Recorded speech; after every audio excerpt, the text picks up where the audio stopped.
Restream have a cool new feature called Restream Studio, which allows you to stream with overlays and chat and call to actions all without broadcast software like XSplit or OBS. But the question is it good? Is it right for you? Why don't you join in as we discuss the pros and cons of each platform? Before we get started, if you're after a comprehensive review of all of Restream's features, why don't you check out this video up here. There's also timestamps below in the description if you want to skip ahead to any point in the video. Without further ado, let's get into it. So what is Restream Studio? Restream Studio is a quick start live streaming solution which uses your browser, camera, and microphone to quickly stream out to over 30 platforms. Because you're using your device's browser, there is no need to use broadcast software like XSplit or OBS, which can often be technical and confusing. Oh, man, the great thing about Restream Studio is that it uses all the same core technology that Restream uses, but without all the hassle, without having to connect to a broadcast and set up your... Okay, what's up, guys? Obviously, this is my first time using Restream. I don't really know how to use it. In YouTube, you can connect the stream and get a preview, and then there's a go live button. So I guess in Restream, as soon as I start the stream, it just kicks off, at least the way that I did it. As you can see in front of me, I connected to OBS via Restream because that's what I've done in the past with YouTube and Twitch. But I see Restream has a live webcam feature which apparently connects to chat. Seems really convenient because if y'all are trying to enter into the chat, I have nowhere to see it. So that feels bad. So potentially in the future, I'll try out the webcam live studio Restream mode and potentially be able to see your chats. But basically, if you're chatting at me, I apologize. I probably won't be able to see it. Although potentially I could check YouTube Studio. I don't know if I'll be able to see any of it. Sheesh. I guess if you're on my Facebook, you can hit me up with that Facebook chat. Yeah, look, I'm live on Facebook. This stuff is so weird. Okay, great. I'll leave my Facebook open, and if I get a Facebook Messenger, or I'll also have my Twitter open. You can tweet me. It's just John Vanderveer. I'll also plug my website. You're not going to want to contact me right here for anything live, but this is my website. I know, super unappealing landing page, whatever. This website is important because really this is my main communication tool. My YouTube is secondary. I try to put some content on YouTube. All the other stuff, Twitch, I barely ever use. We'll see if this Restream will allow me to stream more. Facebook Live and the other platforms that I'm using, I'm really pretty new to. I haven't really used Facebook Live. I've done some of that Insta Live, but I don't know if Restream can even connect to Instagram. But anyway, the one that I'm updating frequently and is my blog. And I have a public, I think it should say, contact me, John Vanderveer.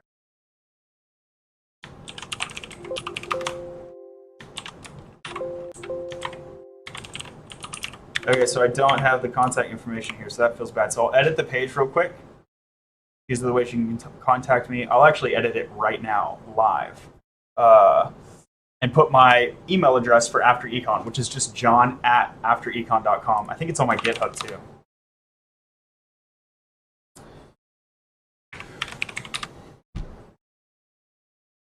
Yep, john@afterecon. So this is the real way to contact me. Not really for live stuff, again. Live stuff, honestly, Facebook Messenger, but not everyone's going to be on my Facebook, so I need to adapt. Maybe tweeting would be a good way. And whenever I did the YouTube live casting, YouTube chat's really cool. But if I'm going to switch over to Restream now, which seems pretty cool so far, but the chatting, I can't see it right now. Let's copy this over. And then we'll get into, today's really about data analysis, so we'll get into that momentarily. So this is part 3 of a 3-part series. There may be additional parts, but I don't know. I don't have any plans to or not to create a part 4. And it's for my dissertation. So for my dissertation, I'm doing a dissertation by publication, which means that I'm writing 3 academic publishable quality articles, and as judged by my dissertation committee. Although one of them is like actually already published, so not really as judged by my dissertation committee.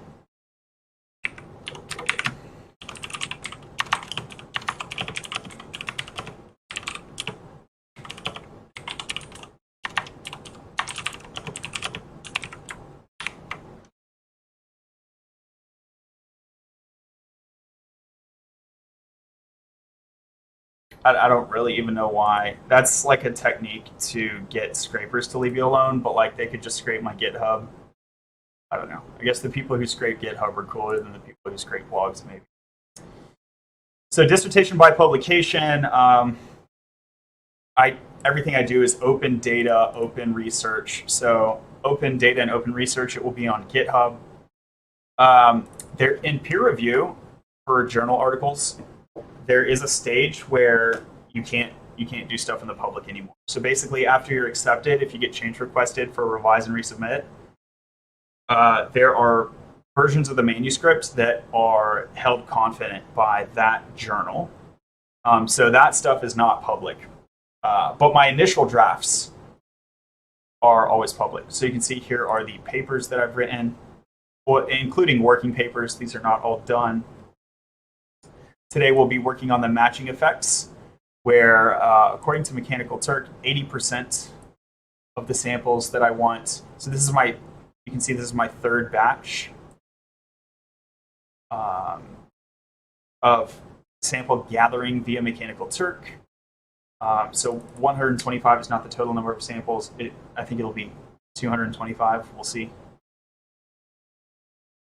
So there's a survey that I'm running, gathering original data for this paper. That's what I'm doing today. You can see part 1 of this series created this qualification type, and also a little bit in part 2, but really part 2 was really screwed up because it was like a minute and a half long. Basically skipped that one because I wasn't correctly sharing the screen. Anyway, after I create that qualification type from Mechanical Turk workers who took the first batch of the survey, I can then qualify that the qualification has not been granted. And what that will do is it will have the effect that people who take this assignment, this 3rd batch, so these are Mechanical Turk workers that are allowed to sign up for this assignment. They must be located in the US. That's because my survey is concerned with the US population. And they must have that qualification not granted. So this means they didn't already take the survey. So these people will not take the survey twice. That's the end game. Okay. I don't want my survey screwed up because like a few people took it twice. I want unique observations. For a panel, I could also do the reverse. I could say I only want the people who already took it. That would be more of a panel design. Okay, so this is my data gathering. SurveyMonkey, I use that for the survey. I have a standard level account, which is neither the lowest level nor the highest level, but it gets me a few cool things. One of the things it lets me do is save my custom questions. Makes creating new surveys easier. It also lets me print a PDF version of the survey, which I've already done.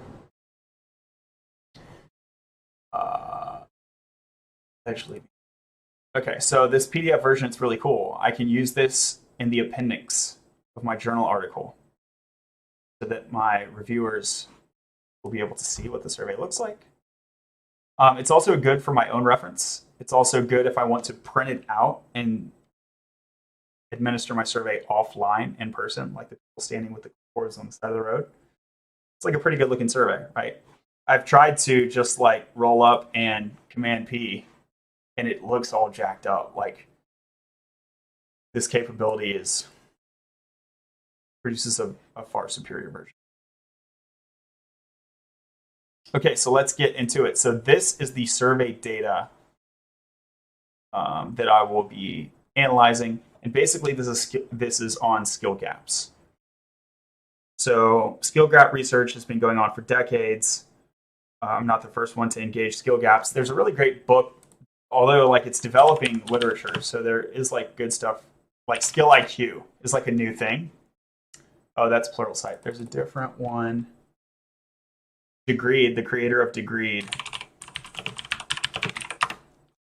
It's on my LinkedIn. It's like a skill gap book that came out recently. No, this is not there.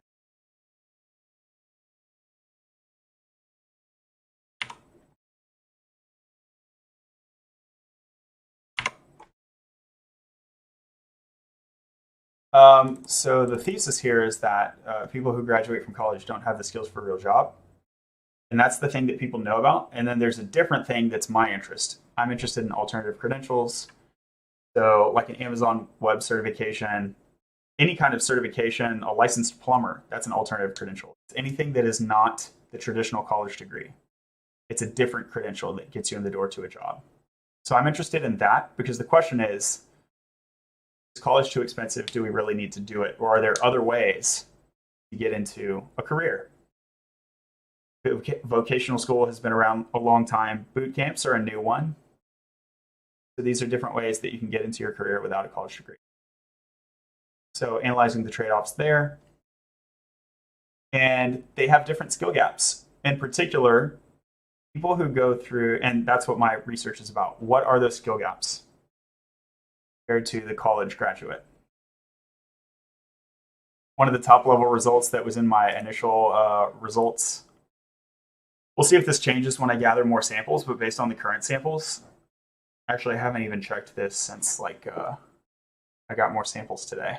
We'll see if it's there today. And that was that people assume that you're uglier. I thought was hilarious. Let's see if it's still there.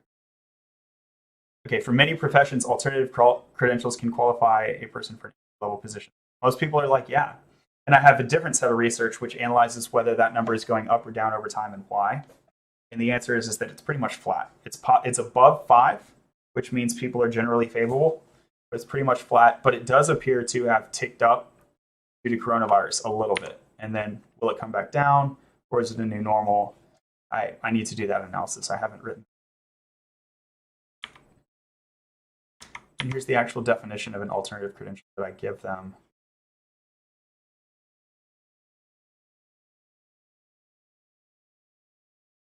This survey asks questions about so-called alternative credentials. For the purposes of this survey, alternative credentials include certificates, documents, and proof of receiving education other than traditional credentials. Traditional credentials include high school diploma or an undergraduate degree from an accredited university. Five specific examples of an alternative credential include certified project manager certification, a portfolio of work. It could be like a manila folder with your art, so you're proving you're an artist. This could be a digital portfolio, proving that you design websites, or your GitHub, proving that you code. So portfolios and digital portfolios in particular. A Khan Academy profile, which is really just a kind of a digital portfolio. It includes various badges showing skills and education. Or a nano degree from Udacity. Okay, so those are examples of alternative credentials. And they ask a bunch of questions. Most of them are at the scale of 1 to 10. And it is, here, I'll just read the second section. So the first section is stuff like, what industry are you? Do you work in STEM? What state? Male or female? So it's like stuff about the survey taker. And then the second section is all the interesting stuff about the skill gaps. This says, next section of the survey is the final section. We'll provide a series of prompts. Response on a scale of 1 to 10 is requested. The response indicates a degree of quality. 1 indicates very little or no quality. 10 indicates a level of quality reserved for the Guinness Book of World Records. Right? So the idea should be that like no one's perfect. So if you give someone a 10, they literally should be like the best in the world at this. I don't want a bunch of people giving 10s. Like there should be no one with higher skill. There's a total of 52 prompts. The prompts are created by providing 4 variations of 13 basic prompts. And each prompt is meant to be answered within about 10 seconds. Okay, so level of physical attractiveness, 1, 2, 3, 4. So you can see I asked the same question 4 times, but with respect to different people. So held by an ideal job applicant, held by a typical employee, recent college graduate, non-college graduate with an alternative credential. Here's the easy win for a person in the job market. I have a college degree. I'm already hireable. But now I go and get an alternative credential on top. Now I'm awesome. Everyone wants me. That's like a known thing that has been studied. The interesting case is not when I have both, because it's pretty clear if you have both, you're not going to be worse than a college graduate. You are a college graduate and higher, right? You're more skilled. So the interesting case is not so much when you have both, it's when you have an alternative credential instead of college. And the question there is, are your skills generally lower? Are your skills qualitatively in some areas lower, or are they in some areas higher? And one of the hypotheses is like your technical skills, like let's say you're a programmer and you're certified as a programmer, your technical skills may be higher, but your soft skills could be lower. That's a common perception, anecdotally, and in the news media and et cetera. So we're trying to take it to an academic level and put numbers on it. And I'm really concerned with what employers say. So one of my first questions is, do you contribute to hiring and firing decisions at your company? That's a very broad way of capturing managers. I also get job title later on, which can give you a narrow manager definition. So let's go to some of the top level results. This is actually good. So top level results are a good way to start your data exploration. These are obviously averaged across, so we're not doing factor analysis yet, and we're going to need to do that. But it's good to start with a high level summary. So do you contribute to hiring and firing decisions at your company? Most people say yes. And that's really interesting. So clearly most people are not managers. It's not the case that most employees are managers.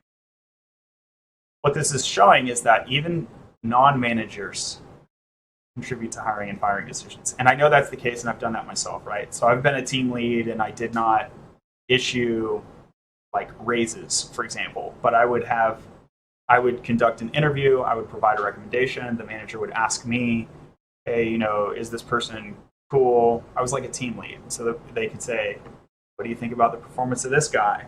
And so I would even if I didn't assign a raise, I could very much influence hires, fires, raises, like that, promotions.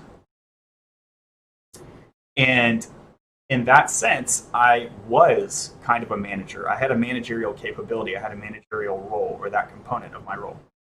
And this is the case, I think, for a lot of employees. So this is like a broad concept of management. And this is important for 2 reasons. One, it helps you get more samples, right? Trying to find people whose job title is manager is quirky and problematic. There are people who are managers that their job title doesn't include string manager. So how do you even find those people? So one answer is that you just ask a question like this. 2, if you look for a non-manager compared to a narrowly defined manager, this question, those who said yes would sit somewhere in the middle. So you would be able to establish a correlation that, if anything, it underestimates managerial effects. Okay, we get more samples. We're able to identify a pattern which may underestimate managerial effects, but it still captures managerial effects. These are not just like non-managers.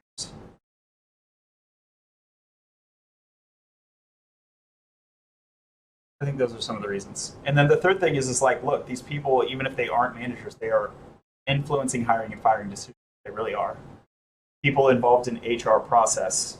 There's like, hiring is like a complicated process that involves a lot of stakeholders. So if you just look at the people who have manager in their title, you're not going to get a whole picture. of that decision and the way that organizations approach hiring. So that's another reason that this broad question is important. Okay, and then we can come down here and we can say, like, manager. So a bunch of people, this basically asks, all right, let's read the question. If you contribute to hiring, firing decisions, please write the most common job title for which you make such decisions. If you do not, please write your current or most recent job title. If you have never held a job of any kind, write NA. So we get a bunch of different information, but basically what this is going to allow us to do is it's going to allow us to correlate skill gap concerns to job families and to managers. And we're also going to denoise our results because we are able to filter on NA. So people who have literally never held a job, right? And you might expect that these are just like, 18-year-olds, but actually there's some like old dudes. I took a glance before. There's some old dudes that have never, or they might be female, I don't know. There's some old people that have literally never held a job. And it's interesting to say, and it's important to say, like, this is their perspective, but they're completely outside of the labor force. So is their perspective really representative of actual employers and actual organizations and employees and like the labor force? Because they've never held a job. So being able to segment them out could improve and denoise our model results, our factor results.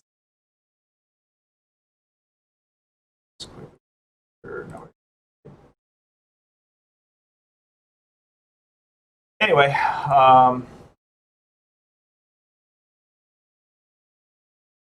we also have managers, and we can look specifically for those managers too. But it looks like only 8 of them are showing up. So it's really hard to get people with manager in their job title. Like, are you going to get a statistically significant result off of that? So that's why I like this broader question, because look, I got over 100 samples already. That's great. That's basically, once you break 100, like, academics won't laugh at you. It's not big data. I work in the world of programming where big data is like 100. You need at least like 10,000 before they stop laughing at you. But for statistics, I can do statistics now. That's what I care about. This cost me about $1,000 to get these to get 225 Mechanical Turk assignments at a rate of $3 per assignment, and then plus Mechanical Turk fees was like $940. I don't know, a month or two of SurveyMonkey team. It's like right around $1,000 study for the data analysis in the study, plus my time costs and stuff like that. Anyway, so here's some of the interesting results. Let's see if the ugly effect is still there. Oh, here's some cool stuff. Rule breakers. So one of the things is like people who get alternative credentials, they are rule breakers. They're not following the established norm of going to college. And this is bad, right? There's a stigma, right? Well, the answer is not really. So people who are willing to break formal rules present a risk to the reputation, productivity, or value of a company. People generally agree, 6.4, but there's actually a general agreement effect where you ask any 1 to 10 question, people will tend to agree with the survey asker because people just like saying yes more than no. And there's like this face-to-face effect, and so it's like it has been studied, like framing biases have been studied, like if it's not double-blind, then the person sees you and then they want to establish a rapport with you. But actually, it turns out that even an online survey where people never see me, and this was an online survey, people never see me, they don't know if I'm white, they don't know my name is John. Well, they might know my name is John because at the very end I say, thank you for participating. If you want to see the results of this summary or this survey, email john@afterecon.com. So anyone who takes my survey, I provide them the results of the aggregate survey if they want. But the odds that they're going to get all the way to the bottom and then go, oh, John, he's white. Let me go revise all my answers to tailor them to the rapport of a white person. That's insane, right? It doesn't happen. So really, there's no interpersonal bias. There's no interpersonal framing effect here. So when people say that yes, it's just a general favorability bias. People just like saying yes more than no. So that's what's reflected here. So I don't really take, so I take this as very, very incredibly weak, and I don't take this as significantly different than indecisive. Like if it had said 6, like I'm just taking a point off. I really consider that no different than 5.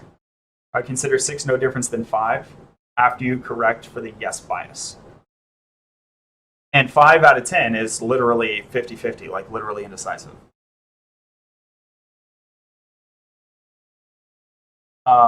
So you could argue, even if you drop a point, there's still this like 0.4. So like maybe there's a really weak something here. But that's weaker than these other ones that are asking the same thing. So the first question is, people who are willing to break rules present a risk to the reputation, productivity, or value of a company. So the answer is like, not really, maybe a little.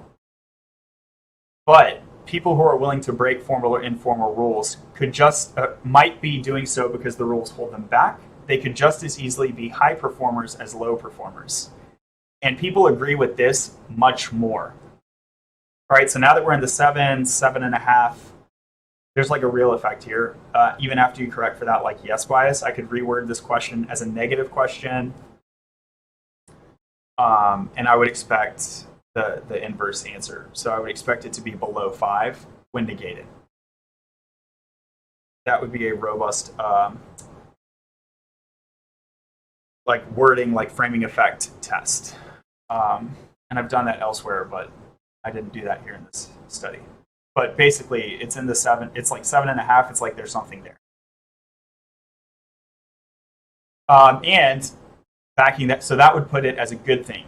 Alternative credentials, not like abnormal, weird alternative people. Like weirdness is good, right? So here it's like weirdness is bad. I'm interpreting it.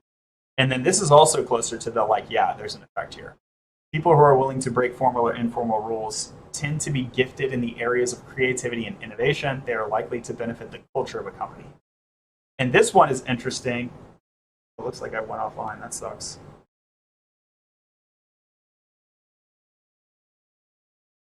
Hopefully I'm still online. I'm back. Dude, I don't know. I guess I'm lagging or something. So this one is interesting because it can actually be checked. I want to make sure my YouTube is like still going. Because it can actually be checked.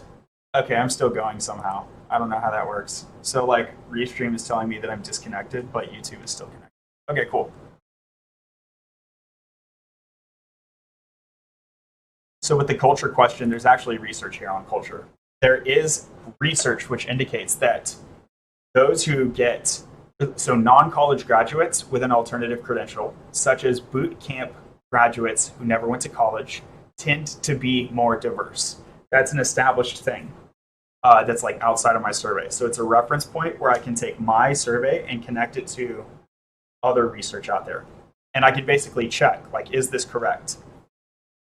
And that also helps me show, hey, there's a real effect in this 7 range. Kind of like I told you.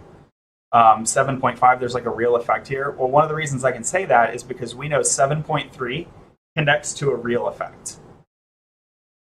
Those people who graduate from boot camps without a degree are more ethnically diverse. They are more diverse in terms of education and things like this. There's some real economics there, like a lot of people don't go to college because they can't afford it. Hello?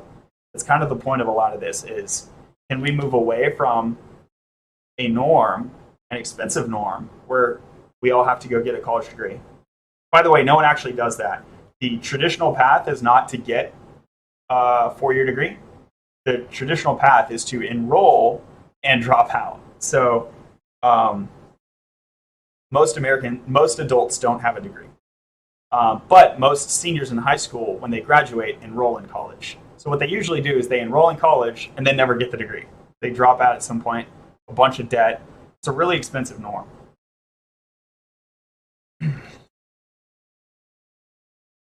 And yes, there is signal value to it, and it works for employers, and it does predict good employees, and that's why employers keep doing it. But can we use alternative credentials to accomplish the same signal for a lower price? I think the answer is yes. And I'm trying to provide research that convinces people. All right, so mostly dudes taking my survey, but significant amount of women. We'll be able to correct for that. Gender is consistently a statistically significant factor when it comes to attitudes around alternative credentials. Okay, yeah, the ugliness effect is still here. Let me refresh. Even with more samples. When I first read this, it blew my mind. I was like, there's no way this is real.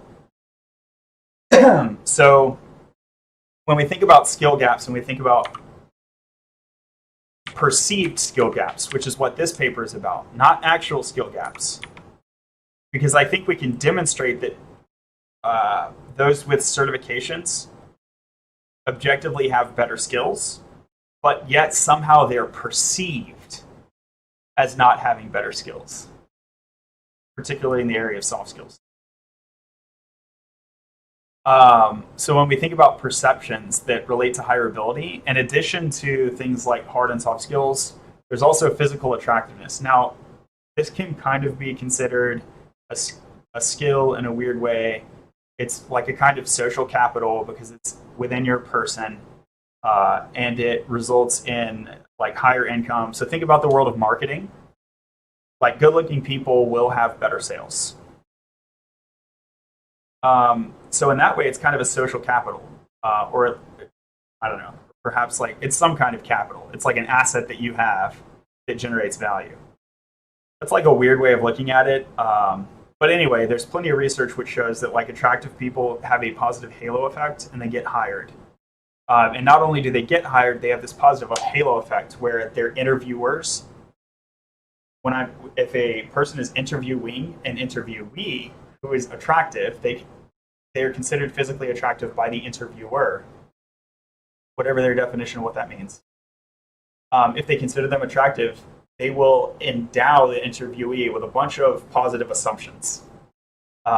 They must come from a great family. They must be educated. They must have experience and skills, etc. So there's this positive halo effect. There's unfortunately also a negative halo effect for less attractive people. So I wanted to kind of throw my survey takers off, and I wanted to. So people, whenever they're taking a survey, they tend to anchor, and they're like, "What is the survey guy who's asking the survey? What are they going for?" They try and figure it out, and then they'll anchor. So I included this question in part to give them an irrelevant anchor.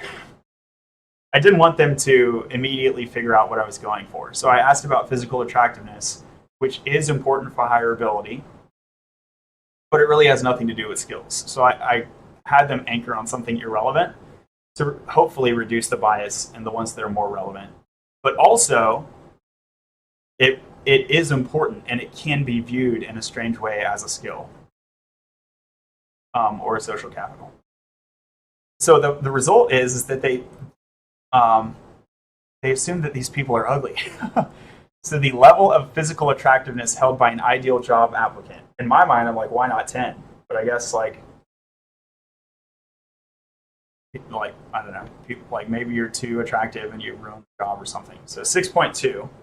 And then this is also, I find this odd, held at the typical, so the typical actual employee at my company specifically is more attractive than the ideal job applicant. It's like, man, most people think they work with other people who are too good looking. That's really weird for me to think about. Then this doesn't really surprise me. The college graduate is even more attractive. So I think when people think of like college people, it's just this like youthful, healthy, and especially college graduates. So there's like this positive aspect. So these are the accomplished young people with the bright future ahead of them.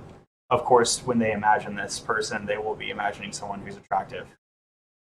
But if you think of a non-college graduate with an alternative credential, apparently they are really unattractive, which I just laugh at this every time.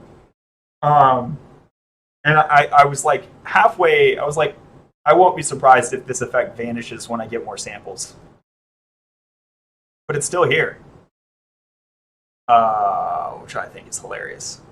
So, in the first place, it's hilarious. And in the second place, what this does is, as a researcher, this gives me an expectation that I will see a negative halo effect across the rest of the results.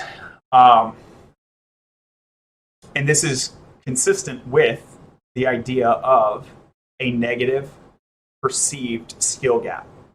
And you can see that this, if it's a skill at all, it certainly isn't a hard skill. If it's a skill at all, you're going to have to call it a soft skill. So I think you can argue that the way that you present yourself, your ability to dress, and like keep yourself like, I don't know, your hair cut and like groomed and stuff, that these kind of play into a certain kind of soft skill of professionalism, or even communication to a degree, like nonverbal communication. And I ask about communication later. So I ask about written, verbal, and non-written nonverbal, i.e. body language. I ask about all three because the idea is that writing is actually a technical skill or a hard skill. But being able to pick up on body language is a social skill and a soft skill. So with this, again, theory that non-college graduates with alternative credentials, they're like these technical, nerdy people who aren't really normal and they don't really get the normal way of doing things. But they have these like hard skills. So the idea would be that they're great. I can't just ask about communication. It would be an ambiguous result with an included variable bias that fails to disaggregate properly by factor. That would be the concern.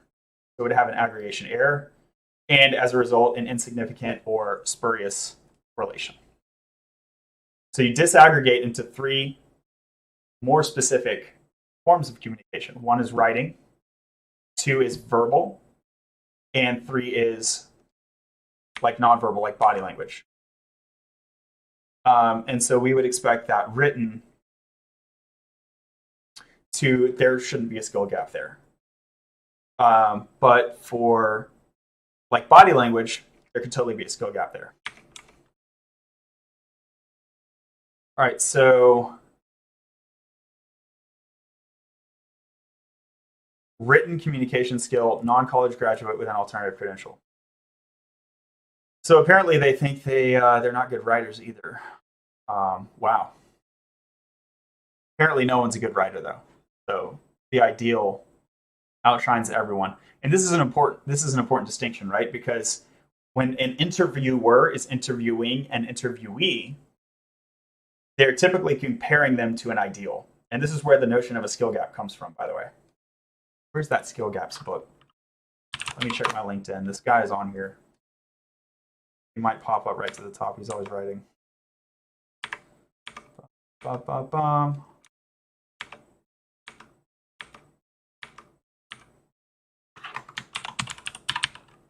No? Okay. Agreed. David Blake. This guy. Yeah, David Blake. Is it him or his brother? Just released a book on skill gaps.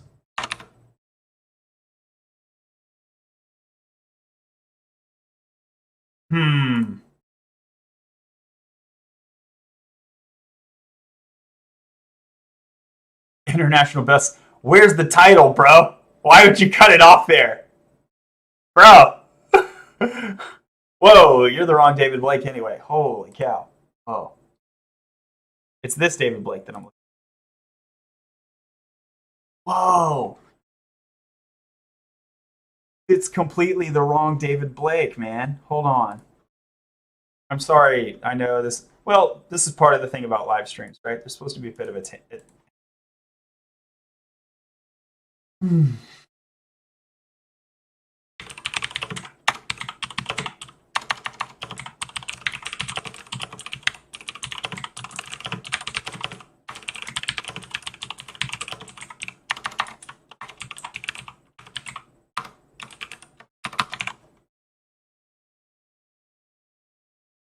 Okay, let's go to the other David Blake. See if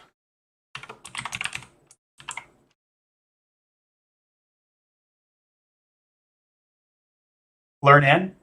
LearnIn is like his new company. It's not his book, but they're related in some sense, I think. And if I could remember who his brother is, it might be David Blake Skill Gap. Because he actually gives, skills quotient. Okay, it is this guy, right? And I don't know if he's the current chairman of Degreed or former chairman. I think he might have left Degreed, but he helped found it. I get him and his brother mixed up sometimes. Sorry. So the skills quotient. David Blake calculates skills quotient.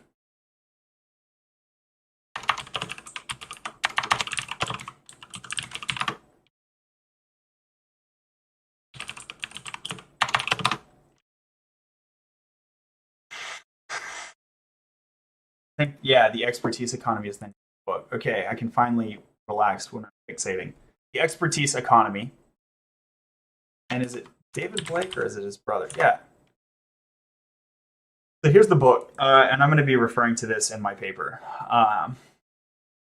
Gives a way to calculate the skill gap. Skills gap analysis is a thing that's been around a long time, but this is like the new hotness in skills gap analysis. And this is what all the companies, like actual major corporations in the US economy, are doing stuff like this. So Degreed has a lot of the learning management systems, LMS. And by the way, I've been talking about Degreed since way before it was taken seriously on Shark Tank or whatever.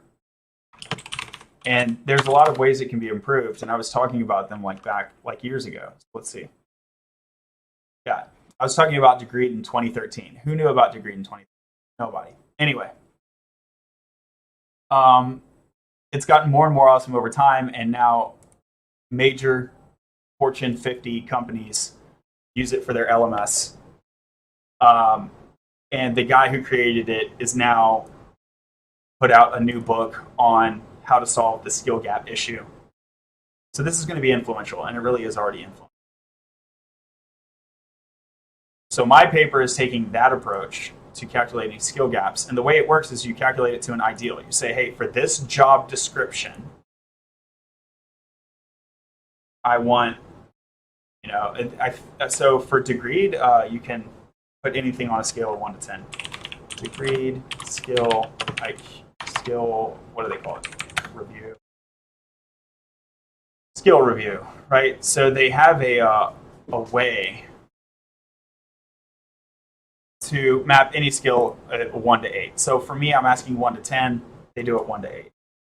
I don't know their secret sauce, how they get it to be 1 to 8. What's my secret sauce? Why do I pick 1 to 10? Because it's a really intuitive number scale, and it forces you to a yes or no, because you can't. So 1, 2, 3, 4, 5 is no. 1, 2, 3, 4, 6, 7, 8, 9, 10 is yes. You can't actually pick 5.5, so there's no middle. So it's like a Likert scale. So everything is decomposable into a favorable, unfavorable. So that's why I like even numbers, 1, 2, 3, 4, 5, 6, 7, 8. So technically the 8 would work as well.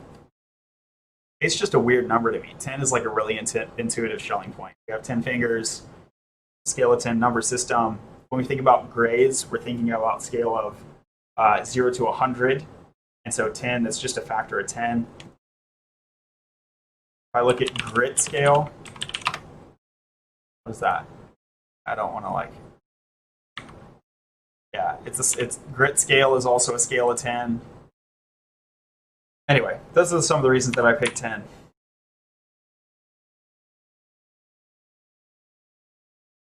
So written communication. Looks like people think that college graduates are bad, and non-college graduates, even if they have an alternative credential, are even worse. Okay. Verbal communication.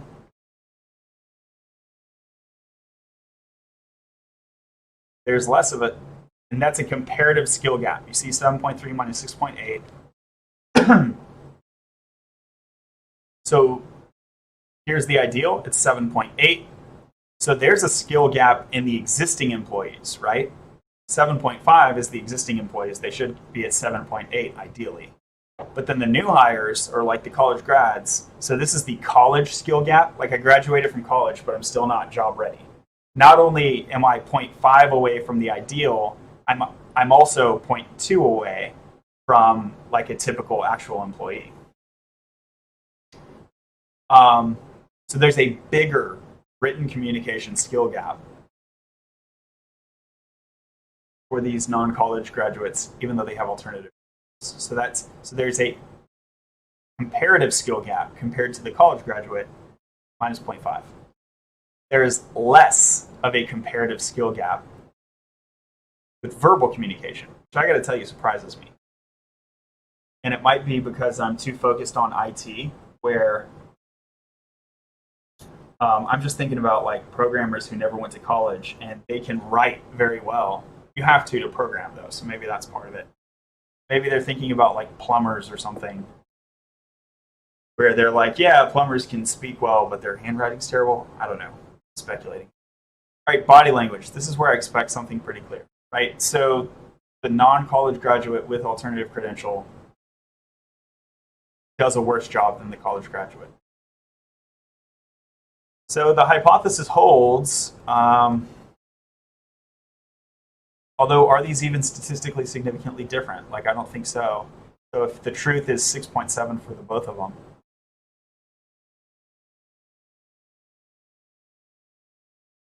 but I think that's it fits the pattern that we've established where it's decreasing, decreasing, decreasing. So I wouldn't assume that they're identical on that.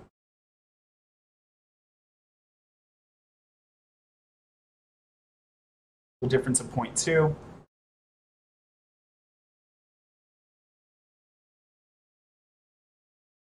Is the same as verbal. So body language and verbal are the same, and writing is no better. Writing is actually worse. So the writing piece is a little surprising to me. But overall, the idea that communication is a weak point is consistent. So let's go to like technical skills.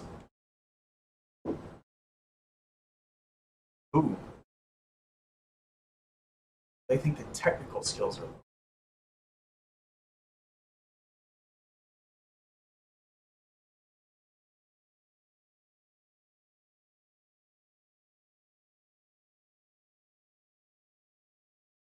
Yeah, there's no way, right? Alternative credentials are all about getting technical skills. Vocational school.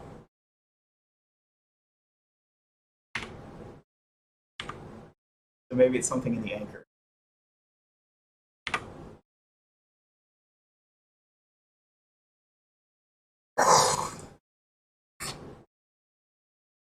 So you're going to tell me someone with a portfolio of work has lower technical skills than someone who graduated college or a nano degree.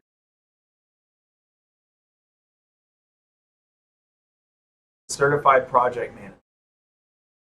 You have to have technical skills to do this. So I think, again, with these reference points, correct analysis would show that they have higher technical skills compared to the college graduate. Objectively higher technical skills.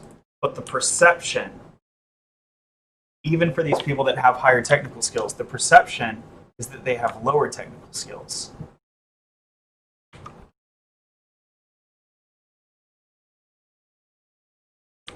That's amazing.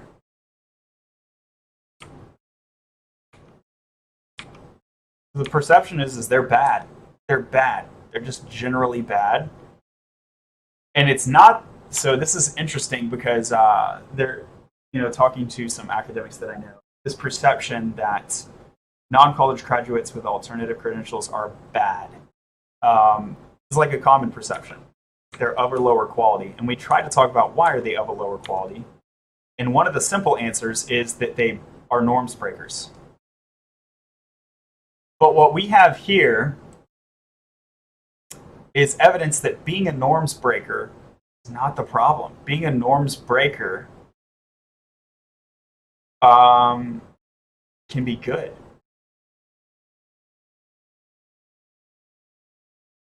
So being a norms breaker, so let's decompose it by factor, because I think some of this is like aggregation problems.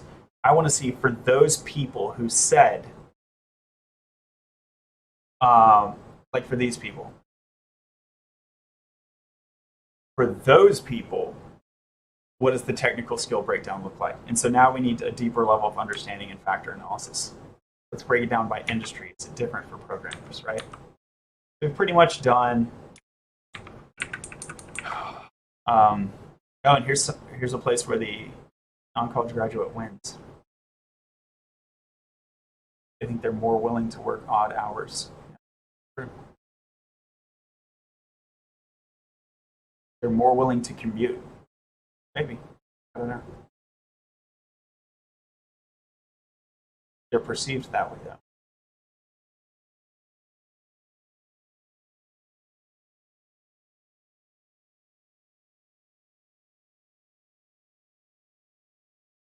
Oh, yeah.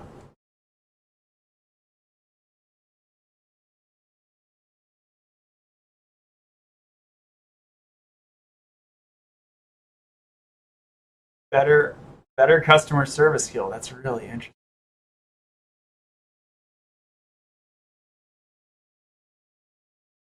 They're more willing to break rules, for sure.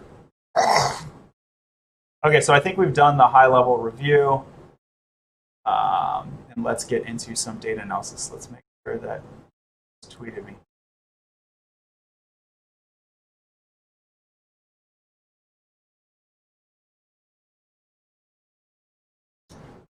Yeah, I was going to stream Steam, but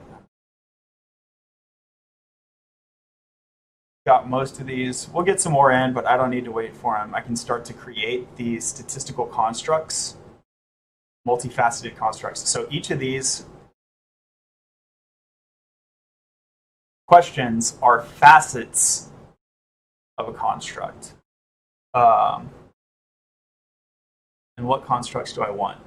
I want one. I could go one skill. Let me write this down while I think out loud. I could do one skill construct. That feels wrong. Okay, option 2 is I can have a soft skill construct. And then a hard skill construct. Okay.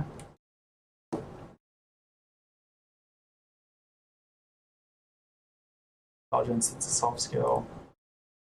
Physical attractiveness, this would be like either lumped into soft skill or potentially like miscellaneous factors. Just be floating out there by itself. Willingness to break formal or informal rules. Is that a skill? Soft skill.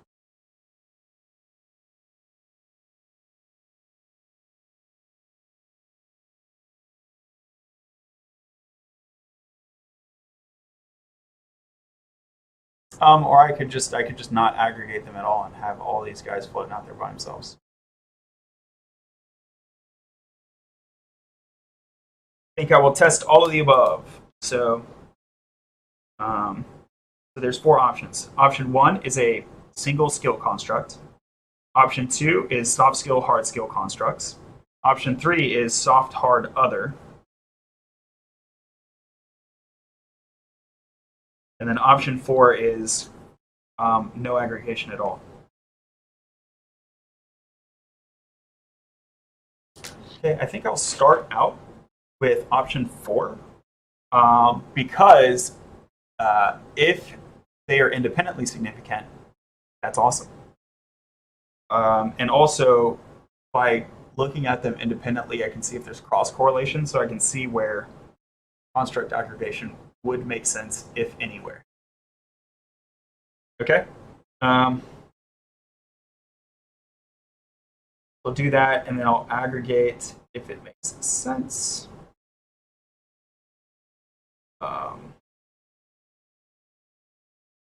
And we also might find that instead of aggregating, it makes more sense to just drop some of these factors which is actually what I expected when I wrote the survey. I fully expected that not all of these would actually be important, right?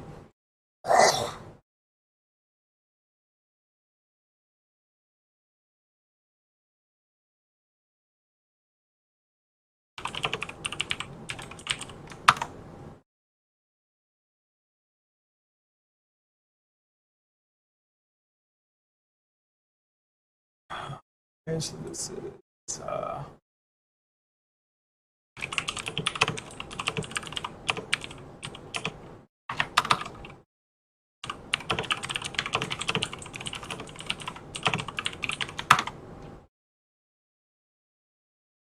cool. So cleaned up my local Git differences, and now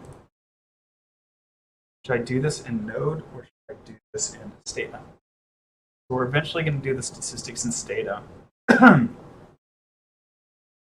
And how do I want to do this anyway? How should I define my gap? Okay, this is another thing to talk about. Let's bring the questions on. Talk about this. The level of physical attractiveness, this old joke. So we know that a person's attractiveness influences their hireability outcomes.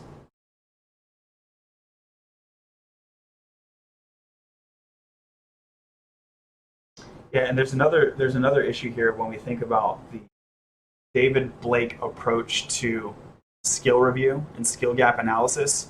There's no such thing as being overqualified in that framework. Overqualification doesn't exist. So one thing with physical attractiveness that you might say, they might say that the ideal job applicant is 6.2, but if a 10 walks in, they still reward them with a higher halo effect, right? So that would be a case where being overqualified is a plus. There's other cases where being overqualified is a minus. Like, we are hiring you to be a report non-manager, and you have 10 years of managerial experience. I, the hiring manager, might feel threatened by you, right? So that's a thing that happens.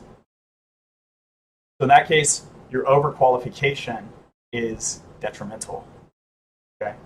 I think that's just an analytical caveat that we are disregarding the notion of overqualification.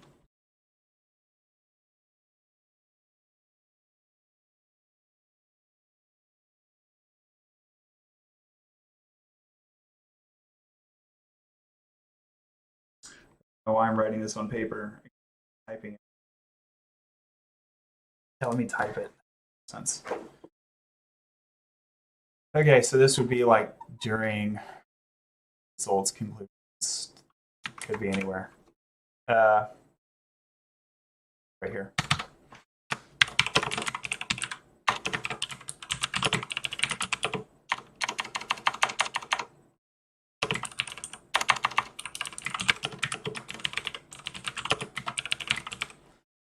I looked at that book. I should...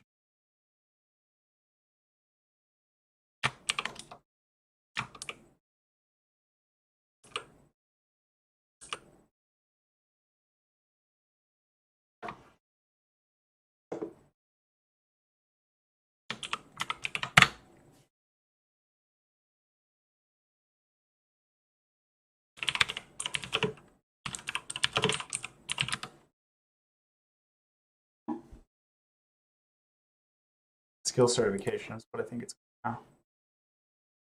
Yeah, she's like, I'm a 5. That's hilarious. It's on a scale of 8, so she's not just totally average. I really want to know, like, when this catches on, I want to study these people, but it hasn't really. Okay.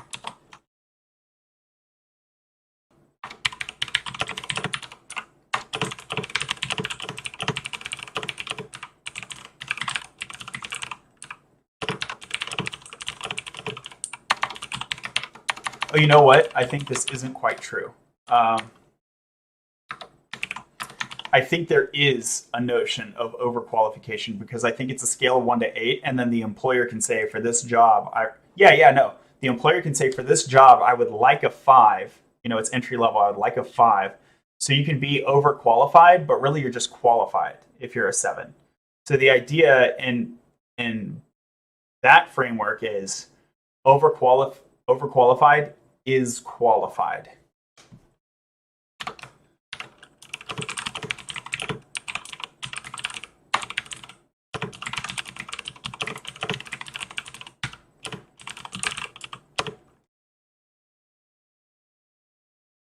Overqualification.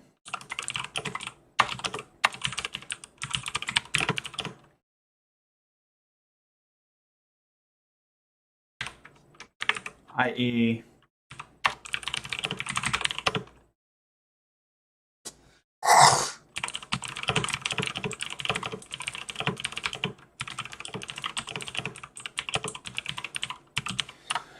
okay, so I think that's just like one of those like analytical things that we're going to say, hey, we're following this analytical pattern, and there is this caveat, but I'm not actually changing up my measure of skill gap for that. So he lays out a way to measure the skill gap. Change management? Well, no shit. This to my dad.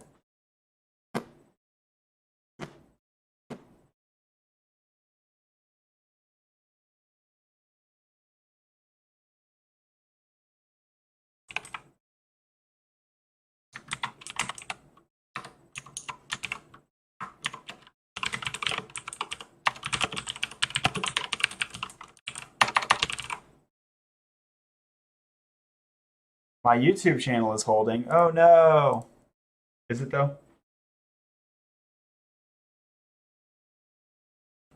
I think it's working just fine. Your stream is so weird. Okay, so, but what was the book though? History. Expertise economy.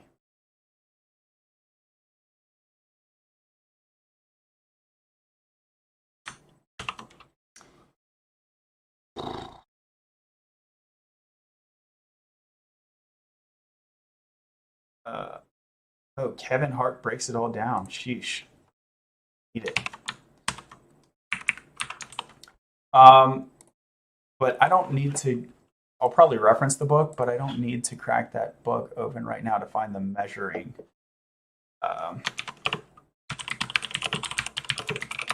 He provides a way to measure it.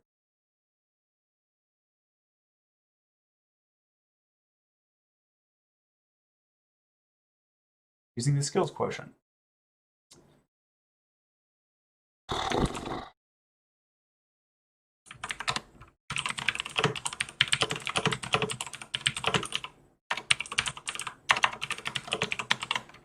Okay.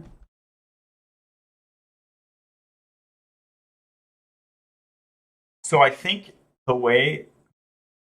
there's no concern about the college graduate here. Dang, it was a whole conference, wasn't it? The skills quotient, they say, hey, here's what I would like for this job, and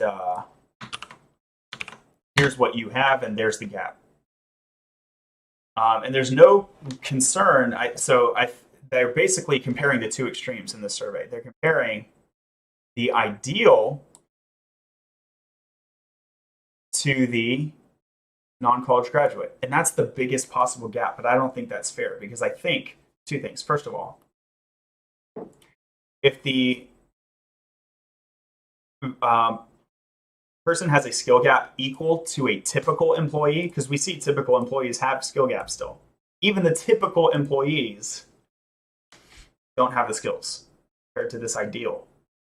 So I think this is the skill gap that I care about from a hireability perspective.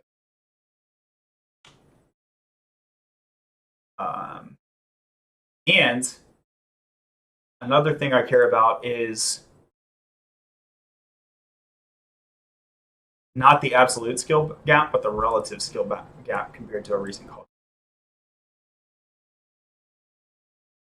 There are so many ways to slice up the skill gap, so which preferable for data analysis?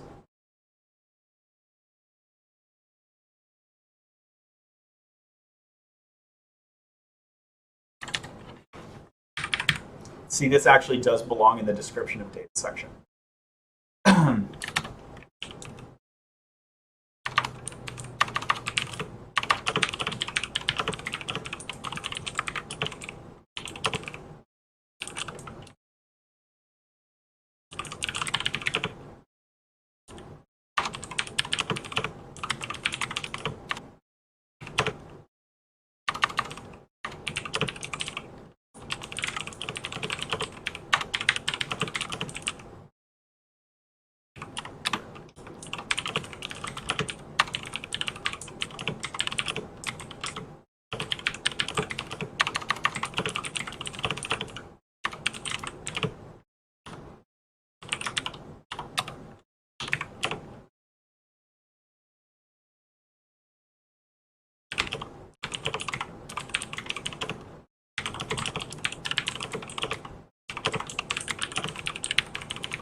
So we're going to explore 3 different constructions, and we're going to not report them all in the paper.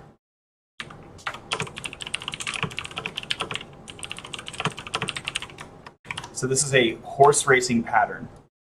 And I think this is justifiable, and I've actually written about it on my blog. But I have had peer reviewers specifically complain about this approach, so I don't mention it in my paper, even though I'm going to do it.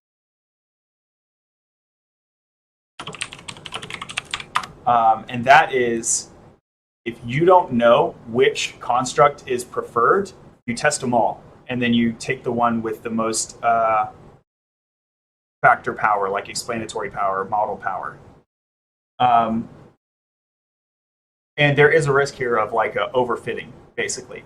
And so one way to address that overfitting is to do out-of-sample testing. But I've done out-of-sample testing and like still been basically accused that my approach was wrong. So it would be good to do an out-of-sample test. So I might, assign. I might split my sample, randomly split my sample.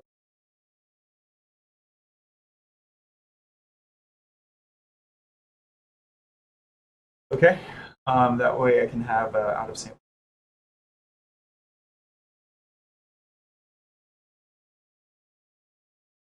So the 3 constructs are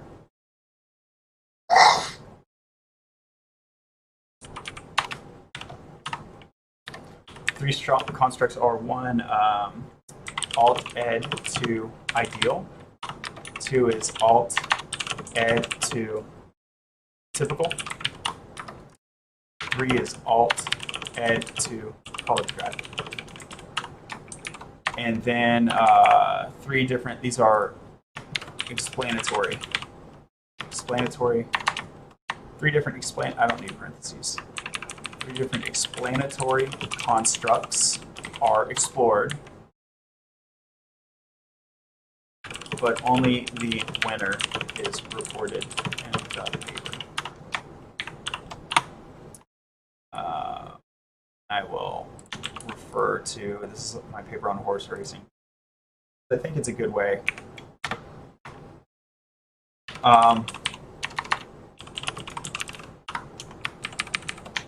Comment that. I don't want that text actually showing up.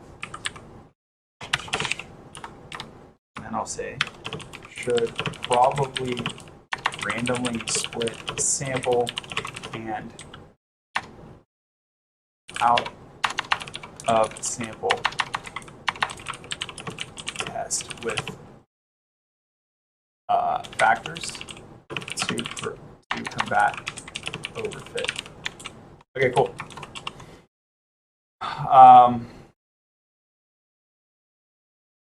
Which even the overfit thing, I don't even buy that. So even though there's a risk of overfit, the risk of overfit doesn't prove that there is overfit. It just means there's a risk of overfit. If I tell you, hey, here's your data, find the best fit, and you find the best fit, and then I say, oh, geez, now you overfit it, dude. You overfit it. You shouldn't have fit it that well. It's like, well, which one would you have preferred? This is the best fit. And yeah, it could be overfit to this data, but it's still the best fit. It's not like there's any other preferred fit.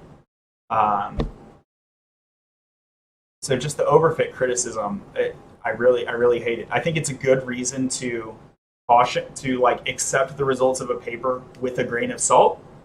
I don't think it's a good reason to reject the result of a paper, unless there's like clear, like some sort of abusive practice where they manipulated some data to overfit. I think like a genuine best fit doesn't really make a case for overfit by itself. So if I made these 3 constructs and I picked the one that had best fit, I'm not even sure I would need to do an out-of-sample test. It feels like I'm going above and beyond. But hey, better safe than sorry. Let's go above and beyond. Whenever I made all these questions, one of the criticisms about the questions was, somebody told me, I think you're asking too many questions. And that was such a relief to me.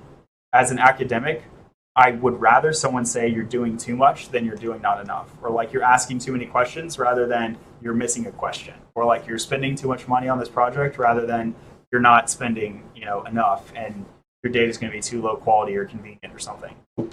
So the quote unquote criticism of going above and beyond, as an academic, it's like music to my ears. Although as an economist, it's like, I should be efficient, right? So anyway, those are incentives moving in opposite directions. But I'm going to go with trying to get my paper accepted because that's the overall goal. Okay, so we're going to create these three constructs. How are we going to create these constructs? I don't really see a problem using Stata or Excel. Stata or Node. Node is really great if I have extensive wrangling that I need to do. It can do a lot of really complicated stuff really easily. Stata doing complicated stuff is terrible. But none of this is complicated. Just taking a difference there.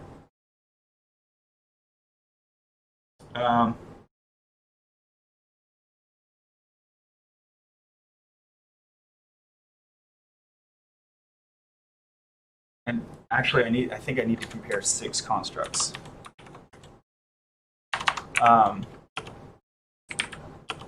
Is there ever a case? Is there ever a case where the alternative goes above the ideal?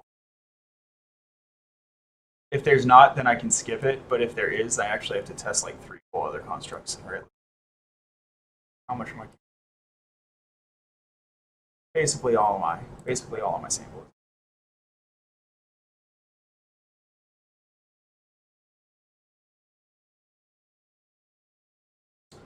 Okay, so we're looking at the second section. This is like starting with question 14. So what I'm thinking about testing is the whole idea that does overqualification exist? If I do a simple difference, then this allows for overqualification. Simple difference allows for overqualification. And in the skills gap analysis provided by the research that I'm extending, provided by David Blake, Degreed, and the expertise economy, there is no such thing as overqualification. You're either you can be underqualified, and arguably you can be underqualified. So arguably it's just under/over. So arguably it's a Boolean result. But also arguably you can be underqualified by some amount, but you're not overqualified by some amount. You're strictly underqualified by some amount, or 0, right? It's not that you're overqualified, it's that you're underqualified by 0. Okay, ideal job applicant. So right here, I would, with college graduates compared to the ideal, I would need to be concerned about overqualification. But thank goodness, we all know they're really ugly anyway. We all know they're ugly, so there's no overqualification to be concerned about. There's no potential overqualification.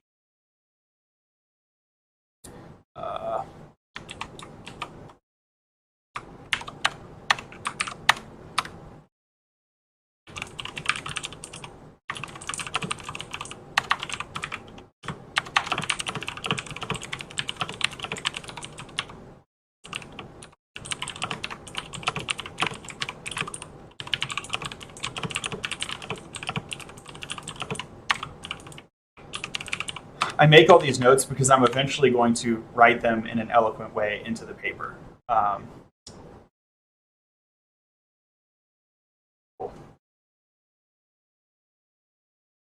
So there is an overqualification attractiveness effect, and it's 2 ways: overqualified compared to the ideal, and overqualified compared to the typical employee at my company.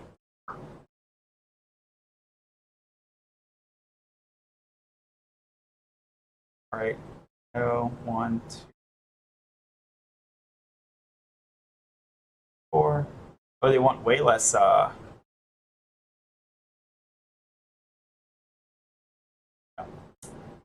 Qualified.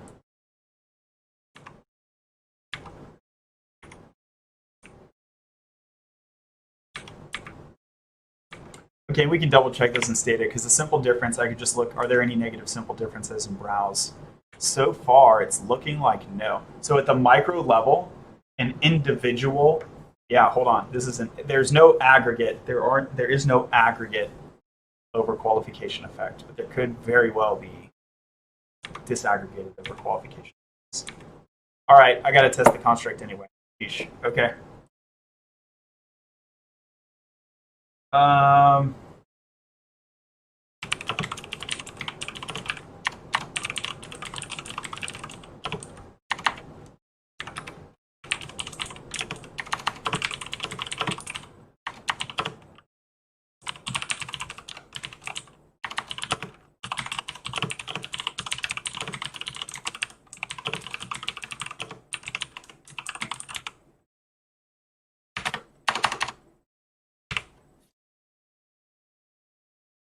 And I'm going to go out here on a limb and I'm going to write this, although I'll check it, but I'm going to say some respondents see technical skill over qualification.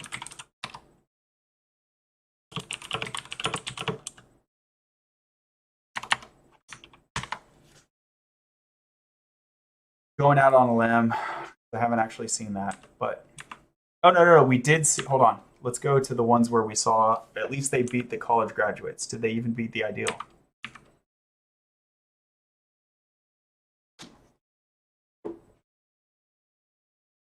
Willingness to commute 7.3.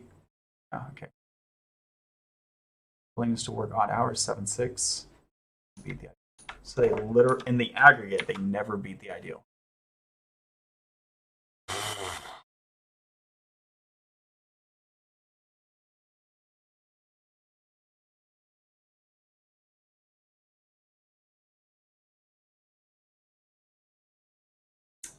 Oh, they have excess willingness to break rules. Okay.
Okay, so for this reason, I got to test the other constructs. So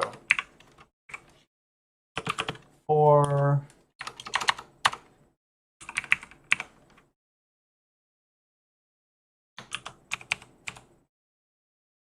four, 5, 6, and this will be alt ed to ideal with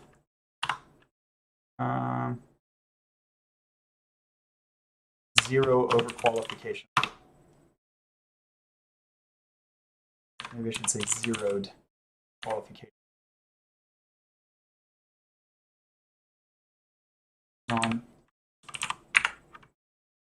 Non-overqualification.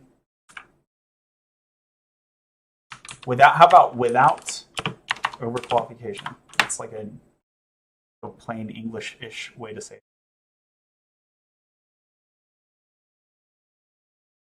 Alt ed to ideal.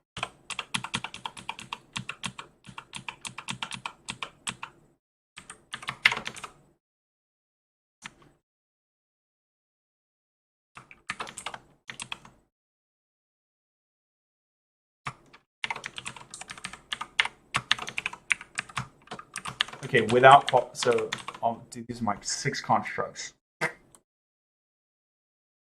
And really, I need to talk about alt ed. Okay, we're always talking about alt ed. If I roll up with a paper where I don't even compare alternative education to the ideal, will question my paper.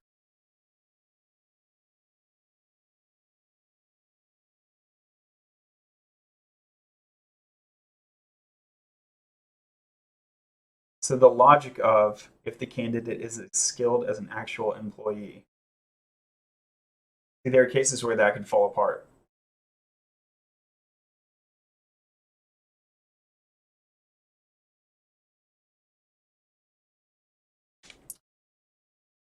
So that is assailable. That's an assailable approach.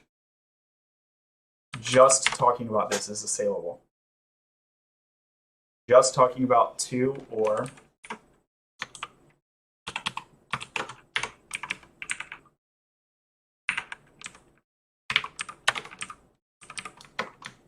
just talking about 2 or 4, just talking about 2 or 5, assailable.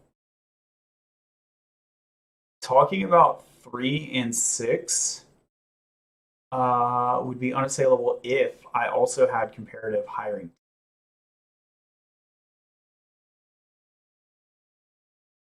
But I don't. You see, I need to be able to make the assumption that if there is a 0 difference, that person is hireable. And we can't actually say if there's 0 difference from a college grad.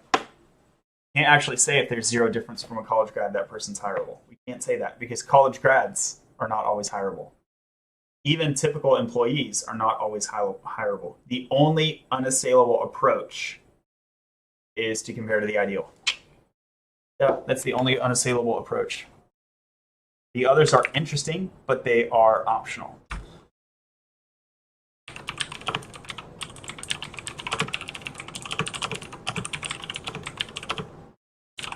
Well, hold on. So, okay, and then we're going to correlate that to favorability to be hired. So it correlates with favorability, but also I would also like actual hiring data. That could loop into the typical college grad, is to compare alt ed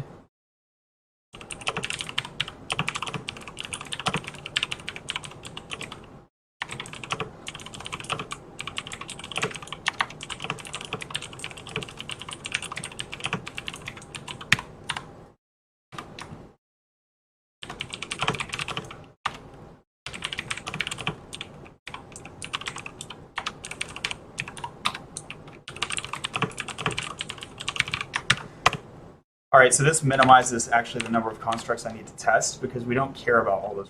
It's optional but interesting.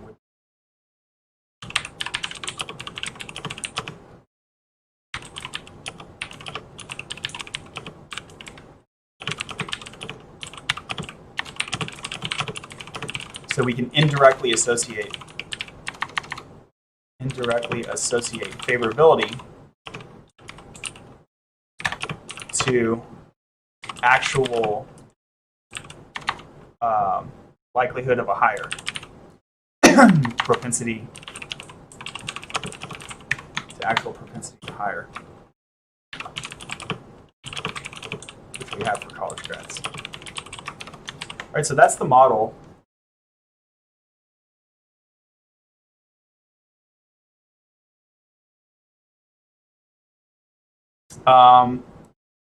So alt ed to typical is just not.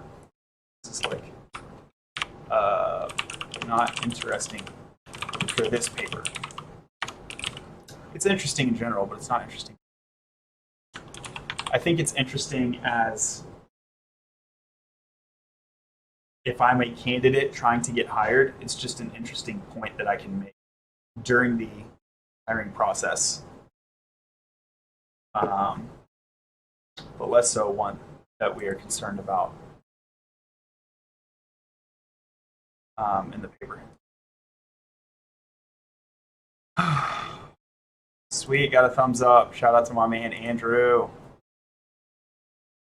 I can't see any of your chats if you're chatting me. One day I'll get good at it. It's been good so far. Is YouTube is still going?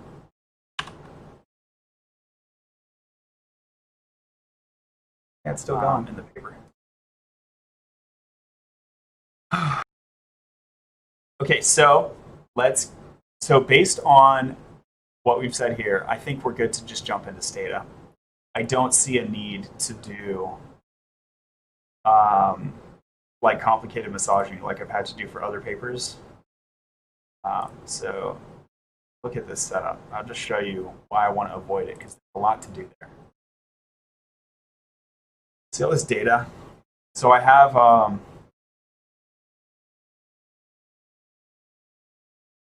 source data, which are these CSV spreadsheets from SurveyMonkey. I'll show you in SurveyMonkey what those are. So that's an unbalanced panel of a running survey that I have, which is different than the current. But it's related because it also asks about favorability. So I think I'm going to reference. Actually, I have a paper published on that. So GitHub Scholar, Vanderveer.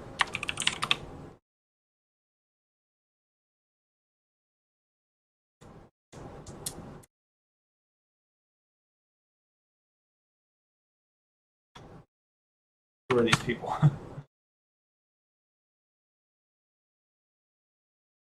What?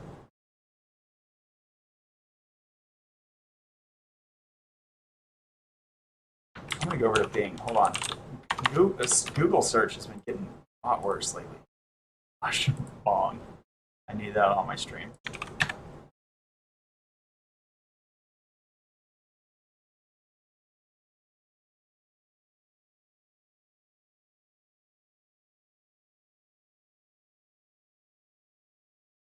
Vandermeer. Ah, definitely not me.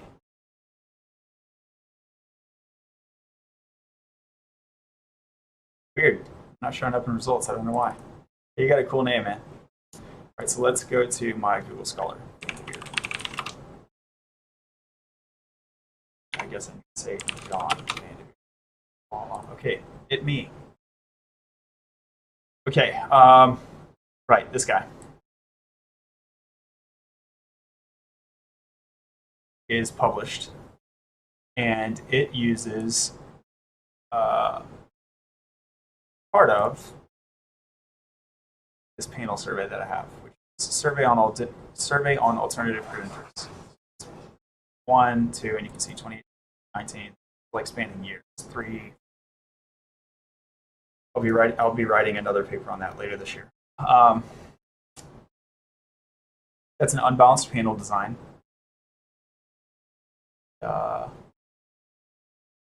Unbalanced panel is like there's like a lot of wrangling you need.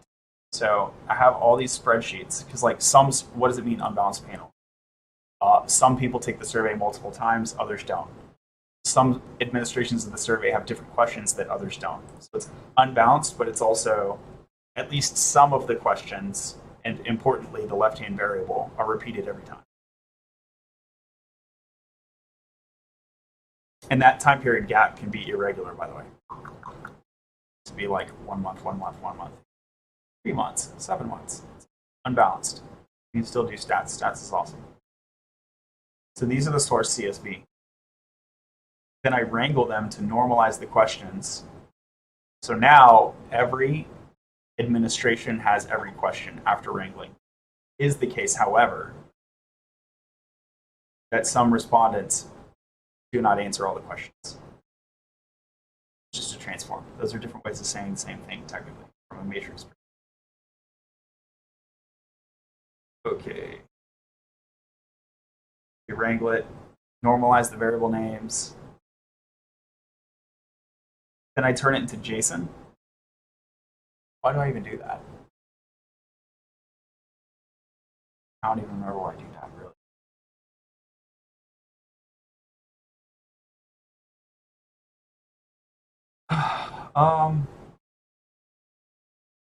And the wrangling also includes some computed properties that are complex computations. They're not just like subtractions. There's like, if they answered this over here and they answered that over there, they're in this age range. Find them the number 3. And then finally I output this like omega CSV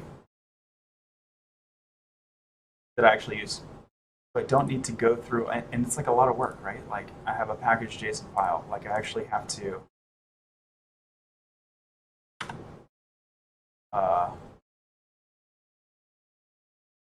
like write scripts. I like wrote a Wrangler script and unwrite CSV. I like write a bunch of scripts. It's like a bunch of work, and that's all in Node.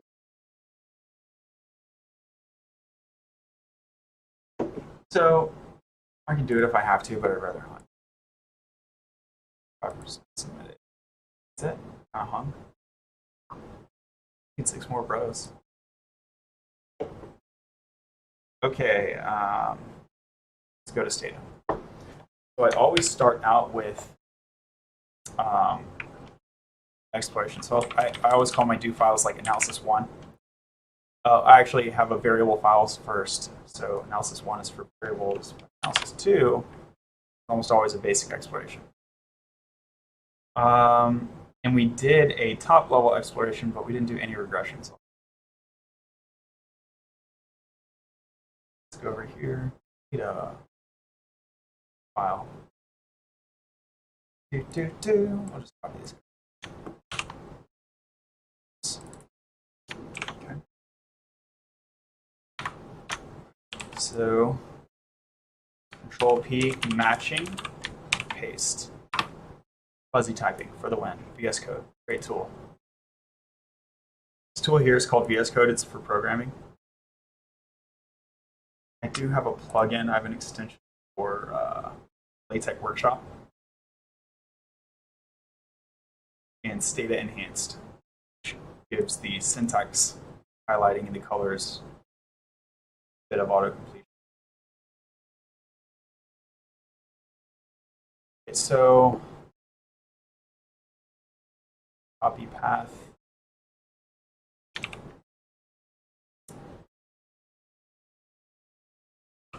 So import delimited. Can I use a relative path here? This is where we're at right now. Where's the data at?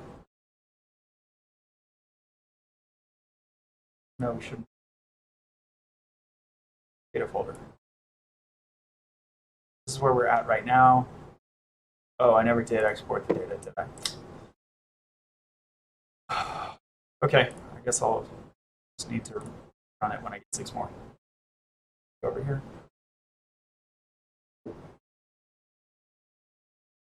Analyze results. Refresh the page.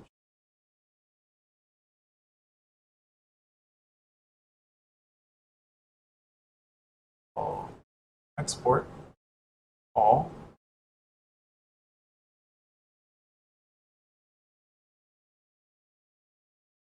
No. All. I'm streaming. Yeah. Why? Yeah, let's get some food. Yeah. What do y'all think? How about Chick-fil-A? They can chat me, but I don't think I have like a whole 1 viewer who feels really awkward right now, I guess. I don't know who it is. Yeah. Can you hand me one of the energy drinks off the table? Oh, great. Now I'm down to 0 viewers. Are you serious? Yeah. They're like, bye. Don't ask me what you should eat. Oh, I'm sorry. It's all good. Yeah, anyway, I am going to take a shower and stuff. Or I can go get a nap. Either way. No. Right, cool. Shower just. Bye.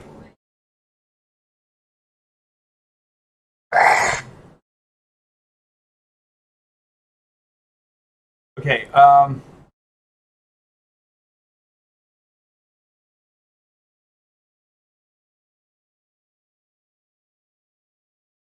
what I want to do is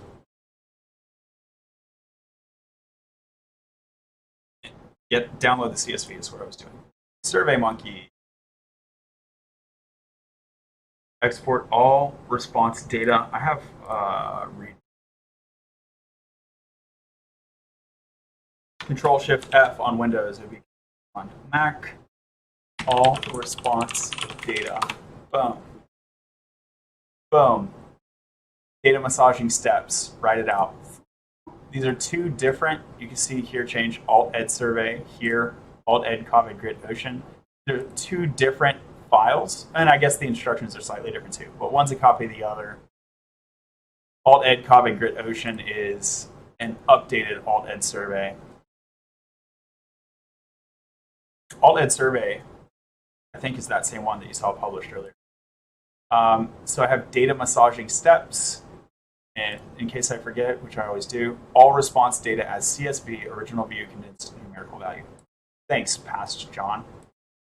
I always want to grab the individual responses. It's like, no, you want all responses data. It's like, whoa, I'm super confused. I get that I'm dumb, and that is causing my confusion. Because if I have all the individual responses, don't I have all the responses data? Hello, SurveyMonkey, please, if the design representatives of SurveyMonkey are watching this stream, first of all, I love your theme, the gray on white. It's great. Monkey head, hilarious. Okay, but this part's confusing. All response data, I want a CSV, original view, condensed, I think numeric. Yeah. So I don't want the actual answer text, I want numerical value. Dang, that might ruin it. Okay, let's see what it does. Or it takes a second to export. That might ruin it for one of my questions for this one. So I'll check that quickly. And if I have to change the instructions, I will copy that file and edit. Let's download. Show in folder. Downloads folder. Beep, beep, beep. Okay. Don't need to be all data. Are you over here? Boop.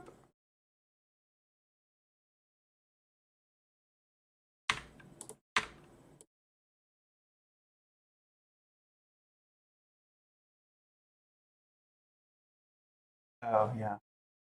It's not logo blue. I don't need.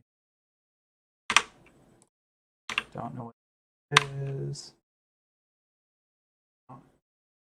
Paid off with a school loan account. Holler for that. Okay. I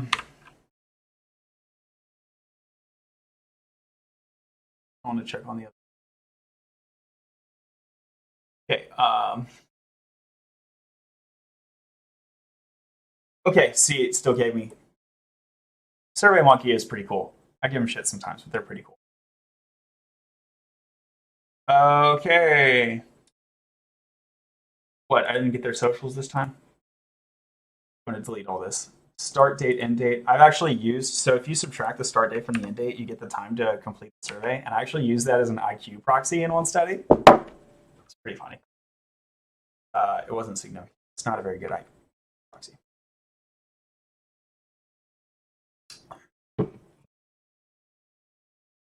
And it didn't measure cognitive effort either. It's a shit show. So these guys not super useful to me. IP address, need to delete it for anonymity.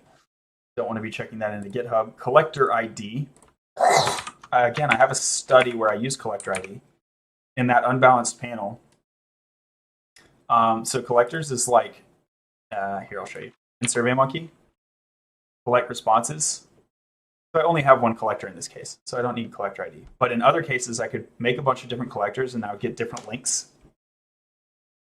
And I could send them to different marketing channels. And I could be like, oh, the Mechanical Turk people are using that link, and the Twitter people are using that link, and Reddit, and Facebook, and my coworkers who took the survey. And, you know, and I could actually check for those groups of people and those channels, and I could check for statistical effects, which I have done in the past. Pretty cool, useful construct is the collector construct. But I don't need it here for the reasons I just laid out. Respondent ID, also don't need that. Email, first name, last name, I don't want any of that reported. I don't think I have a custom data element. All this can go. Boop, delete. Okay.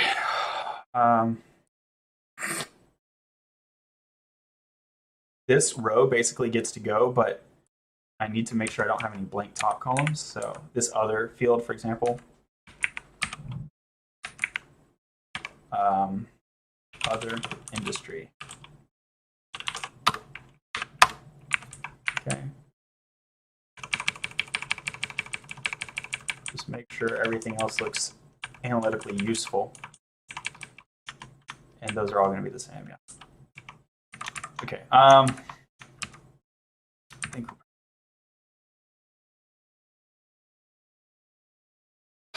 I could potentially make so this would be a case where like node might be kind of cool is if it includes the substring in A, then it could be like I could create a column, right? Like yes, yes, yes. 200 records, it's kind of borderline where it's like, should I be doing this by hand or not? I'm gonna not do that right now, but like eventually there will be a column here. I can go ahead and do this. The thing is I'm gonna have to download this survey and do it again. But there will be a column here which is like is NA, or it is NA job title, and it'll be like 1 1 0, right? And there could also be another thing like is manager, is narrow manager. Be like 0 0 0.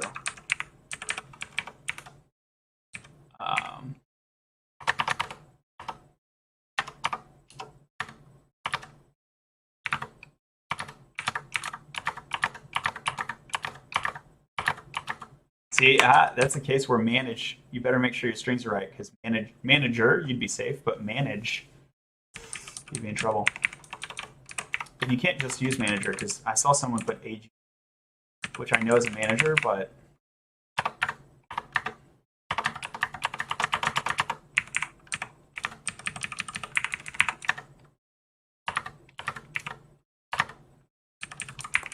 financial should have a column. This is like his stupid job title. The trainees.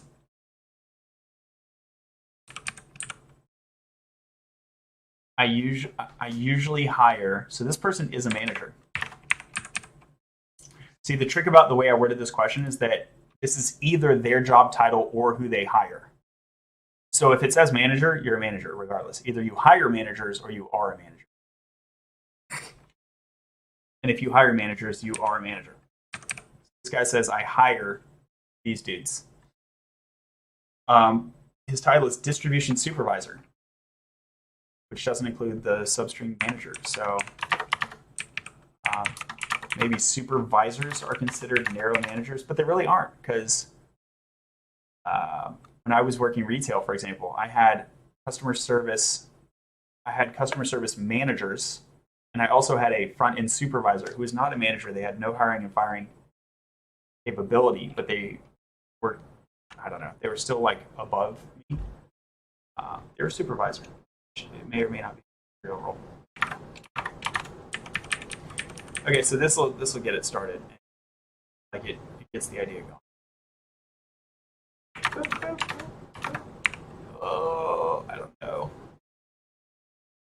Again, if I want to be liberal with the stats, okay, I do.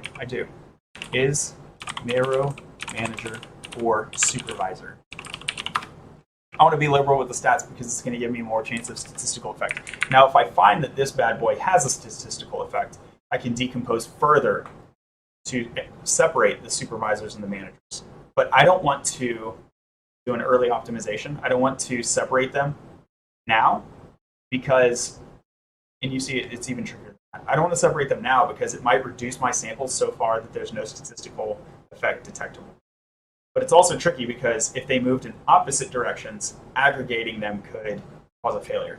But are they really going to move in opposite directions? So let's think about this. What is the left hand is favorability to alternative credentials on a scale of 1 to 10.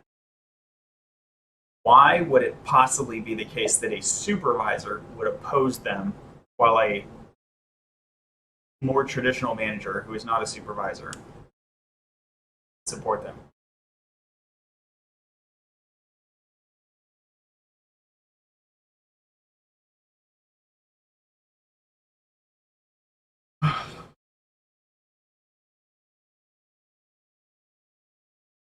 Yeah, for me, it doesn't make any sense.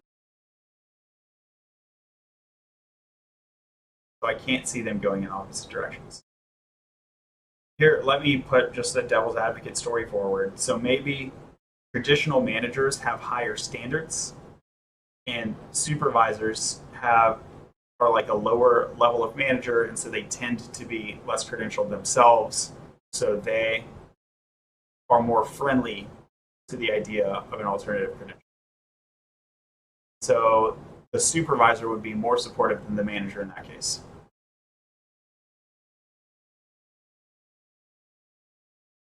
Possible, it's all speculative. I think I just want to, I want to get a good sample size. But maybe I should actually have like 3 here.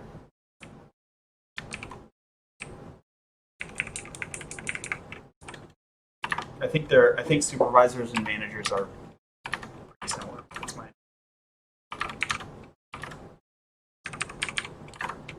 I don't need to go through all those. I just want to get my analysis started, and I'll go through all of it with my final sample. How's mechanics? Oh, just need 3 more. All right, tell your friends to go take my survey, please. You don't need to do that. They would have to sign up to be like able to circle or a bunch of others.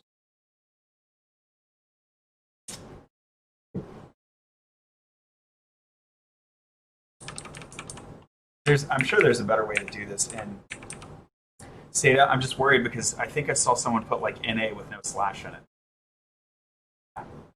So I can't just look for this NA. So I could write an intelligent program that's like, if it's only the letters N and A and nothing else, perhaps allowing for white space, but it's like you're going to write a program like that, and you can just come in here and just like do it like really quick. So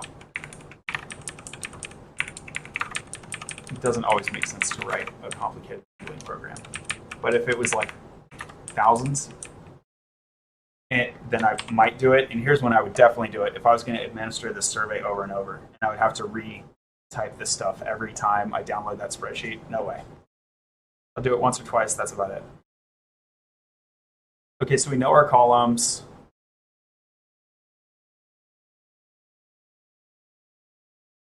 Wait, which of these did I really not have a sales profession? Oh, let me look at the salesperson, by the way. How hot is the ideal candidate for sales? So this is row 15.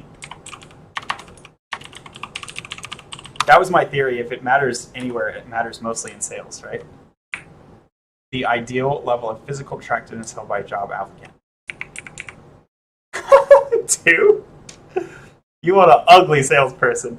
Ideally, a salesperson would be super ugly. This manager's like, I want a 10. Yeah. Gosh, people are hilarious. I love people. Okay, I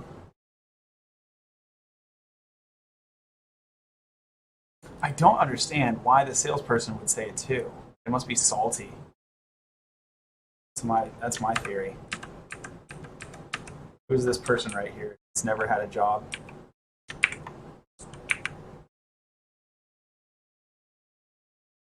Did they just fucking put ins everywhere? Hold on. At first I was gonna lol, but if they really did that, it's super annoying. Dude, they just put 10s at like, wait, 9, 10, 9, 10. These answers don't make any damn sense. Okay, so, and that's fine. So we should, we already have a variable to handle that. Is in a job title. So basically we would just either drop them or at least correct for it and noise it that way.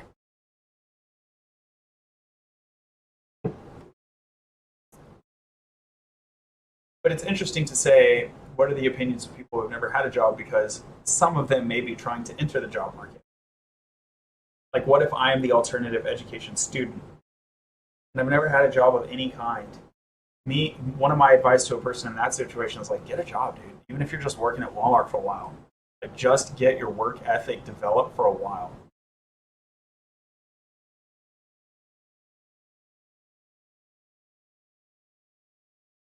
Yeah, it's a tricky subject. We'll let the stats speak for themselves. Okay.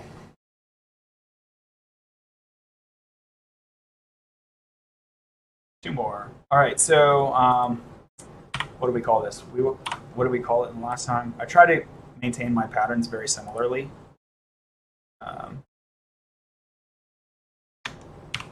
It makes everything easier. I can just do it the way I did last time. Okay. You always want to do it the way you did last time. If you've gotten published before, then sure, just anchor off the published one. If you haven't gotten published before, I guess it's tricky. I think the biggest issue for me getting published was just trying to get published. Perhaps the ease to try to all the journals, but a lot of really terrible papers get published. You can just submit the same paper over and over, and as long as you like act on the feedback you get, possibly eventually published. I can't say probably. I haven't studied it, but I think there's a good chance. So I called it SOIC. Okay. Survey on alternative credentials, and we'll call this 2020 July matching. So I guess it can be 7. Should I do 7 or 07? We'll do SOAC matching. So this is actually a different survey compared to the SOAC survey, but it's again related because it's on alternative credentials. I'll just leave it July. Okay. So this is the one that I want to import. Let's see if I can import relative. Deleted. Oh no.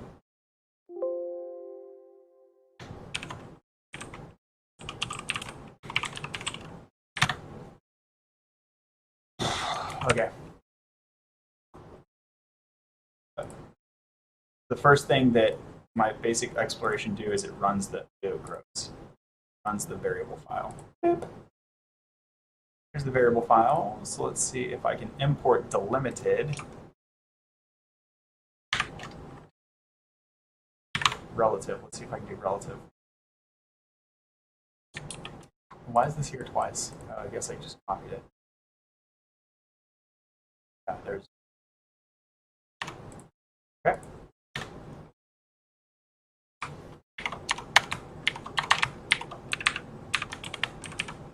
Delimited.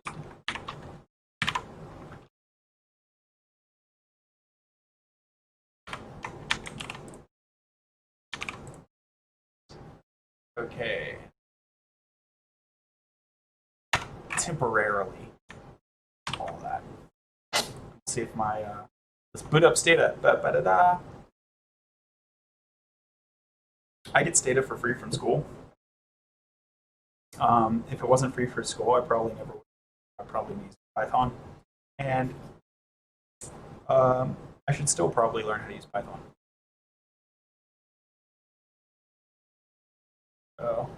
But now I have like very little incentive to do so. I don't think you drag and drop. I don't think that. So, but drag and drop a do file.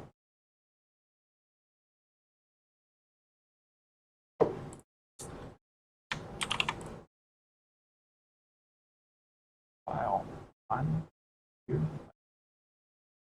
boom. Yeah, it doesn't work. Okay, I need the full path. All right, fine.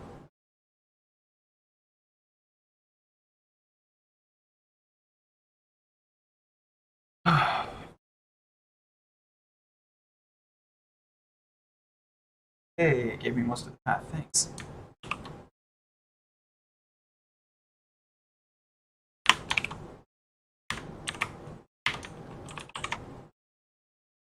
Now that I have this bad boy, I will undo.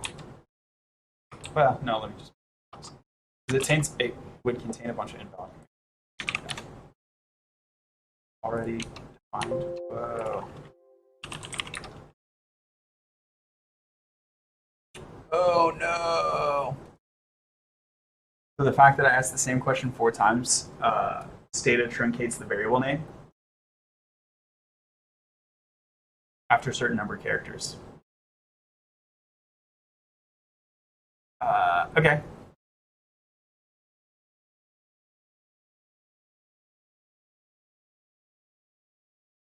I wonder if I can remove the level of. Level of. So let's see if I can just remove the level of. Hopefully it lets me have a simple solution. If not, I'll need to break out the node. How did all this get here? Oh, I never did delete that row, did I? Okay, that's fine.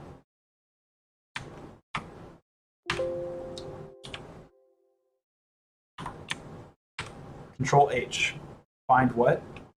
The level of. Replace with empty. So, boop. We made 44 replacements. Thanks. Save. They're going to let me import even though I left it open. I want to leave it open so I can undo. Maybe I should actually use Git for what it's meant for.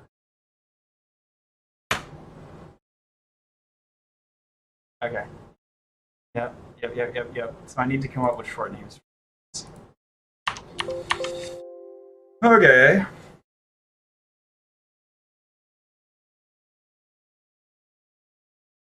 It's fine. Cool.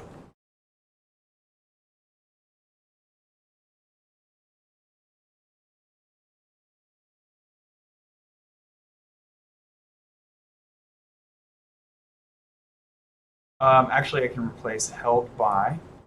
That's another thing. Held by n. I can replace it with an underscore.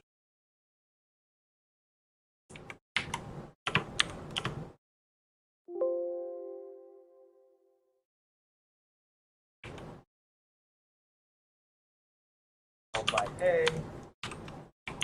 So this is technically wrangling. It's just really janky. But I'm still okay with it because if I programmed these same changes, it would take me a lot longer.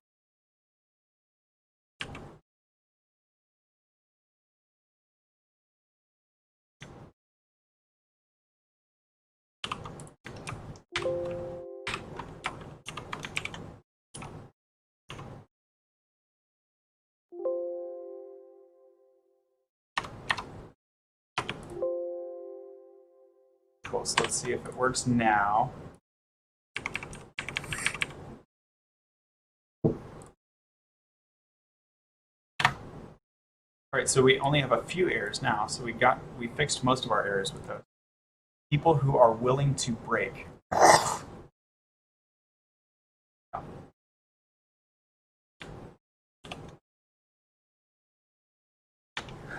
Okay, so I'll say people who are willing to break formal and informal. And I'll just say break rules. Rule breakers. Beep, those bad little rude breakers.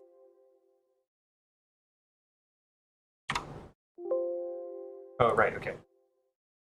People who are willing to break formal and informal rules.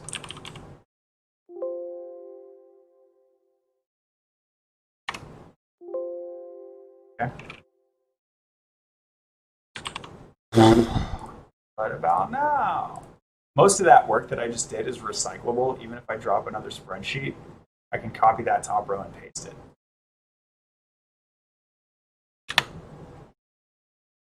Rule breakers. Oh, it's still too long.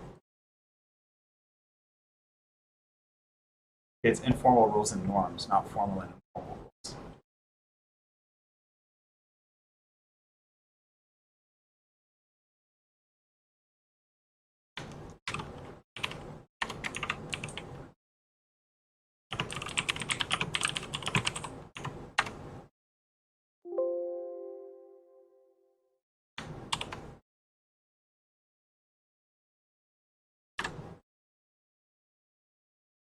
attention to detail, work ethic. Let's go over this point. These are like the, yeah, okay, the willingness.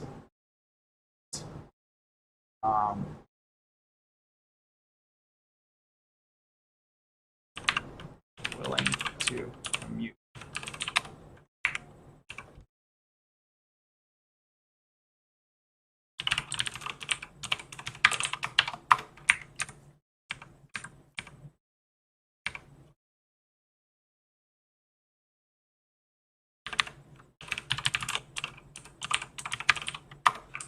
Bum, bum, bum. And because they all have this like prefix, same prefix, I know it's that question. And Stata will let me grab them all together. Wildcards next. Willing to commute. Da, da, da.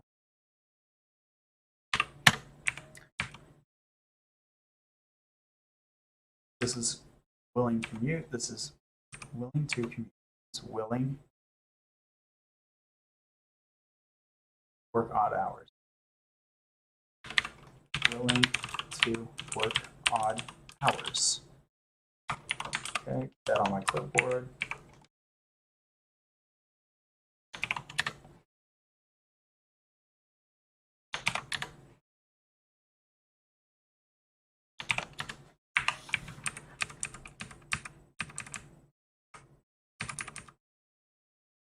So here is,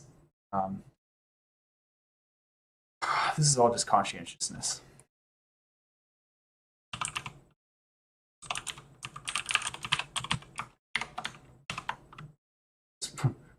Itself really hard to spell. Say work. Conscientiousness.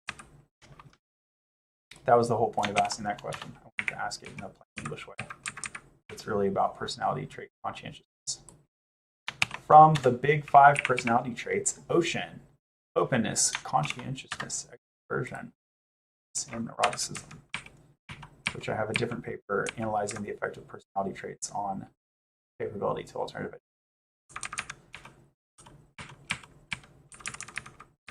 All right, cool. So I think that'll do.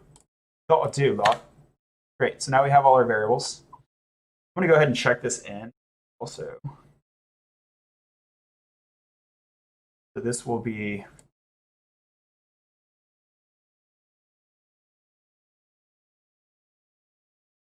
if I want to do anything.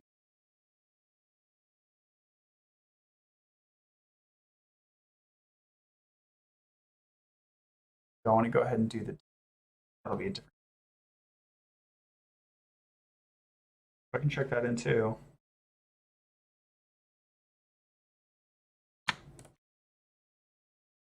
Or just get, love it on Windows. Also just use mine. Okay.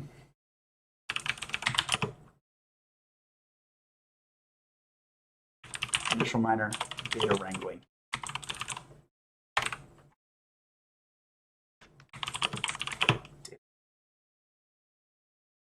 Cool. What am I doing? What is this whole get thing? Well, I'm glad you asked.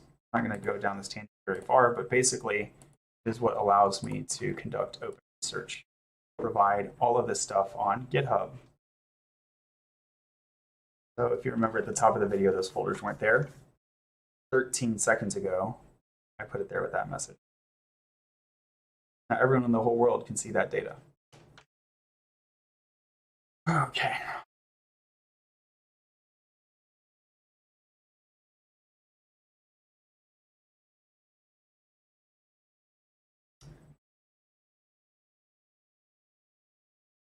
Have any comments here? Oh, here's chat. Maybe that is a way I can keep an eye on the YouTube chat while we go that way. All right, learning about Restream. Pretty cool so far. Still waiting on the 2 more samples, so let's go ahead and get started with the differences. So we're starting with no aggregation at all. So there actually is no construct right now. We go factor by factor. And there's 13. There's 13 of these questions. And this might be like a huge time grind. But sometimes that's data analysis, huh?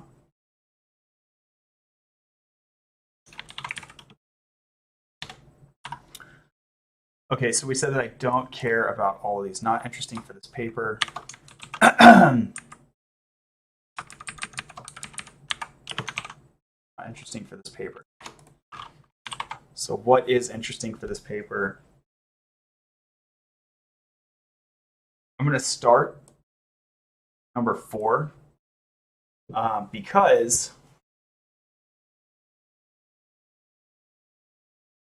that is literally the purest implementation. Without overqualification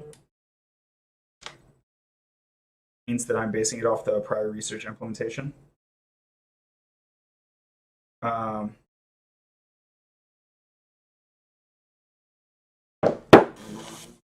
Without overqualification means that I'm basing it on the pattern of the prior research implementation, which gives me way more credibility, even if we find out that it's like not meritorious. It's better to start down that road. So you have to put yourselves in the shoes of the peer reviewer, right? What are they going to do? If I just do my own thing, they're going to be like, haven't you read the other research, bro? Fuck, bro. Do you even research, bro? That's what they're going to ask me. And I'll be like, no, I didn't know about that. Pointing that out. And I'm going to fix my paper and get published later. Or I could skip a step and do it right the first time, which is be familiar with the literature. So I know that the current skills gap analysis literature in general, but I have a specific reference to the David Blake book. But he's not the only guy, right? So don't put too much stock in it when I said like David Blake down here or whatever. This is like the way you do skills gap analysis very commonly. I have a response there. I say, hey, this is how it's been done for like 20 years, okay? So I didn't invent this. Whereas if I'm over here, I'm like, I invented it. Now, if I go with this, and then I also do that, and I'm like, hey, here's the way it's been done for 20 years. Here's my way's better. That's cool. But just doing it my way and not doing it the way that's grounded in the research, that is irresponsible and likely to get rejected. So the without overqualification is the purest research approach. The other is technically optional, even if it's encouraged. But technically, I don't even really need it. So because this is required and that's optional, this is more valuable. Alt Ed to Ideal, we already covered, right? We already covered because that is unassailable from a higher ability perspective. Again, Alt Ed to College Grad, interesting. I would even say very interesting. If we can get from favorability to concrete hiring rates, like that is really interesting from a research point of view. Because it's like when Jimmy says, or Sarah says that they're 7 out of 10 favorable. It's like, okay, what is the actual odds that you're going to hire the dude, though? You know, translate that favorability into an actual hireability percentage, probability, likelihood. That is valuable information. But again, it's optional. Because the question of interest is the effect on favorability. The effect on hiring is a downstream, very interesting, but a downstream concern and an optional concern. So this construct is the purest one to check. Technically, if we find significant results there, we could just write the paper on it. And we could write like a whole second paper on those additional questions. And that's actually like probably a pretty good path forward, because wouldn't you rather have 2 papers? But then, and actually, now that I say that, I think I'm going to do that. I'm going to do this, and I'm going to write the paper. When I get done writing it, I'll have a few journals and see if they want to take it. And if no one really wants it, or if the paper itself is like too thin and there's like not enough meat on the bone, so to speak. And one of the ways you'll find that is because journals love saying this. What is the phrasing? I forget the phrasing. It's basically, it's like, your paper is not interesting enough or it's not important enough. That's like actually a pretty common reason for rejecting a paper. Which I hate that reason because it's like, so what should I actually do to improve the paper and make it acceptable? It's really a non-answer. It's really just like, it doesn't really matter what you do, your paper's terrible. It's like not good feedback to give somebody, so I don't like that response. But it happens a lot. I think it's like the number one. Yeah, let's Google it. Number one reason for journal rejection. It might be journal fit. No, those are technical rejections. Incomplete data, sample size, missing poor controls. Those are great reasons to reject. They're very concrete. I actually love that stuff. But those are like less common in my experience.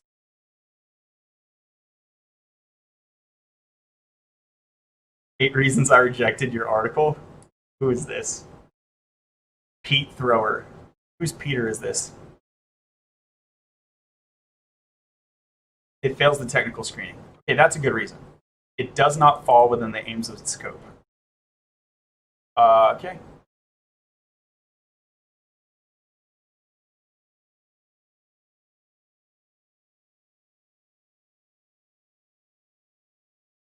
It's boring. See this. Although he put it at the end.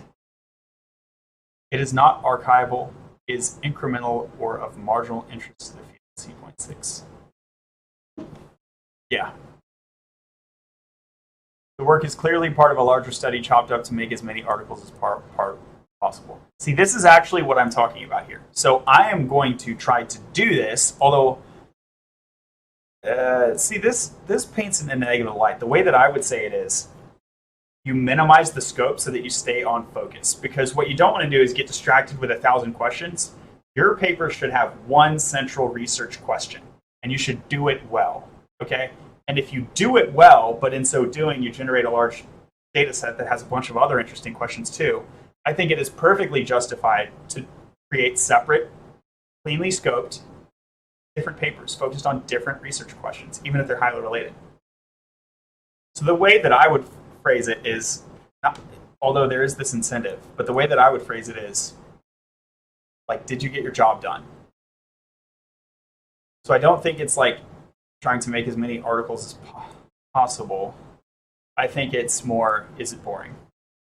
And if they're like, it's boring, so I stayed on focus and I answered my question. If that's boring to you, I can lump in some other stuff too, try to make it interesting. But you can really only do that up to a certain limit, right? Like 2 or 3. Once you get like 2 or 3 things that you're talking about in one paper, it's just an unfocused paper. And I'm pretty sure that they would be happy to reject your paper for that too. It's incomprehensible, right? Dude, what are you even talking about? You're talking about too many things. You're incomprehensible.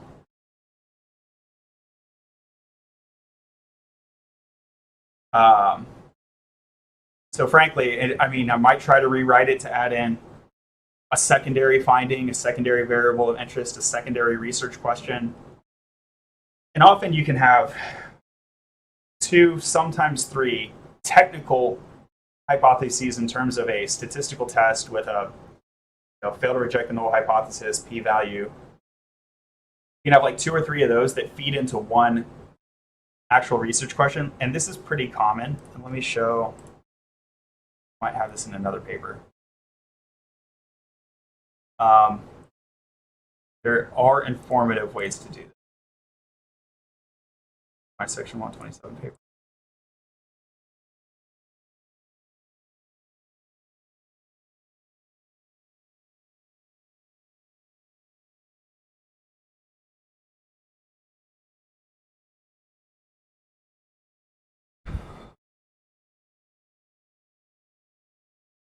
It's like the difference between your specific hypothesis and your research question.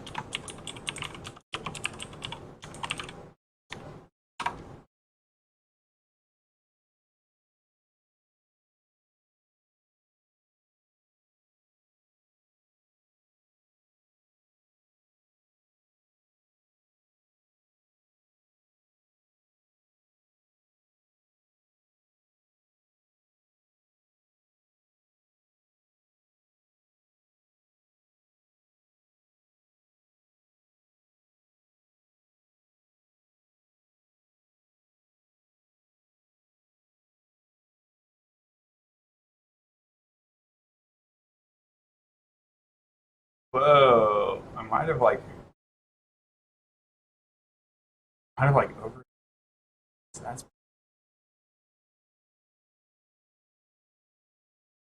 it's like a whole different paper. So this is supposed to be my COVID Great Ocean, my personality paper. Alt COVID.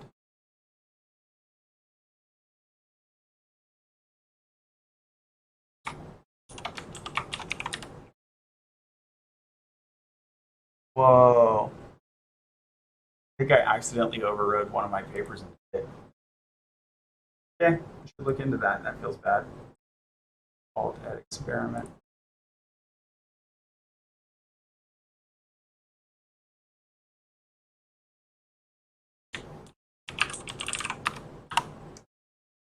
All right, I can't find it.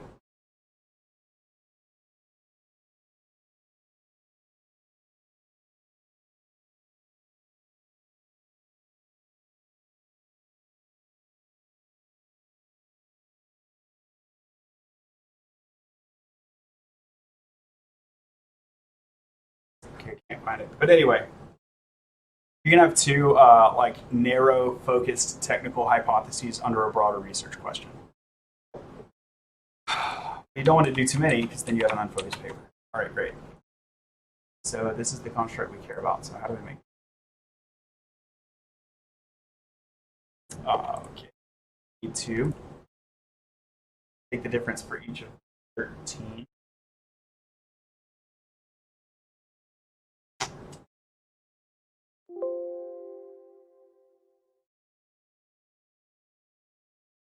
Okay, so I will call this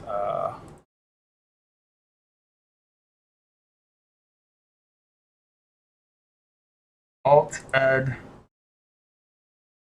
AETIWO. AETIWO. Alternative education to ideal without overqualification. I don't know. This is a great name. Probably it's a terrible name. So this will be, that's the construct name. AETIWO. Okay. So there are going to be 13 of these guys. Let's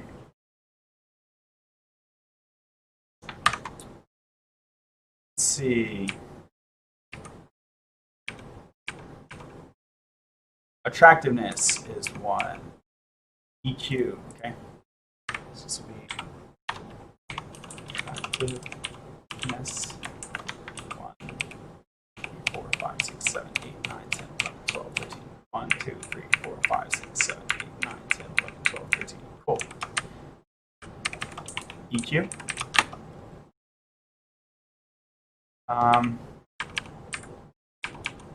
Salary. Written communication. Salary, written, verbal, body language. Salary. Written. Verbal. Body language. Okay, and these could be grouped. So these are all facets of oh no, we're not doing the facet right now. But these could be all facets of a skill construct. And you could see that these two would be, or these three would be a communication sub-construct, which would be under a larger soft skill. So I could diagram that construct, but I think we said that we're going to call right now. Would be skills. And we said hard, soft, and other.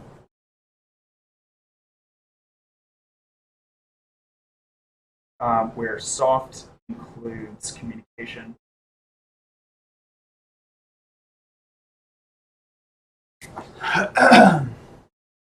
Salary isn't really a skill at all, is it? But it's a thing that matters.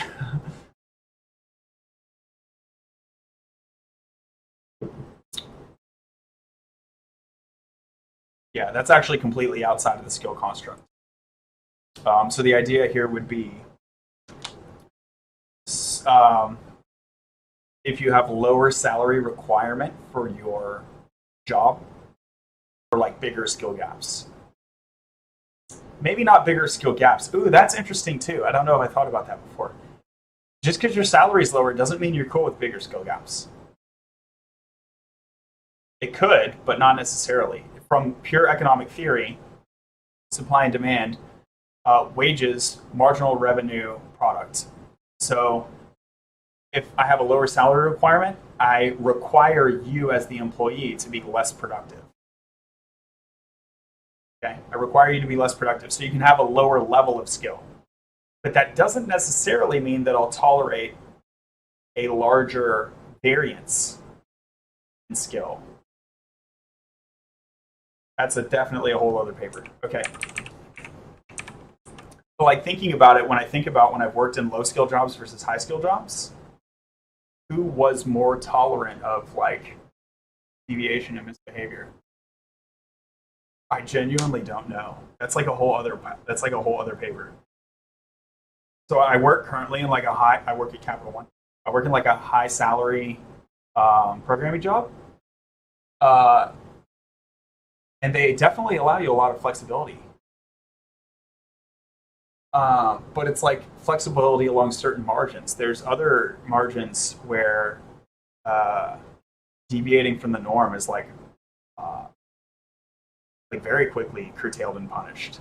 Whereas when I worked at Walmart, they paid you like dirt. And in some ways, they were even less flexible, like timeliness. Like you have to be here at this time. Don't clock in 10 minutes more. Don't clock in 10 minutes less. So like timeliness was like much more important. They're more flexible on my timeliness now that I have a higher paid job. Capital One, they're flexible on schedule. Walmart, they were not flexible on schedule. But I can definitely also think about like once you're off the clock, people at Walmart acting like super crazy. And that was in its own way kind of normal. Whereas now, if I'm off the clock at Capital One, I can't just act like a weirdo. I don't know. Maybe I could, but at least there's like a more sensitivity around like Capital One's brand getting damaged by me acting up off the clock. Whereas I guess that wasn't such a big deal with Walmart. That might just be a Walmart thing, though. I don't know. Okay, we got body language. Let's see. Written, verbal, body language. Technical, conscientiousness. And I'm going to copy that because I'll spell it wrong.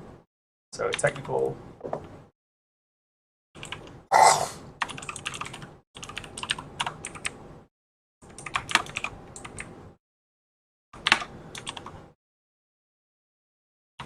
Like the worst. It's like the worst word, conscientious. Rule breaking. Customer service skill.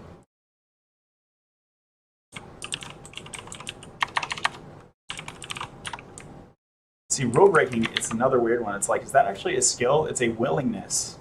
It's a quality. Depends how you define skill. Depending on how you define skill, it could be any quality of that person. So these are actually like candidate constructs more than skill constructs. So anyway, not constructing at all, but that would go under other. I guess it would be like other / non. They're not skills at all. Okay. Rule breaking. See, I already forgot. Customer service. Teamwork. Teamwork's a great one.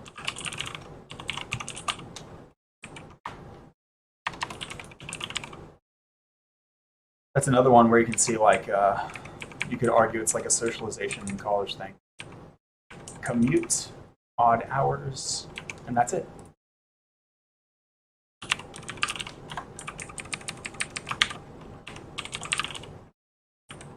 All right, cool.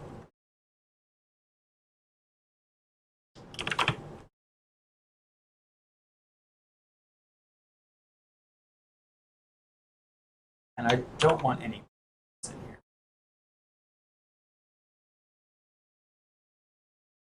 And just get rid of all the periods.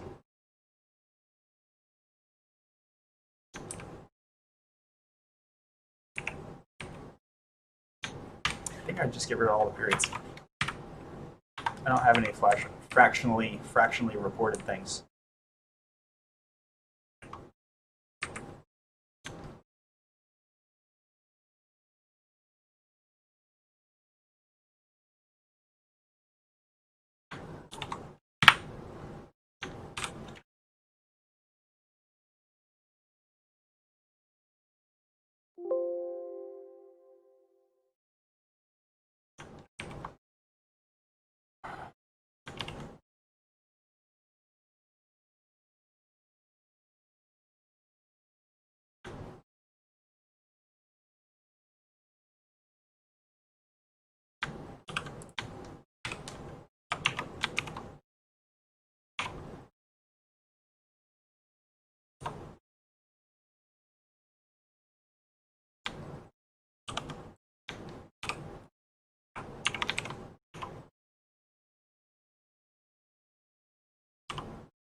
So I think this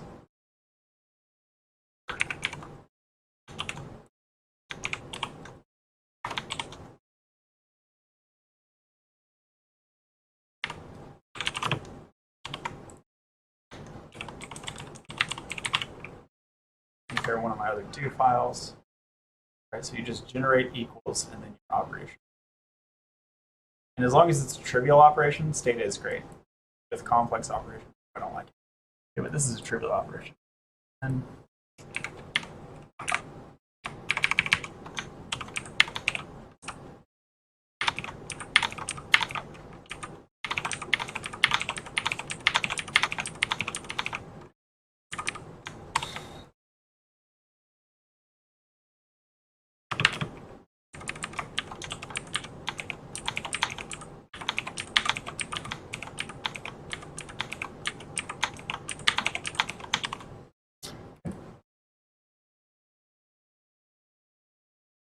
by the way, down here. All right. Okay.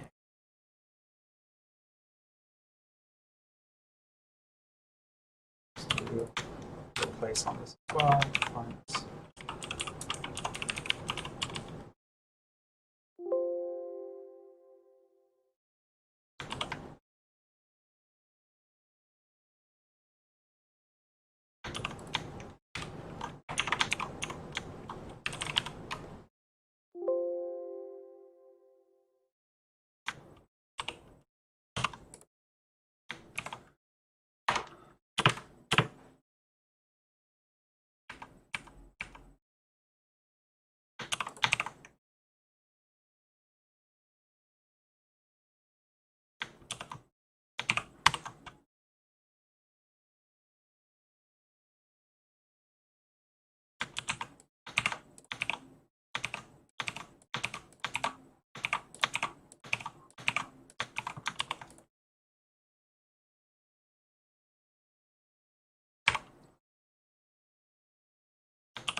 I don't like spaces in my stuff, although Stata just knocks out the spaces. Column any.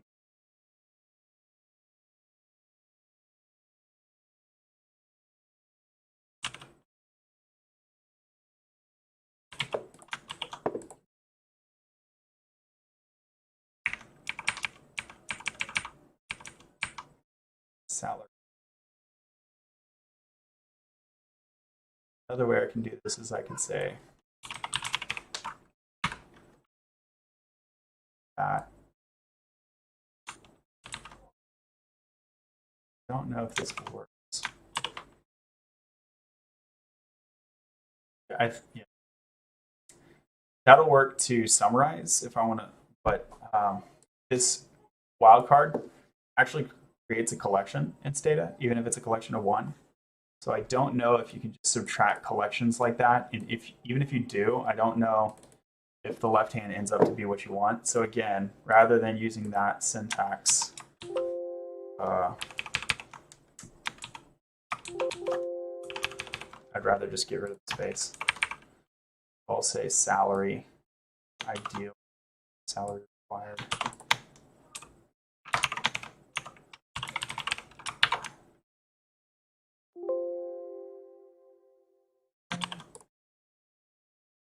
Salary underscore ideal, and then discount salary underscore this thing.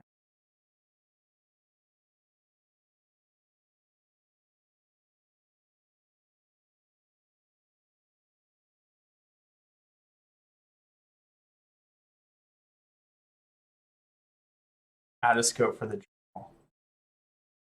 Not enough of an advancer. Yeah, these are the ones that annoy.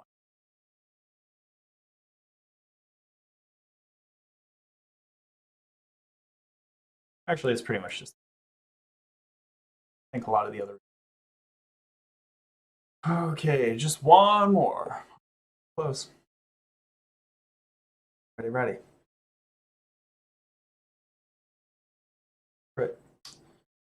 Base salary. Written. I guess I'll end up renaming.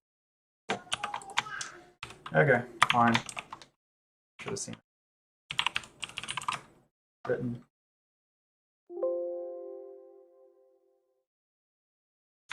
So that written.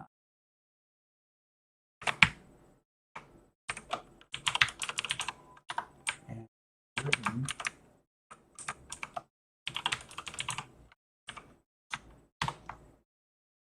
On college graduate alternative.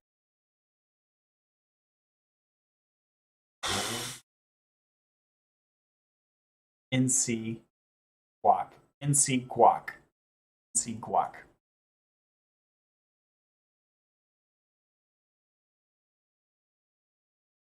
Guac. Guac. Tempted to see. Sayable in guac. Why not? It's within our right, isn't it? In guac. In guac. Non-college graduate with alternative credential. In guac.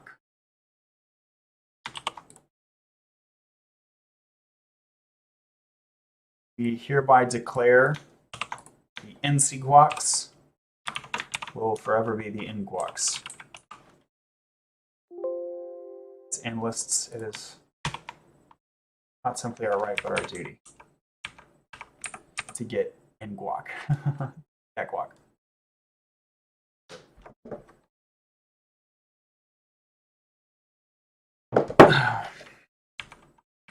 Written ideal, verbal communication skill.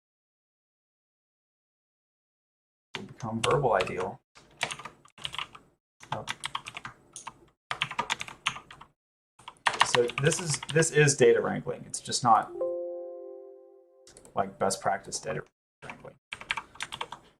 Like this would all be handled by a program.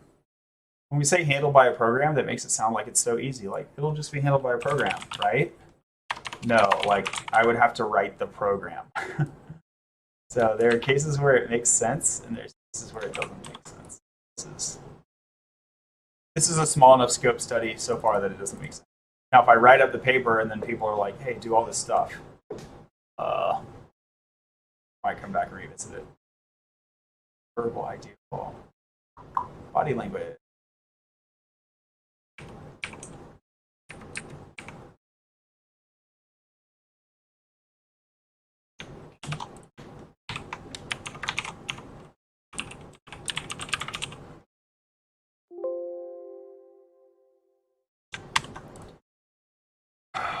Verbal.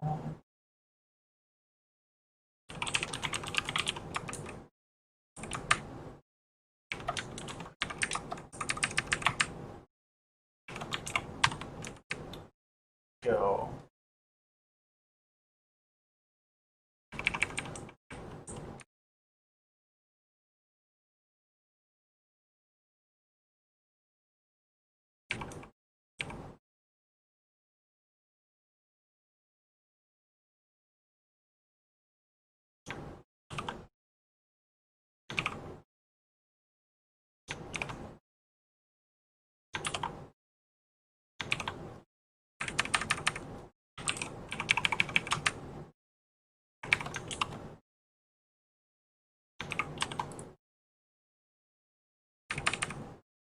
Technical job skills with an S.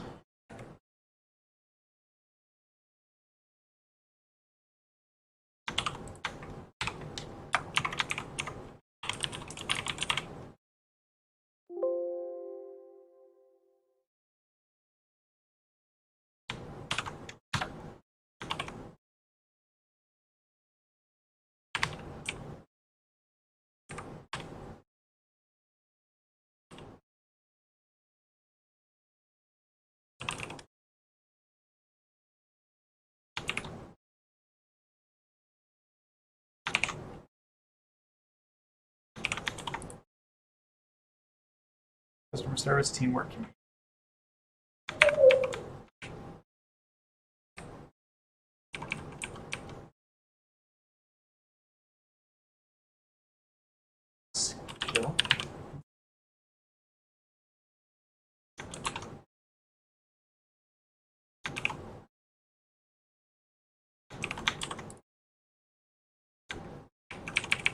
Teamwork. It's just teamwork. Okay. And willing to commute.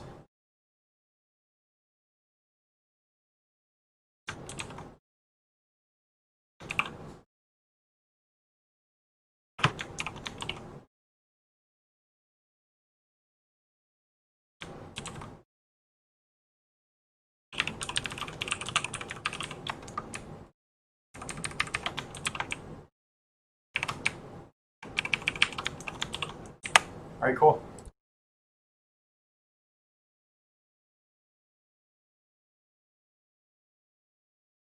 So update column names and generate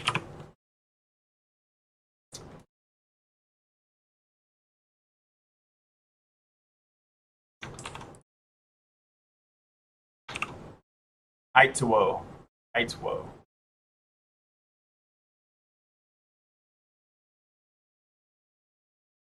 ITWO. ITWO. Whatever. Generate ITWO vars. Okay. So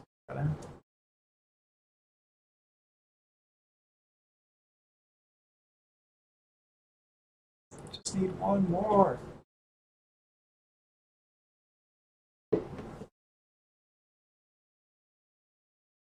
All right, cool. Let's see if we can import. Now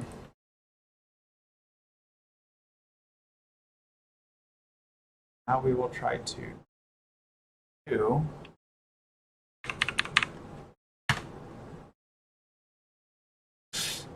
DWAG, not okay. Oops.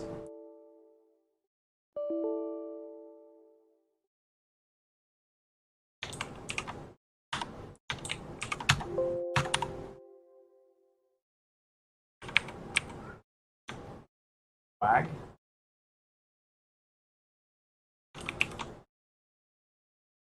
Walk.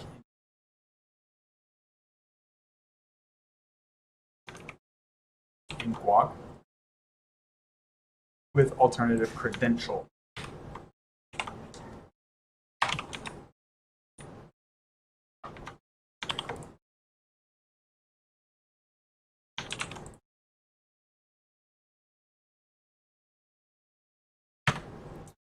Clear import gen, all the generate happened. Sum I to woe. I to woe. Sum I. Yeah, so rule breaker. So whenever we did our scan in SurveyMonkey, we said that the rule breaking is the only case where there is overqualification on the part of the alternatively educated people. And that's reflected here, which means that our variables generated as expected. Here's some interesting stuff. The maximums.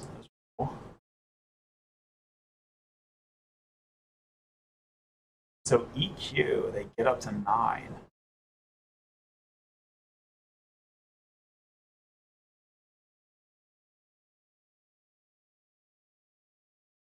Wow.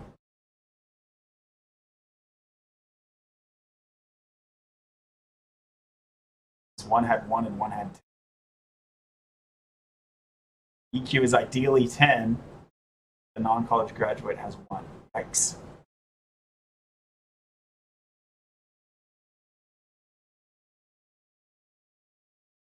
And the minimums are all negative. So whenever we hypothesized, okay, this is the only case of aggregate overqualification, that's the case. But what we see here, whenever I speculated, I said this is speculation, I'll double check, but I believe there will be cases of disaggregated overqualification at the individual respondent level. We see that that's the case every time. For literally every question, there was some respondent who thought that the alternatively educated individual outperformed the ideal, which is interesting. Let's write that down. It's interesting enough to write it down.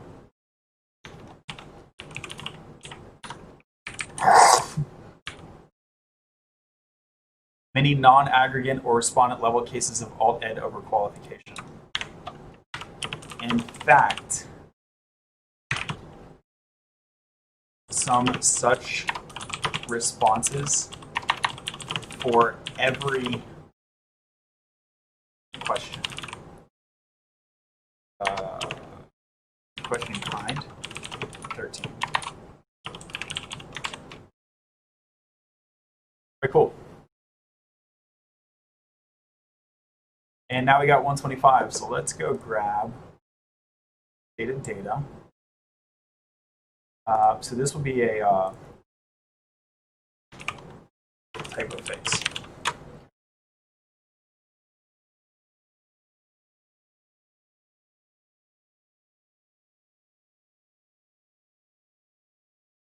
Okay.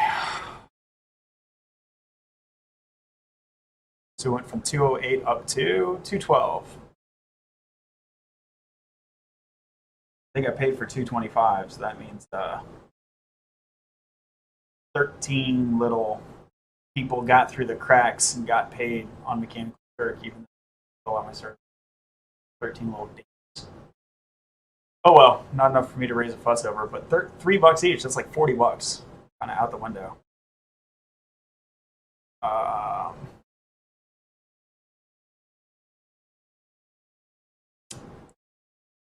As results. Cost of business, we'll say.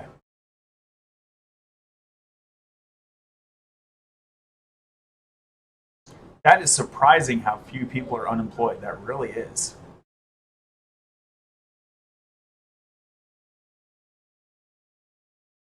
I better not try and claim anything on behalf of the unemployed because,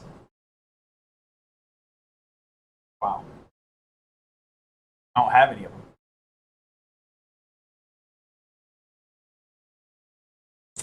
Okay, let's export. New export. All response data. CSV. Original view. Next value.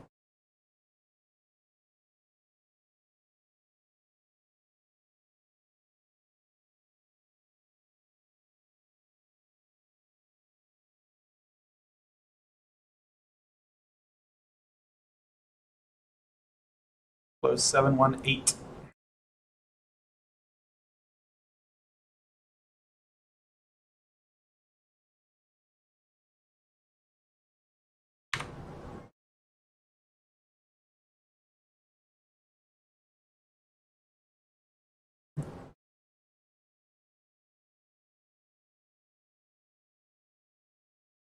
Let's make sure.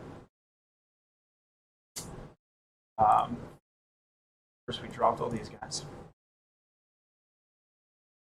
Dropped all.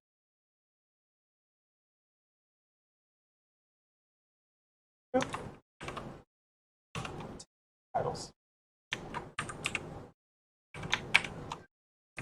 All right, so this is problematic. You can see it spills over to the right, which means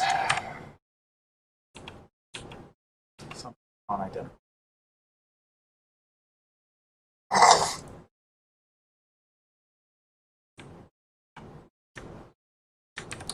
Let's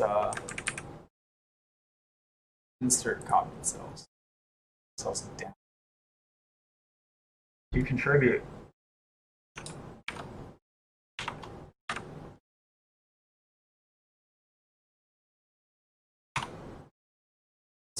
Go.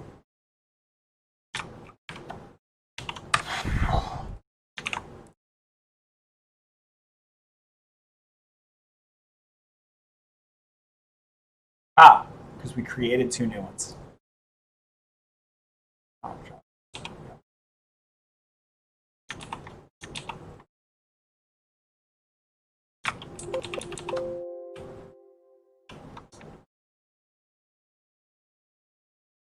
Right here.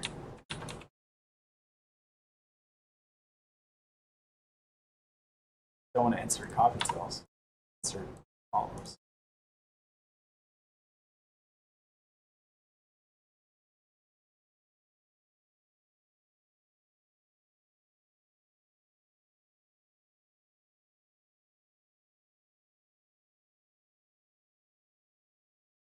Old spreadsheet.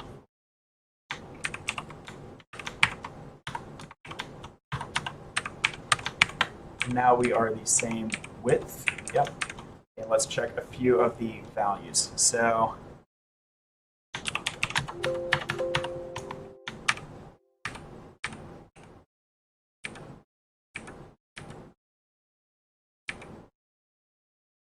uh, 251 for this bad boy. 1066 Filament Art 251. 1066 Filament Art 251. All right, so that lines up. Lead programmer, but I'm in charge of hiring. Yep, see. Makes sense to me.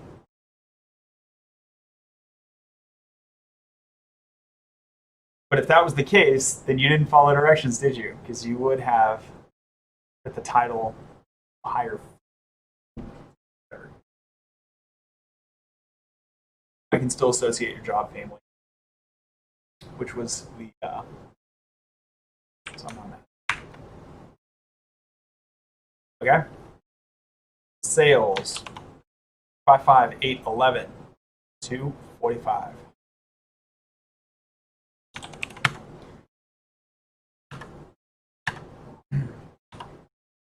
$55811 So I'm satisfied that data matches. Do you want to save?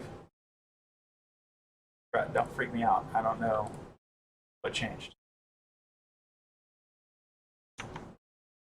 Oh. These guys. So now we have the new data.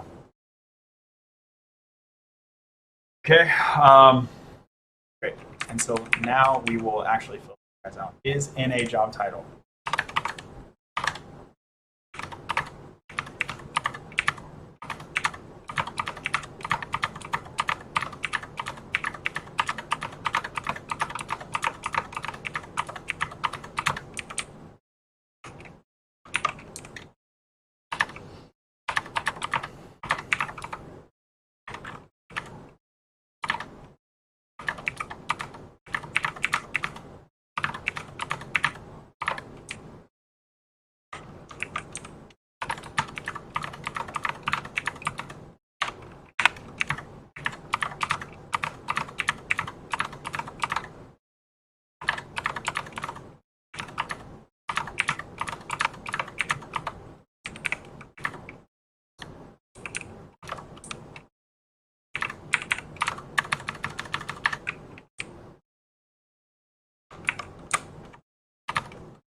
Yes.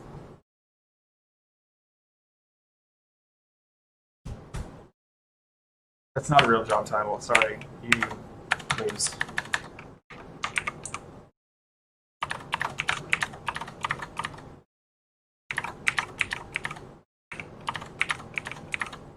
Whoa.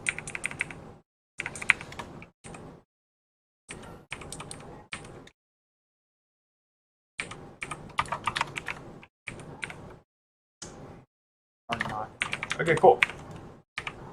And what about managers? So here's one. Case manager. Oh, is that a manager? I'm going to go with no. It's not manager in the sense that we're talking about.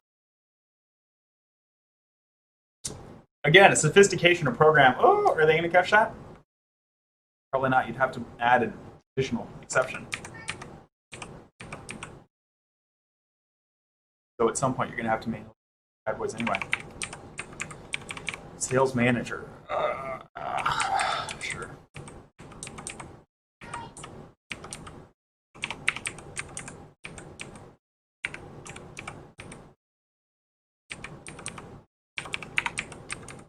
Employ.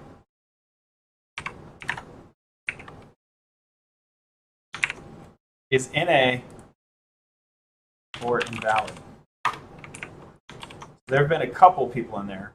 Yes, and employ. Making an answer. I'd throw them into their own category, but there's not enough samples that it could possibly be. Again, there's only 2 or 3 in that group. If it gets up to like 5 or 10, and maybe instead of a 0-1, it's a 0-1-2.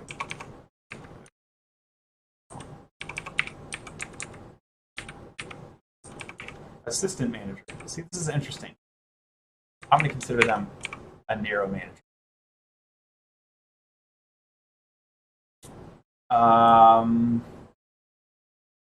Yeah, and supervisors are. So, okay, it's like a moderate narrowness, yeah? But whatever.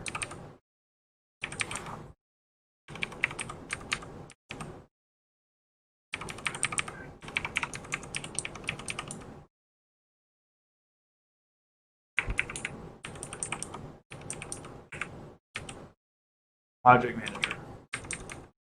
So they said yes, they contribute, so I'll consider them. Some project managers are not actually human resource managers, but he said they do. So I'll count. Production assistant.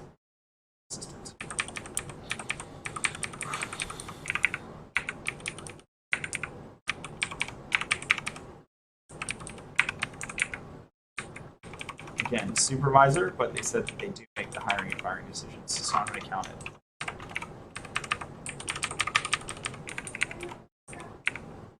Software developer manager. Cool. Production manager. HR manager.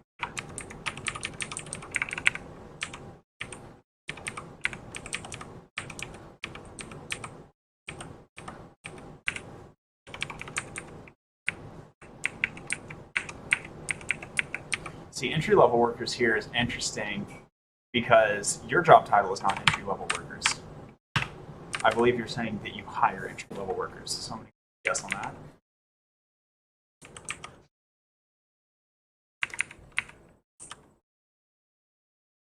I'm going to do the same for you, service-oriented. Human research is not a job title. So I'll do the same for you.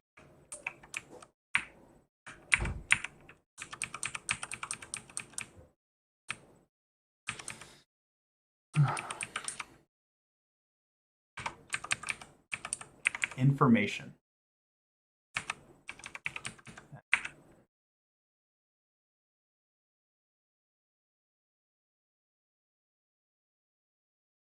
It's not even like a job family. It's more like yes. It's like say that you don't even count. Sorry, it feels bad. Project manager, graphic design, manufacturing, nah.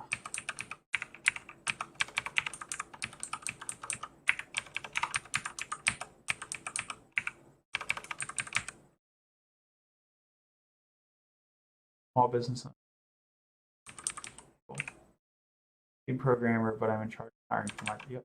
Thanks, dude. Very clear. I appreciate that. We got it. Project manager. Project manager that does not hiring and firing decisions. So I'm going to swerve on them. Team leader that does not make hiring and firing decisions. See? We have some sophistication up in this beat. Customer service.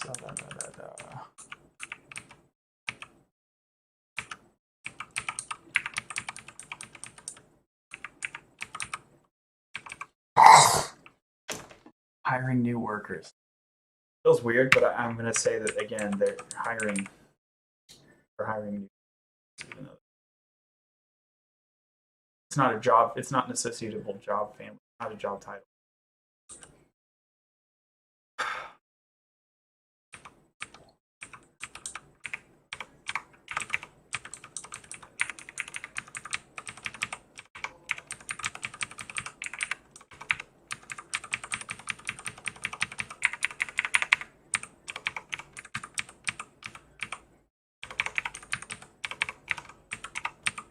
CSM as a manager.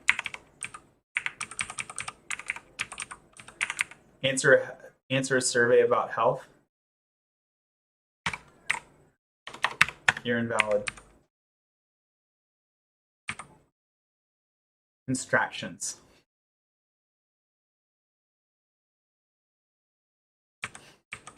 Lit.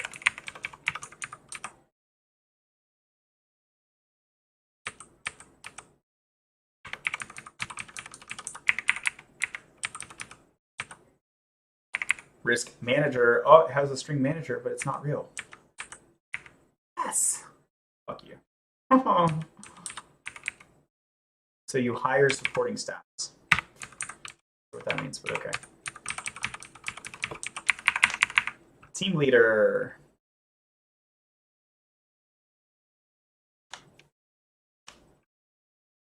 I think you're a manager.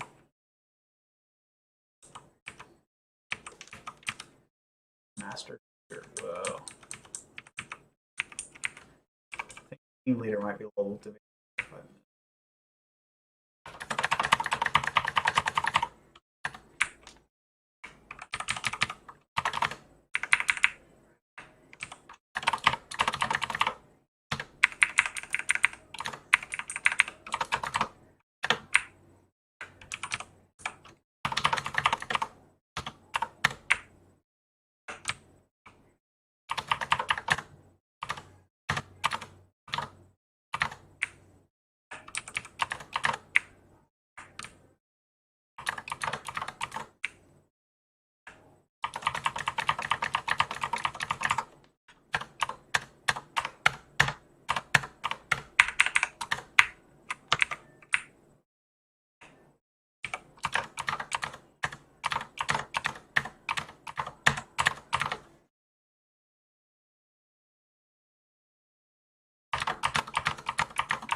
Dude, I know Twitch is loving this content. This is the most entertaining shit ever. I'm literally just entering zeros and ones on a spreadsheet. FML.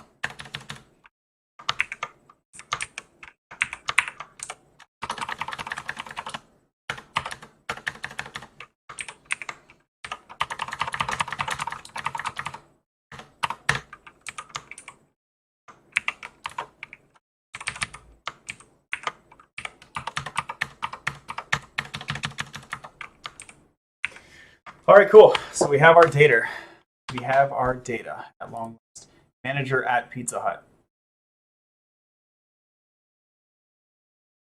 I think some of these people got their industry wrong. Let me check industry. So I really don't have sales or restaurants in here.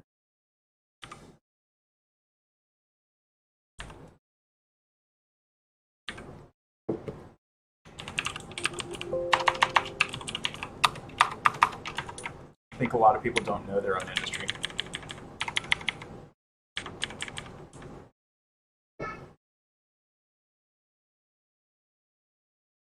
Nope, they're right. So no restaurant here. No.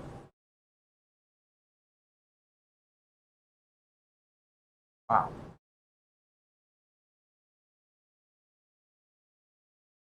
There's no like hospitality. Wow. Wow, wow, wow. How many people are in other?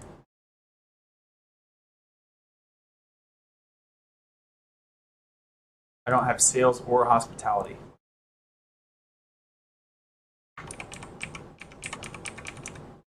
Yeah, no doubt. 1, 2, 3, 4, 5, 6, 7, 8, 9, 10. So I see 10, but I saw 2 of them were for people that are either unemployed or not applicable.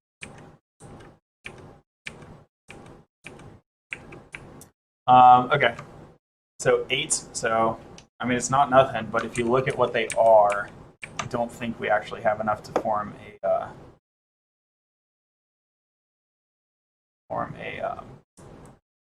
industry variable unless we consider like art, media, and entertainment all in one. It might be three or four of the 8. So anyway, it feels bad. And next time I will probably have to remember. Yeah, 10. I need to remember to create variables for hospitality.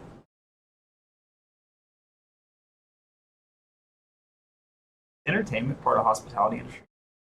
When I think of hospitality, I think like restaurants and like hotels. Let me write it down.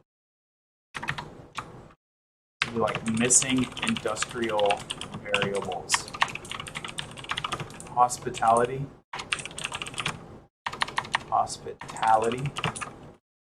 restaurant, hotels, and entertainment, media, and sales. Can't believe I didn't have sales. Wow. All right. So anyway, it's fine. I don't think we're really missing any industrial effects in the sample, but for a bigger sample. All right, cool. Now, scan to the chat over there. One in my chat.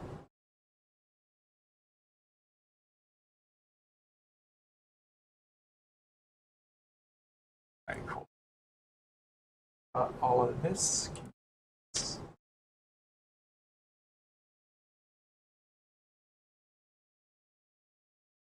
Oh, my baby misses me. Say hi. All right, we'll wrap it up here in the next 10 or 15. Okay, so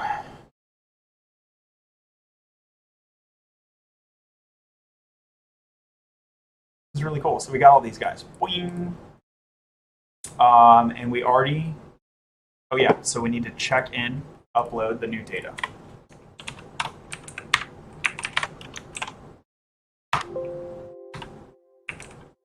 Won't let me open, so we close it. Quality assured this data.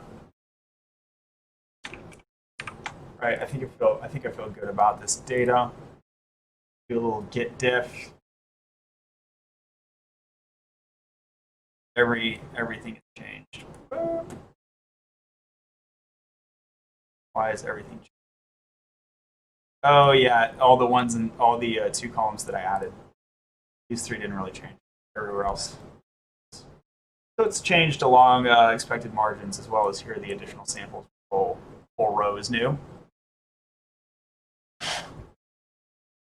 Got rid of the period there. Okay, so these are differences that I expect. So nothing really freaking me out. So this will be final survey. Whoa, final survey data. Okay. Unless I need to like never say never, right? But like that's the intent.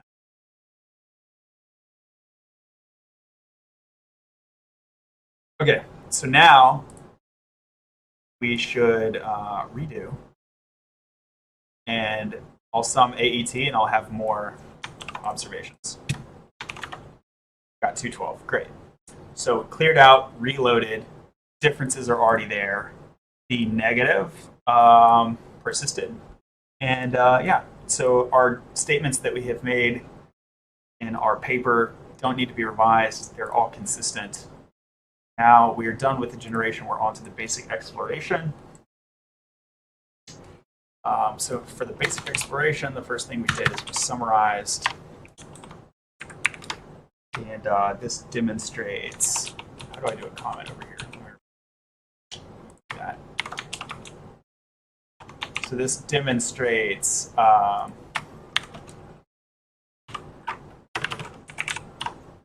it's 212.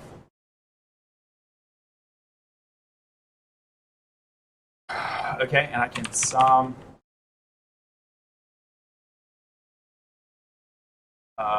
I want to know the employer variable. Is right. Analysis bars.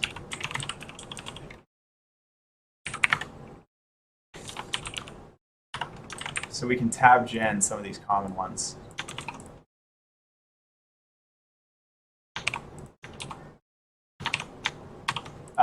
Region, we have STEM, industry. We don't have region, but we have state. What if I sum state over here? What if I sum state? Okay, what is wording?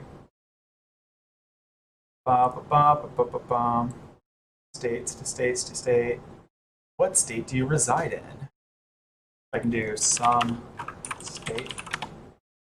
What state do you reside in? And they are the 50 states.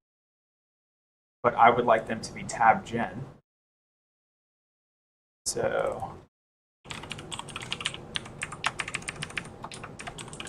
I'll tab gen state. I don't think I have a question on income, industry, yeah, STEM, yeah. Do you work in a STEM profession? Okay, so do you work in a STEM? Do you work in a STEM? Which of these industries?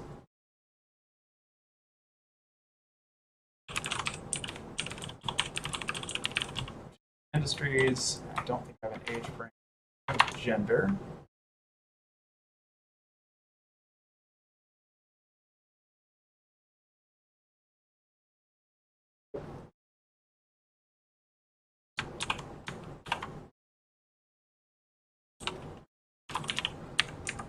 Tab gender is gender.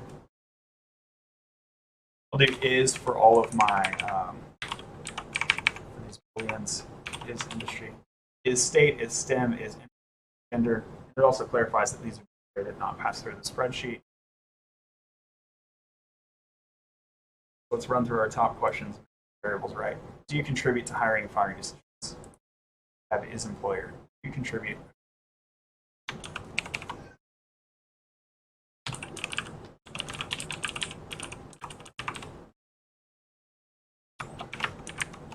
Is manager.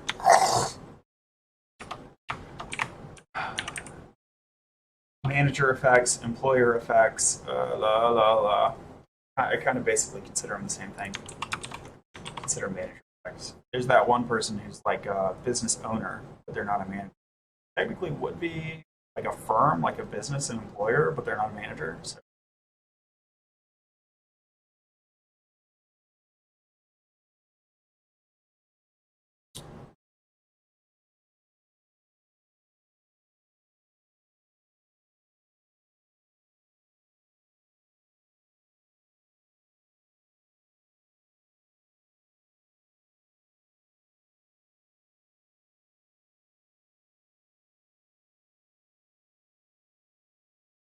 So these arguably shouldn't be considered.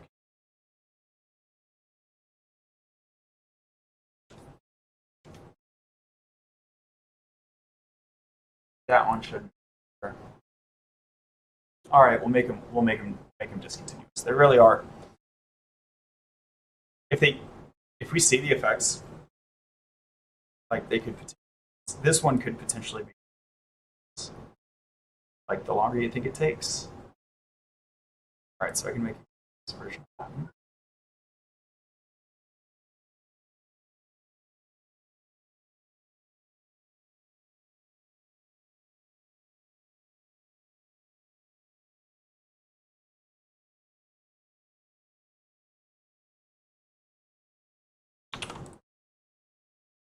So, let's see.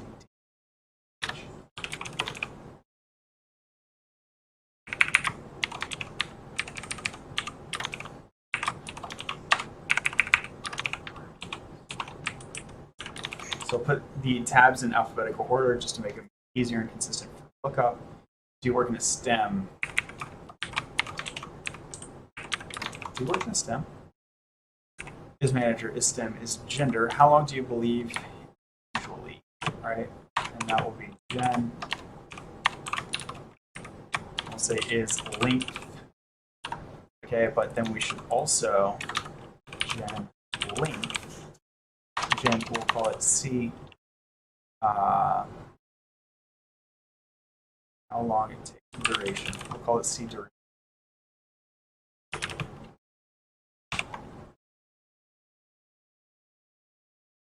Okay, and we can look for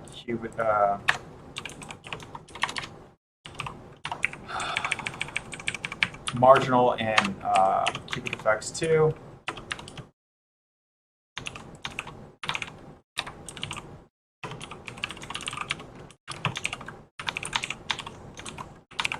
All right, cool. All right, I think we're doing good. One. So this could be continuous between these four. And these could be continuous. All right, we'll make continuous. We'll have continuous and discrete versions.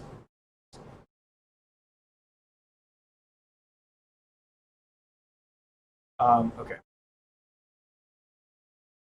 So what is the variable called? The variable called if.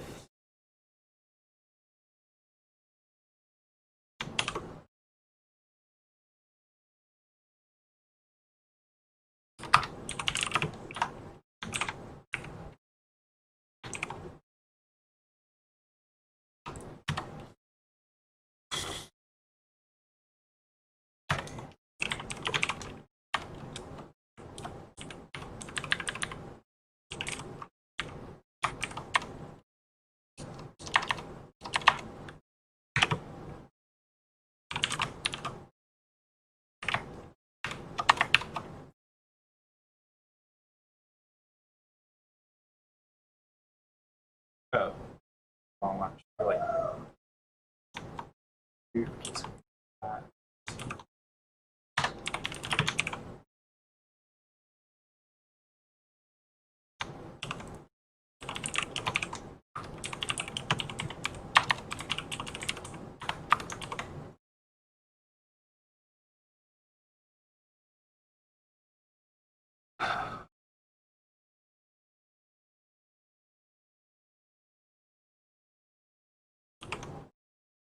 so for our basic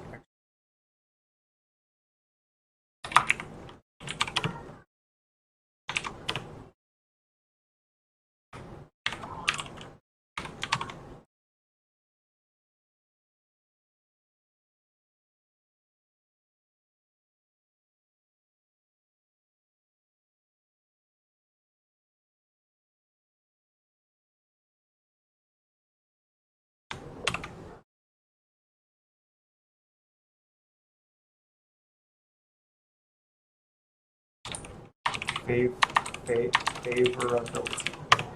We'll regress all of our flags on favorability.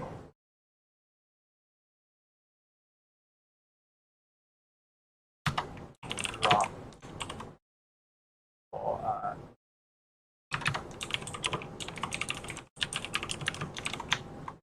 okay, favorable is a word.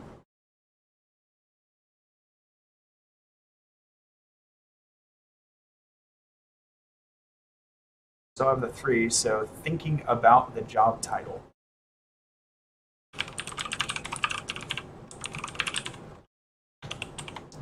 We'll sum to check.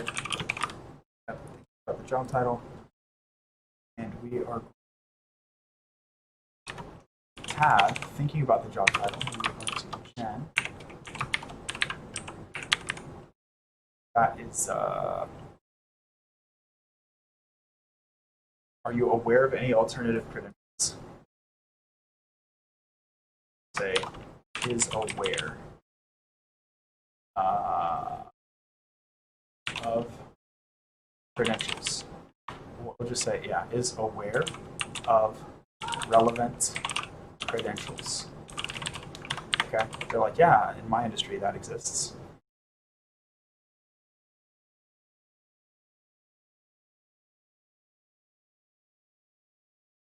Okay, and then say continuous aware of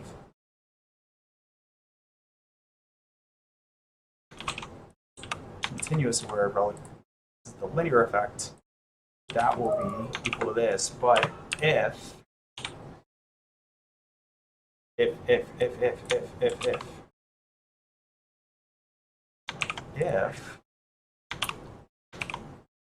not equal to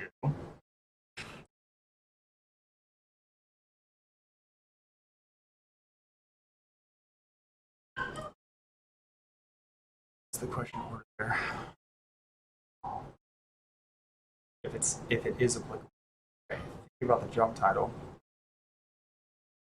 Okay, so these are really continuous awareness. Yes, strong, less strong, or like just totally no. 1, 2, 4, 5. Right, so is it 0 index or 1 index? It goes 1 to 5. I want to ignore the 5s. It's not equal to 5. Test this guy out.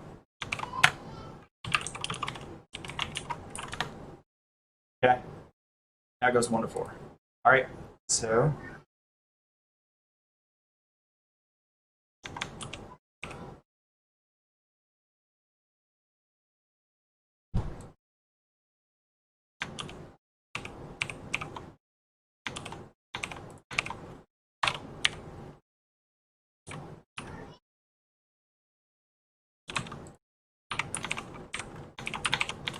all right, so linear, marginal, and cubic, and we also have our flags. And how long do you believe it is? All that duration. It's like perceived duration. How long do you believe duration? Duration is duration. All right, and then the last one would be size.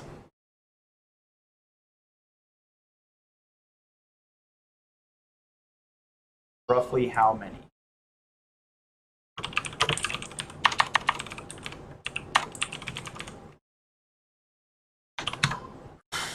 Very cool.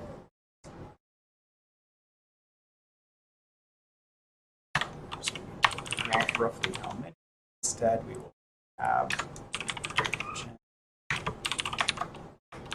is company size. Okay. We can also generate a continuous variable for company size. Is C company size. Continuous company size 1. It's going to be roughly how many, if roughly how many is not irrelevant. 1, 2, 3, 4, 5, 6, 7, 9. Let's just double check. It goes through 9. As expected, disregard 9. Roughly how many is not equal to 9.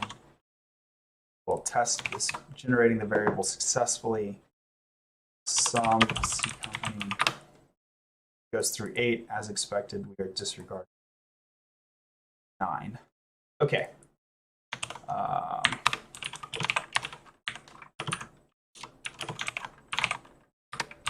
And get cubic. 1, 2, 3. So at this point, we really have our variables. So for our kitchen sink regression, we can address favorability on all of our flags and our C, AET, and then AET. Okay. We get gender, subgender flags. So we have all of our corrections as well as our variables of interest. I'm not actually studying bad boys.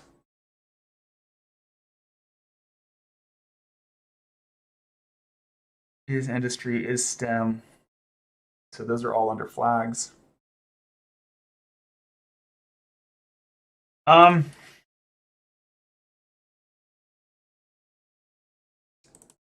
Yeah, let's get one of these. I don't think we need all three. I think we can get any one.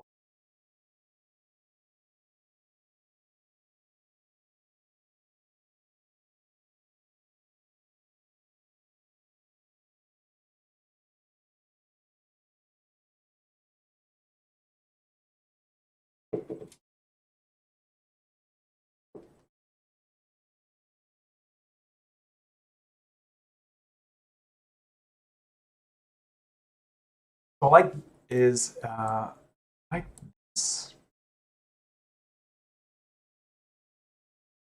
Actually, we can generate a flag out of each of three flag, or we can just let them be continuous, or we can do both. Gosh, so many options. All right, people who are willing. These are all people who are willing. Maybe I just leave them named as is. People who are willing.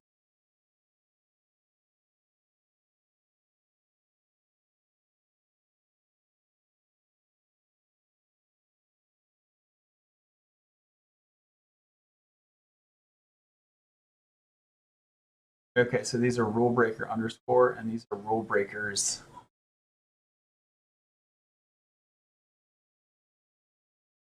Yeah, the question's on the rule breakers. That makes sense.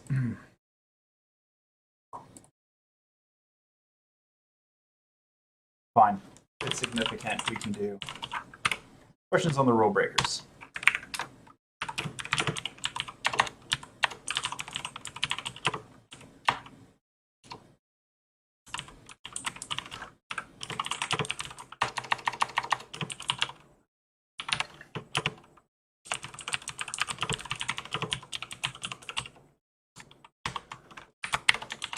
Okay.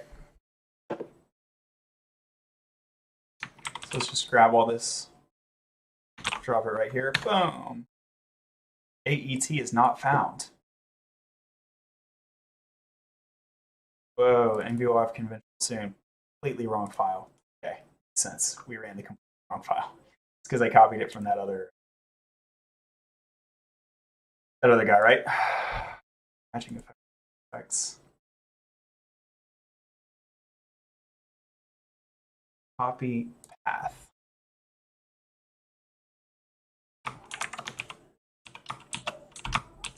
Yep. Okay, so let's do that, and that should clear, import, and make our new variables. How long do you believe is not?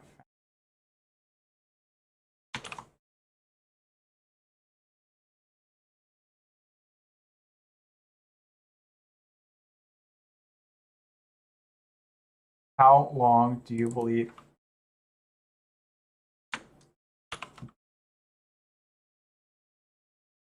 Declare that variable incorrect. Okay, how long do you believe it usually? How long do you believe? Okay, that's fine. All right. Whoa, thank you. I did wrong. Okay, duration. How long do you believe? All right. Good from there. Roughly how many? Okay, these should be here. You should not be. Okay.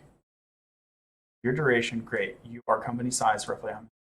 You are aware of relevant about the job title.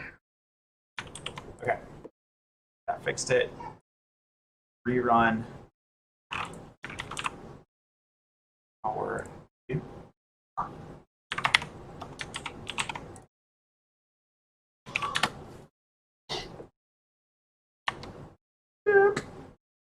we don't explain that much. So r squared of 0.3 adjusted 0.16. Okay, so this is like a quarter of the variance roughly. We'll drop some adjusted r square, low p-value adjusted r squared new factors.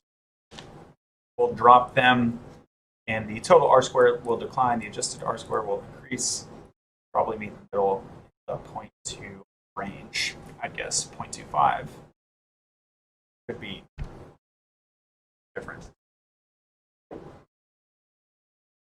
For the invalid job title people, they didn't actually deviate much. That is a little bit surprising to me.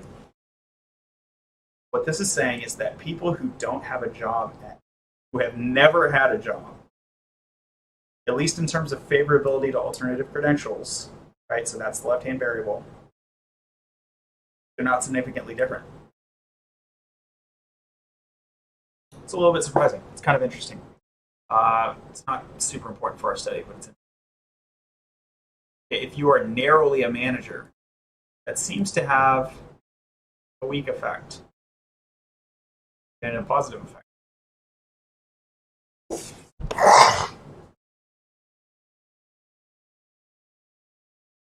Oh, we left out a ton of variables, though.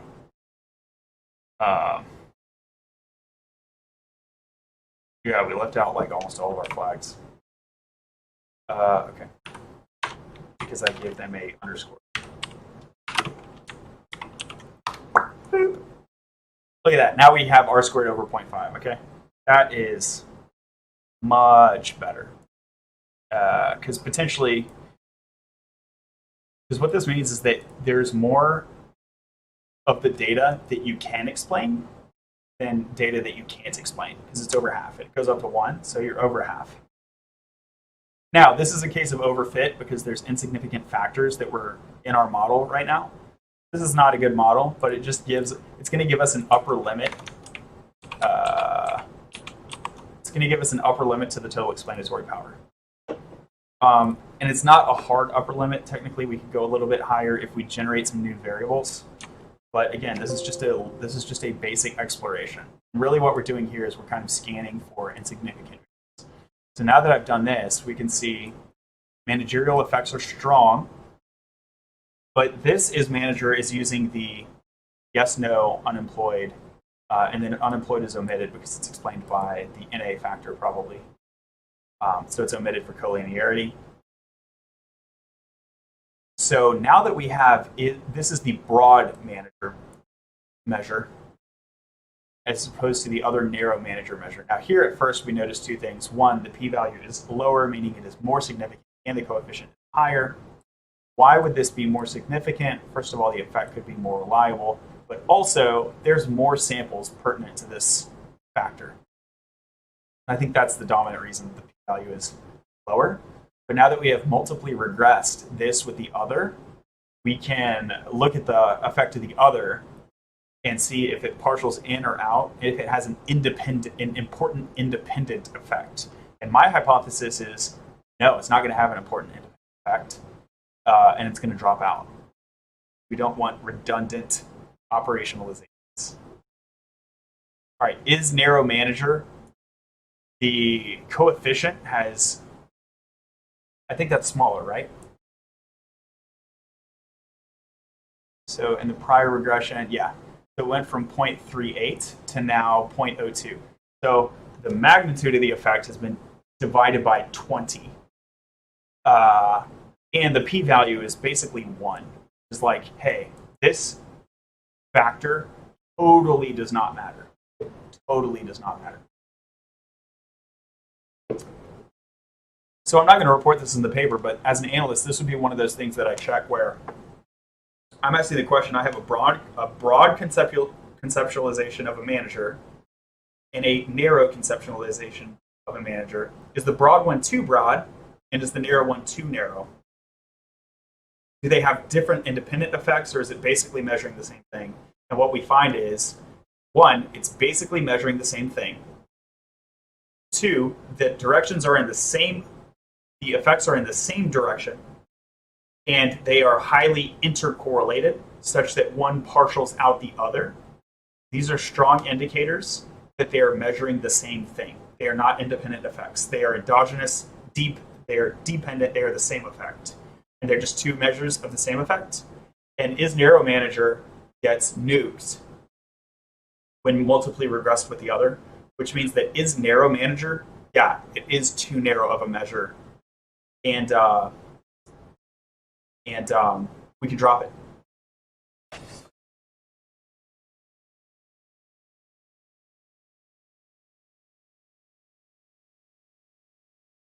Now, is NA or invalid job title is also basically doesn't matter.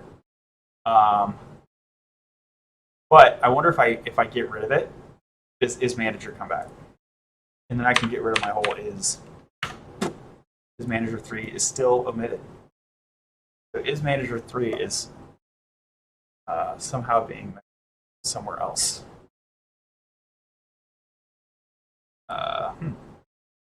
Maybe it's in the industries. I don't know. These nonlinear effects are like all being don't matter. What actually does matter? Rule breakers questions seems to matter a lot. But how you think about rule breakers matters a lot. It's interesting. It's not super unexpected. Cool. And then what about hour 13?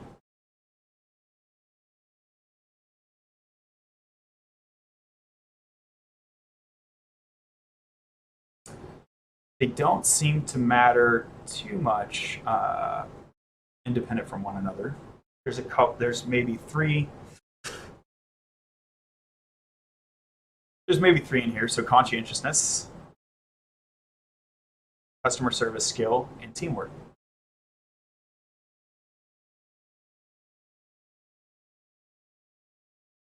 Written, verbal, body language. Body language really doesn't matter at all.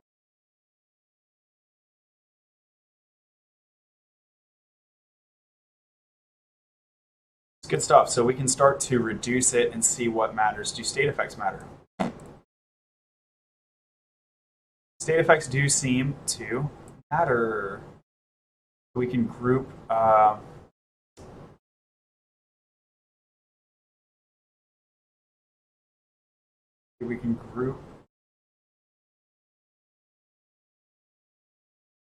that stuff maybe. Because a bunch of these states don't matter. Is aware of relevant credentials. Right, so we're including the, a lot of these are getting omitted for collinearity because we're including both the continuous and categorical implementations of the same variable. So let's stop that. So let's just look, let's just scan our continuous and do they even have effects? Okay. So here's conscientiousness.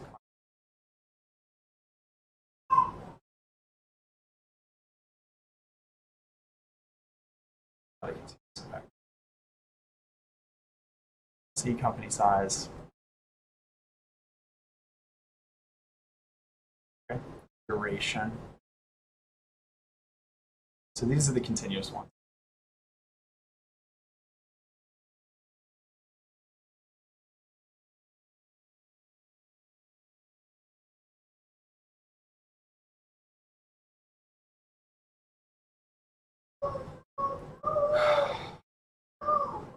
They really don't have effects over and beyond the flag implementations. All right, so we'll drop them. They might have real effects, but I think our sample is enough. Really, the company size. Let's argue. Hey, John, let's keep company size. Okay.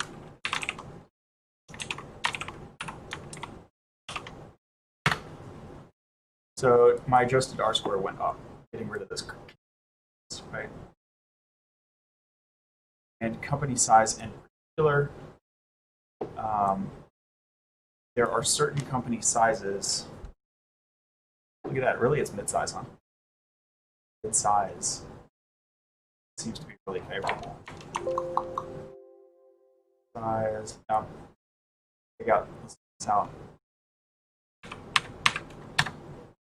And adjusted R square went up again. So we're just going to take out those variables. It would have been cool if it was there, but the data's too thin. Okay. And really, even taking out the continuous stuff, company size might not matter at all.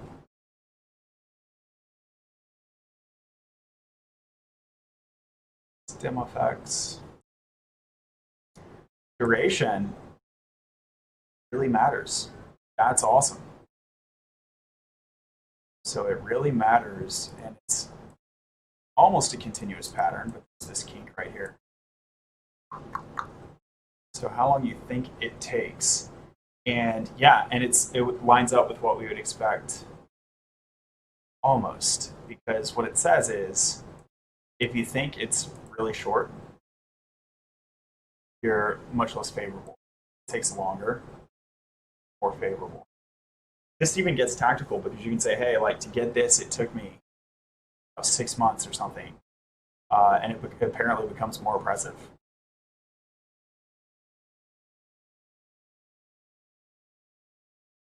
Gender doesn't really matter here. Even whether you're aware of alternative, it's interesting.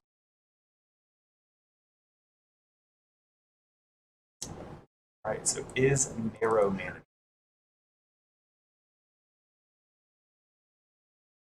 All right, so we'll start dropping. Start dropping stuff.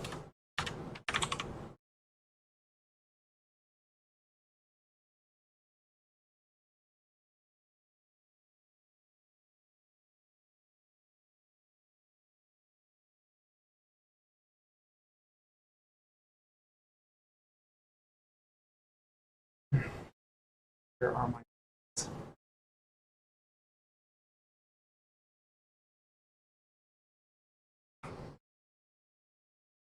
Just copy that var list right here. Boop, boop. Paste it right in there. It's giant. Now we can drop a bunch of them.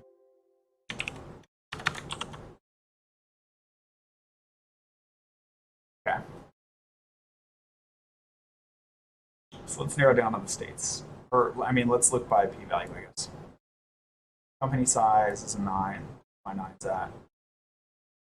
Is industry 5.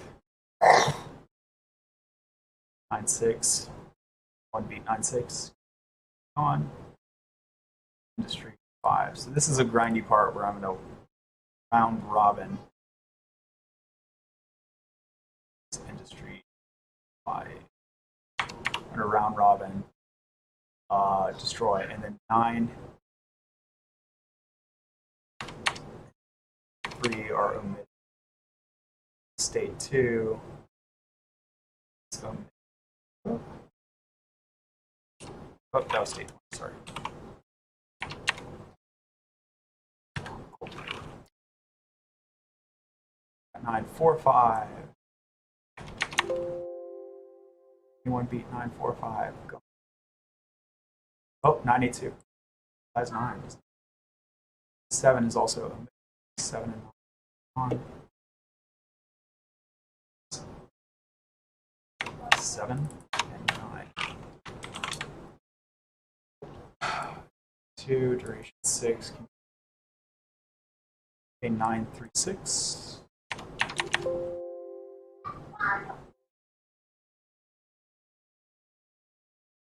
Size 3 is on. Okay, so company size 3. Duration 6 engine.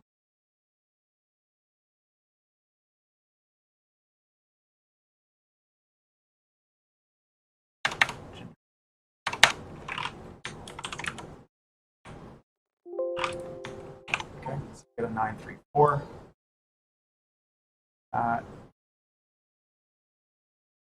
Winner. Is stem 3 gone? Stem 1 is already. Stem 3 gone. Stem 1. All right, so we have a single stem left.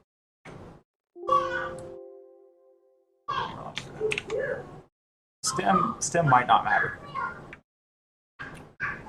Okay. 2 odd hours, 916.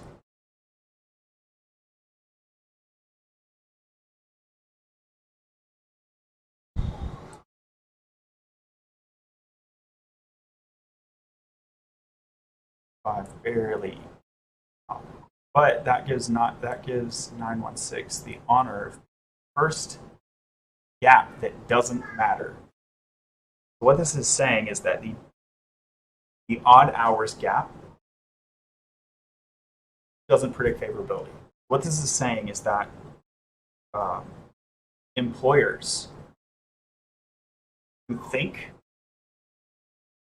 that alternatively educated individuals have schedule flexibility that is very different from their ideal. And remember, it's not just very different because we looked at the top level. It is okay. So we didn't implement the with qualification. We didn't implement the qualification. Alternative educated.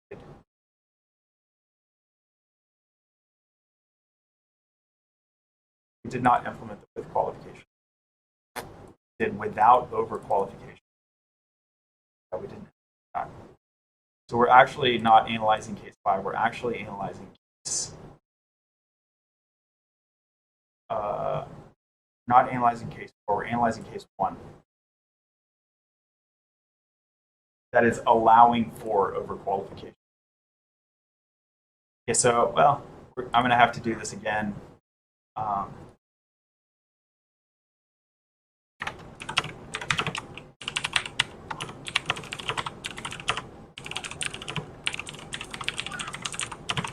And I'll have to rename my variable.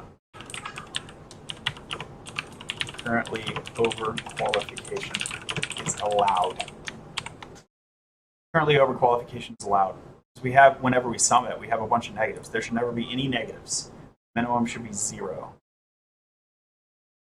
if overqualification is the thing. But anyway, allowing for overqualification. The gap in odd hours doesn't matter.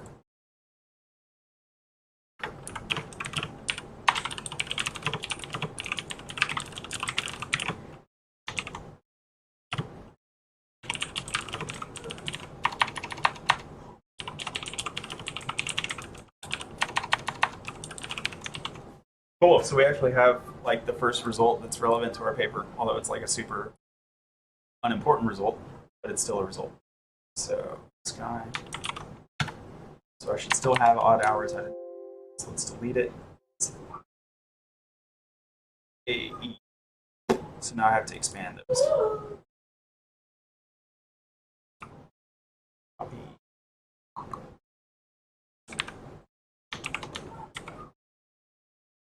Odd hours.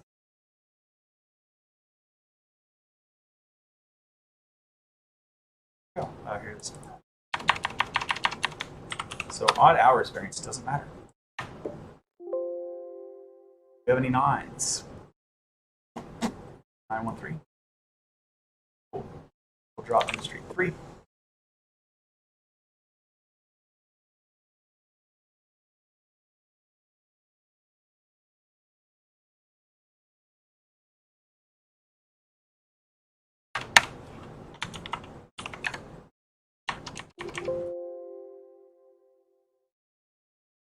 But I don't see a 9.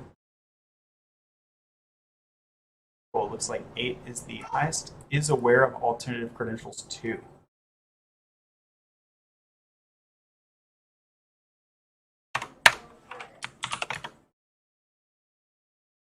I got an 8-7.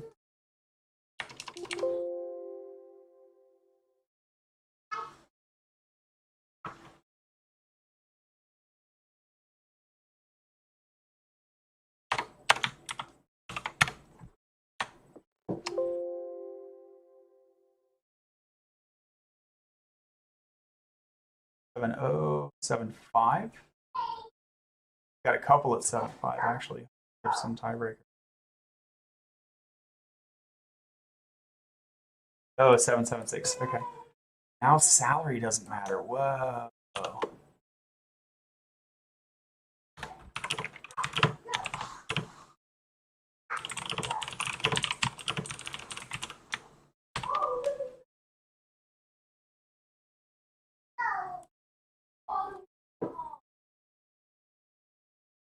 Got to think about the implication of that one. economically salary is super important. But I did say yeah,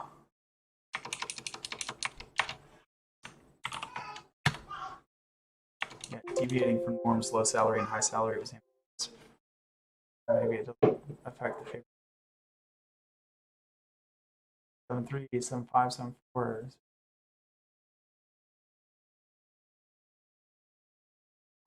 7.51 is the bye. Size 5.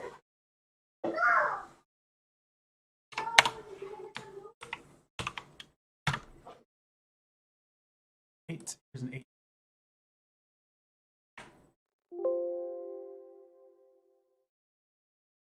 Company 6.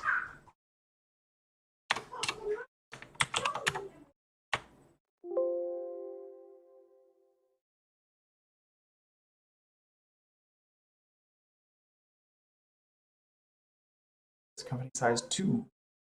Company size is falling apart. It's almost like company size doesn't matter. Okay. 5. Here's a 7.21.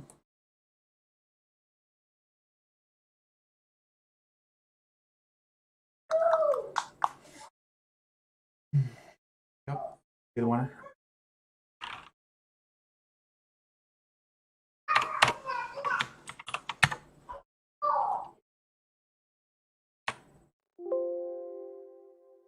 Fives. There's a 6. There's a 7. Oh, goodbye.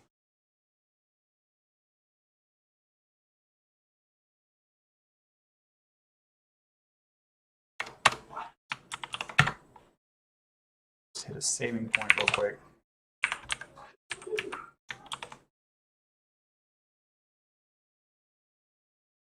Fours and 5s, there's a 6.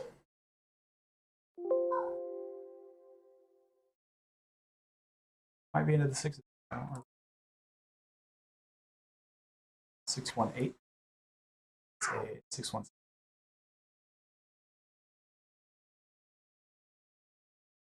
7, goodbye.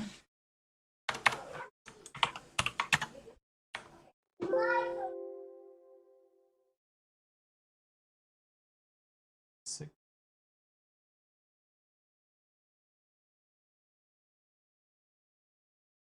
For elimination. Dun dun dun. Or state 17, goodbye. State.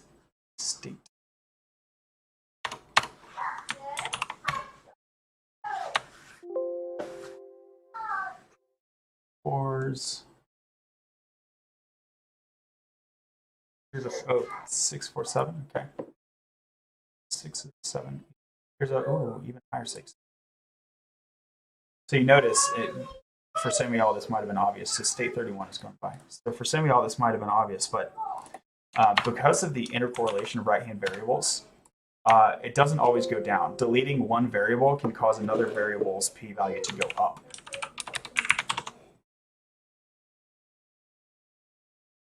You might think you're down into the 6s, and then boom, 7 pops up. Or 9. State 10 is goodbye.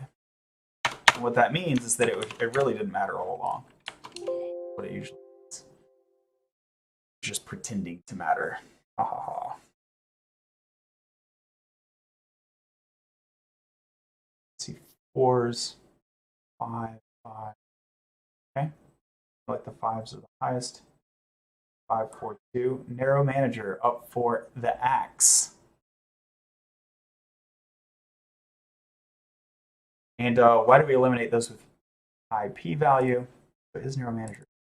Great. So it doesn't matter if you're a narrow manager or broad manager. I will add a line break here to separate it out when there's an interesting result.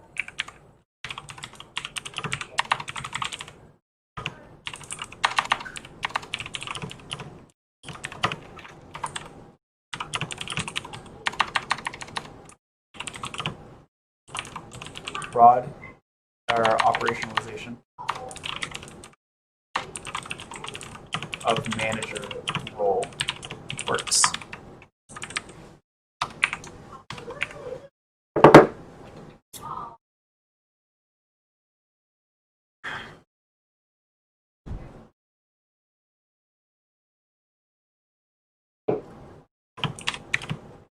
Or narrow manager favorability. No different from population mean.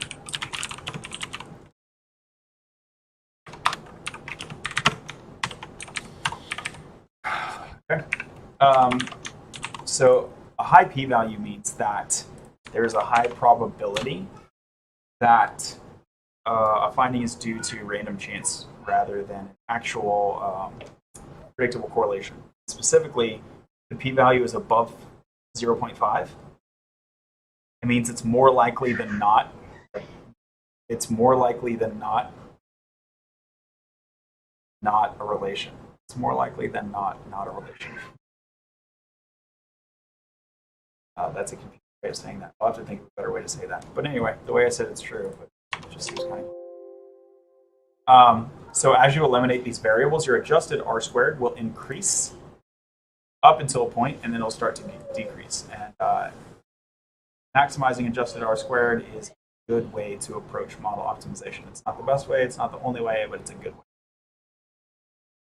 And so R squared is your ability to explain your variable of interest. Here, that's favorability, which is the answer to the question, on a scale of 1 to 10, how favorable are you to the following proposition that alternative credentials are sometimes here.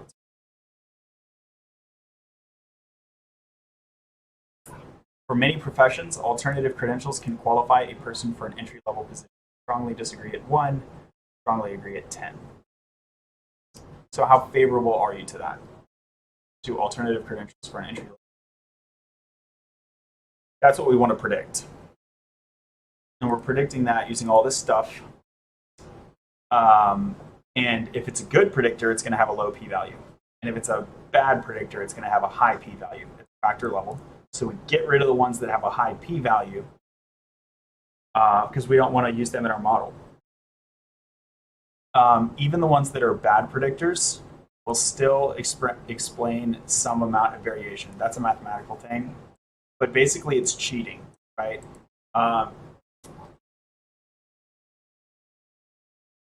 It's using spurious relations to explain it. And you can define things in terms of spurious relations, but it's coincidental in the past, and it won't work when you predict in the future. So you don't just want the highest R squared possible. That's an indicator of overfit.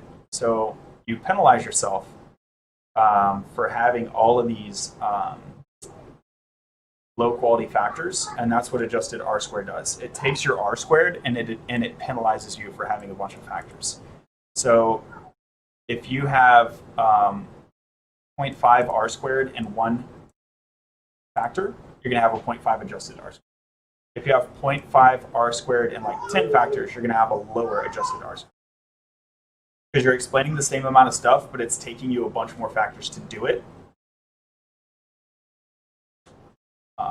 And that's bad. It's better if you can explain. It's better if you can predict with fewer input data, because that means that you're very confident in those factors, that they actually do a good job of explaining the result. And that's what we want. And specifically what we want to know is one of those input factors that do a good job explaining is one of those skill gaps. That's one thing that we want to know for this. Okay. Oh, here's a 9 that popped up somehow. Ew, bye. State 33, whatever you are. State number 33. It's not even like if you listed the states alphabetically, it would be the 33rd. Because I have DC in here. But even if you include that, the list, it still wouldn't work, because the way SurveyMonkey numbers those states, it would be the 33rd that people actually selected, and some states have 0 selections. So I'd have to go in and like remap. I don't even know what state it is until I go in and remap it, but I know that mathematically it's irrelevant. I got rid of 30, right? So some state effects matter. Whatever 34 is apparently a big deal. All right, so we're into the 4s. Here's a 5. It's like the winner. Attractiveness is thrown out, finally.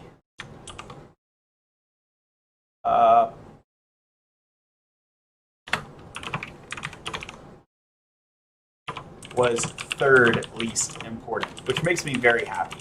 It makes me happy that if you look at the top level, there's this huge known halo effect, and it's reflected in your data. Okay? But when you look underneath and you look at and you actually break it down by the kinds of people instead of lumping everyone together, once you understand that kind of person and how long they believe it takes to take an alternative credential and how many employees in their organization, you know things about them. Are they a manager? Are they already aware of alternative credentials? Once you know this some stuff and you correct for those, what industry are they in? Are they STEM? What state are they from? All of a sudden, attractiveness doesn't matter anymore. That makes me happy because I feel like it shouldn't matter if you're good at your job. Anyway. And so as a rule of thumb, somewhere around 0.3, when all of your factors are around 0.3 or less, your adjusted R-squared is pretty much going to be maximized at that point. But hey, look at this. Adjusted R-squared is now over 0.25, which is good.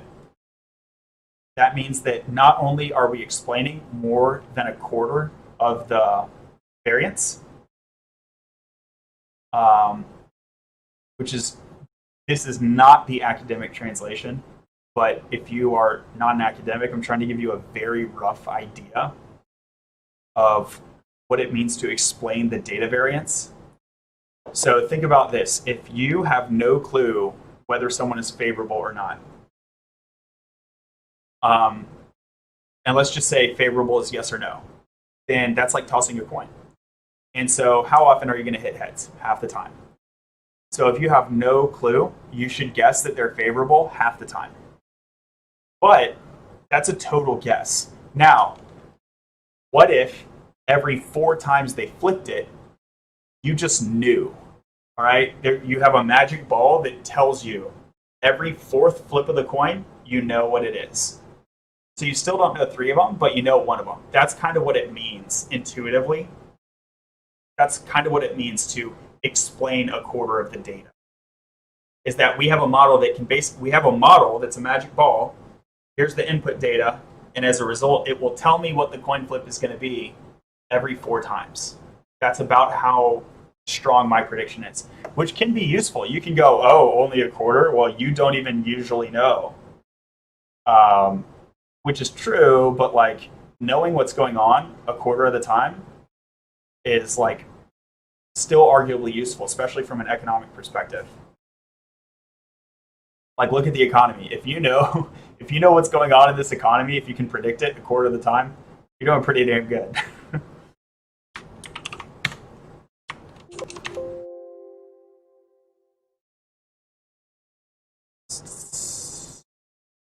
Fours, 4, 5. Here's a 4, 8. 4, 8. So STEM has got to go. STEM, it's less than 0.5. But barely. So what does it mean less than 0.5? Less than 0.5 means it is more likely that there is a real relation than that there is not a real relation. That's what it means. So it's actually likely that there is some relation here. If someone put a gun to our head and made us say yes or no, I would say yes. But we could just be, there's just like such a huge chance that we could be wrong about that. So we're like, forget about being 95% confident. We're like maybe 52% confident. I don't even think you're 50%. Yeah, you're like maybe 52% confident. And then even assuming there is a relation, here's our estimate of the coefficient. Like that's probably wrong. Yeah. B is STEM 2, so we'll drop is STEM 2 is STEM.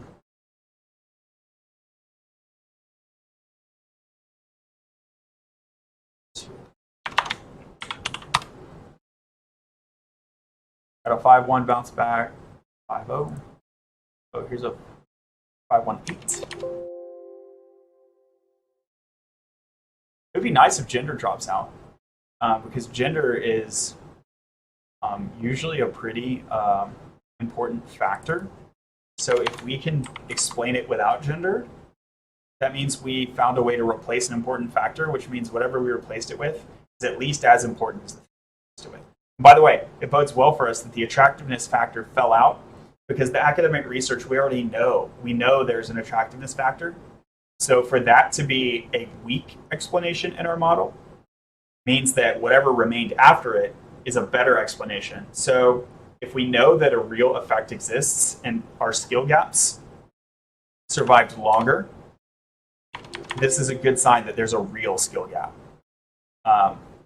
We know that some of those factors fell out, but the ones that remain right here, some of these, yeah, and like, look, this guy's under 10. So there's this old rule and it's outdated and it's not true anymore, but it's just, it gives you high confidence that there is a real relation. If your p-value is under 0.05, it means you're like 95% sure that there is a real effect there.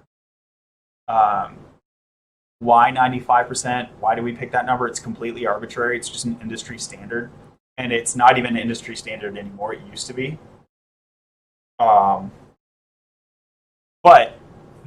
it's still convincing. It's like, whoa, 95% may be arbitrary, but it's still like a really good chance, right? Some of these are probably going to, the rule breaker thing might fall out. But the thing is, the rule breaker thing might be a real effect, but it's getting spread across these bad boys as well. So I'll probably cross that bridge separately. Like when we get to that point, I'll probably just be done the data analysis for today, and I can go tinker with those 3 questions. Because at first I was like, should I even include these guys? I don't know. But it seems like they're actually really important. So I'm going to have to take some time and think about those. I'll do that offline. We got 503, 504. Our biggest candidate for elimination right now, 504. Yeah, cool. Gender is gonzo. It officially does not matter. It's not significantly important what gender you are, provided that we have all this other information about you. I bet if I looked at gender by itself, it would be really important. But when you know all this other stuff, it's better than knowing the gender. Here, we can just check that hypothesis out real quick.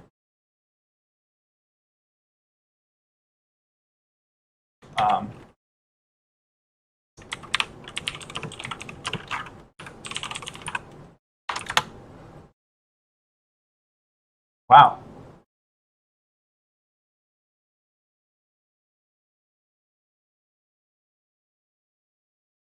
Okay.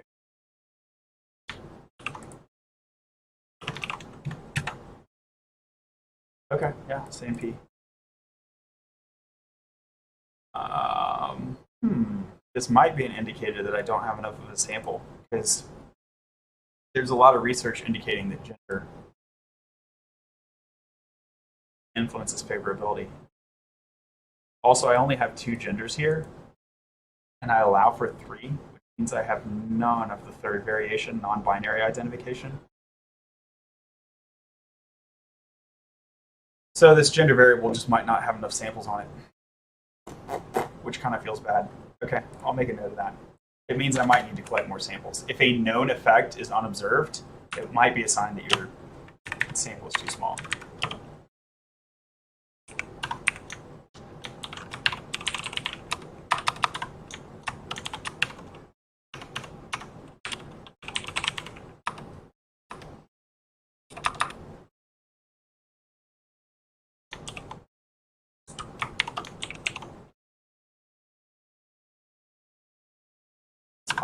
Which means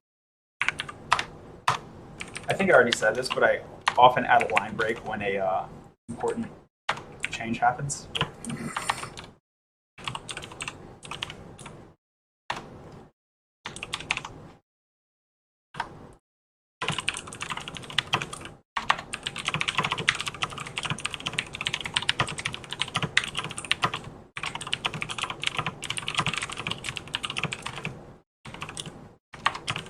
But again, another thing indicated here, too small for what? If your purpose is to get like the best model possible, I'm going to need some more samples.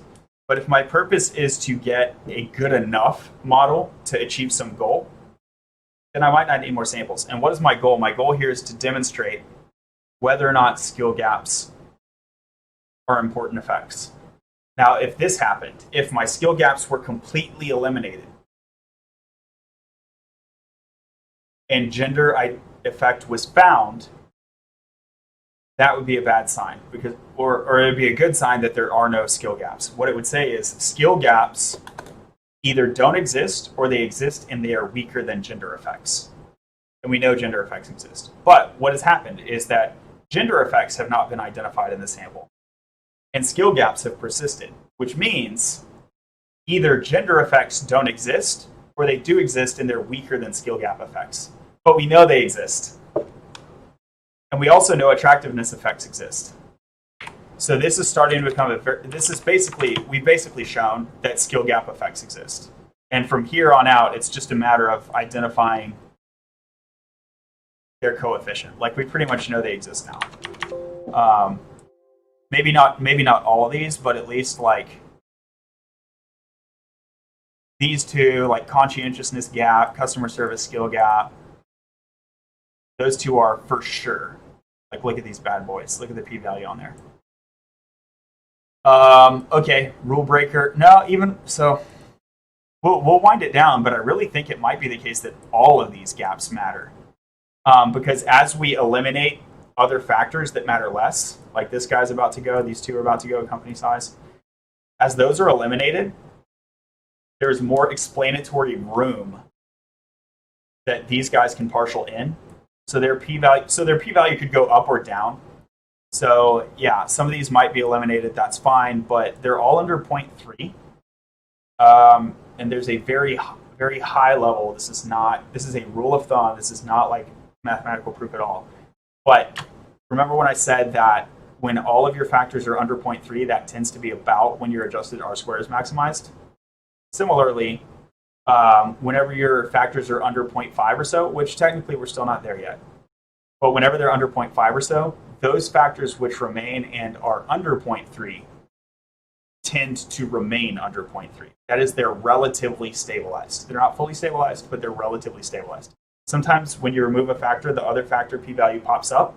That's called an unstable factor or a non-robust factor.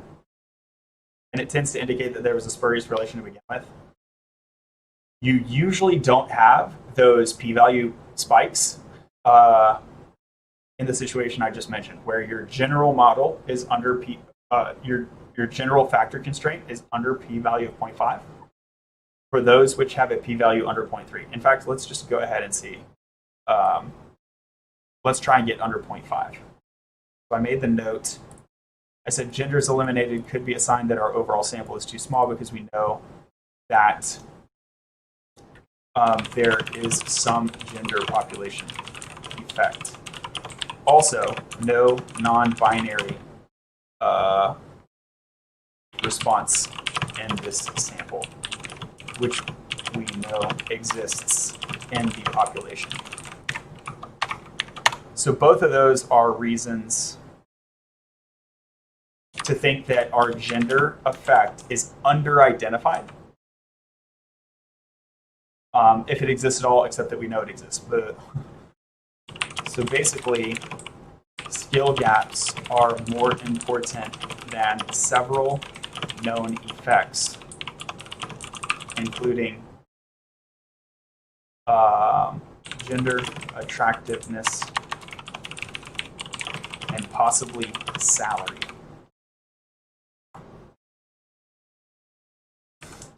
Okay.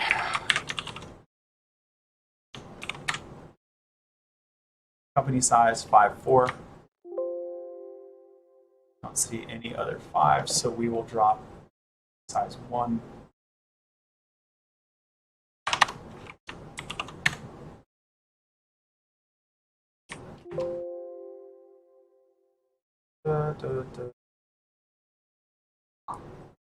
That rule breaker, I imagine this is a smell. So in programming, we have code smells, which code smell is not a bug. It just indicates that something weird and probably bad or abnormal is going on.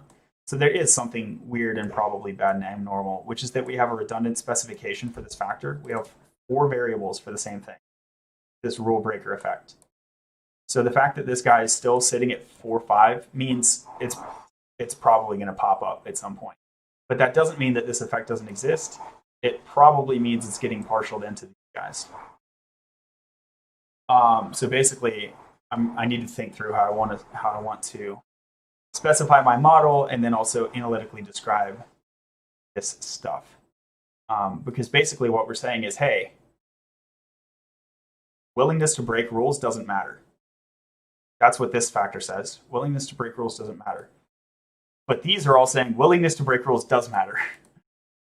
And so it's more like it does matter, but how should we describe and represent and talk about that? I'm thinking that I like the idea. I'm just thinking out loud here. I'm going to give some more time to it. I'm thinking that I like the idea of eliminating these 3 in favor of the skill, because it strengthens the case that skill gaps matter, and it strengthens that result. But if we consider this to be, the skills are on behalf of the job candidate, right? And then these are perception effects. Well, actually, they're all perception effects at the end of the day. Even the skill gaps are perceived skill gaps. And these are also about hiring manager disposition, interviewer disposition. They really both matter. So I might, and they're all moving in the same direction. Let's check the cross correlation.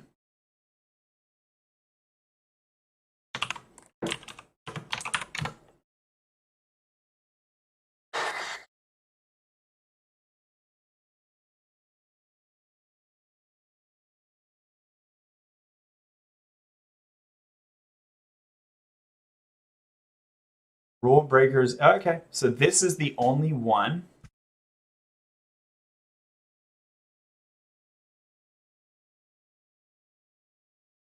Rule breaker ideal doesn't matter. That's surprising. I just got to think through this some more. My brain is too fried right now. All right, cool. So for now, we're just eliminating the 5-4.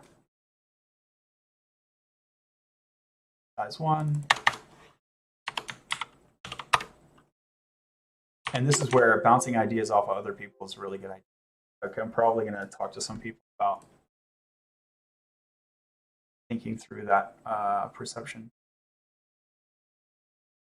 So we dropped 5-4, and it looks like we're all under 5 at this point.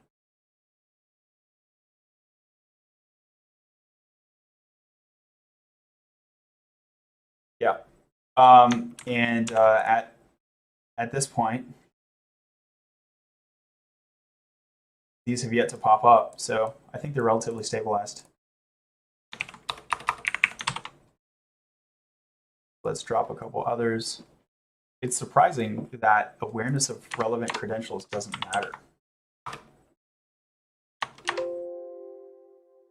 And even the rule breaker didn't pop up at value decrease. I see some 1s. I see a 2. Some 2s. 3. Oh, there's a 3. Drop that 3. This is actually an important result, is that surprisingly, awareness of industry or job relevant credentials had a relatively unimportant effect. Which is to say, it didn't survive to. It was more important than gender, right? More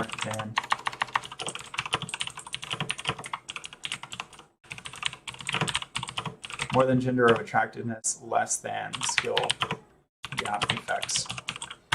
So if you can say that the perceived skill gap effects are more than whether or not the employer is even aware of a relevant credential, now you're starting to say, okay, this is a pretty strong effect, qualitatively strong effect at this point. In addition to kind of like unconscious biases around gender and stuff, which fell off earlier. So is state 7 falls off.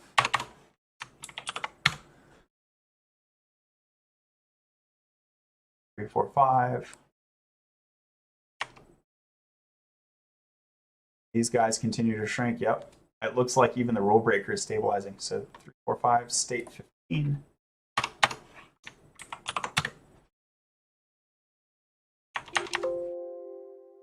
Three, 6, 0. 6, 0. State 32. State 32.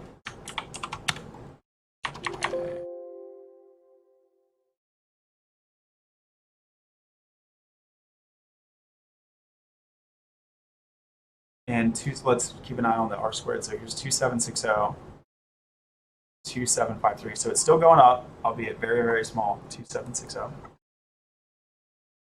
Now we're getting to the point where this might drop. If I cut that 303, the 2760 might drop. Okay, 338. So now we're going to cut some skill gaps in. I'm not actually going to cut the rule breaker, but I'll cut others if they. Okay, so teamwork falls off. That's surprising. Teamwork.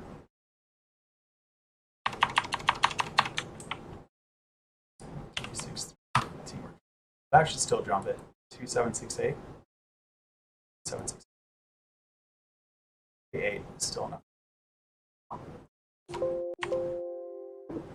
35 will probably jump it as well.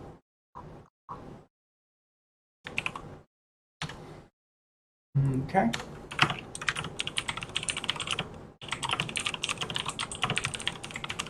Teamwork was fourth least important.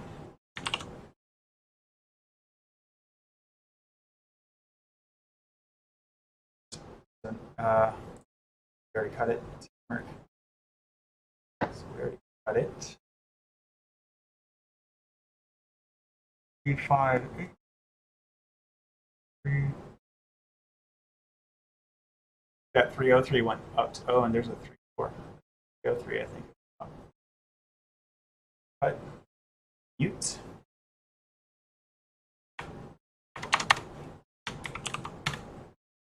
And it is nice in a paper to compare at least a couple of different specifications. So comparing with and without overqualification could be my couple specifications where I say, hey, with overqualification, these skill gaps mattered. Without overqualification, these skill gaps mattered.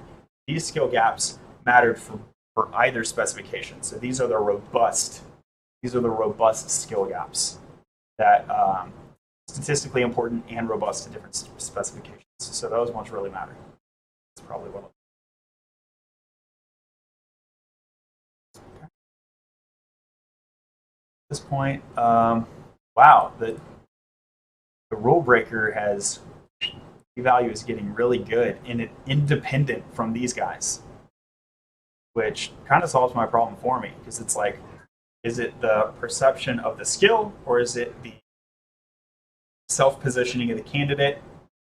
And those kind of are different ways of looking at the same thing, but maybe they're independent enough that they both matter.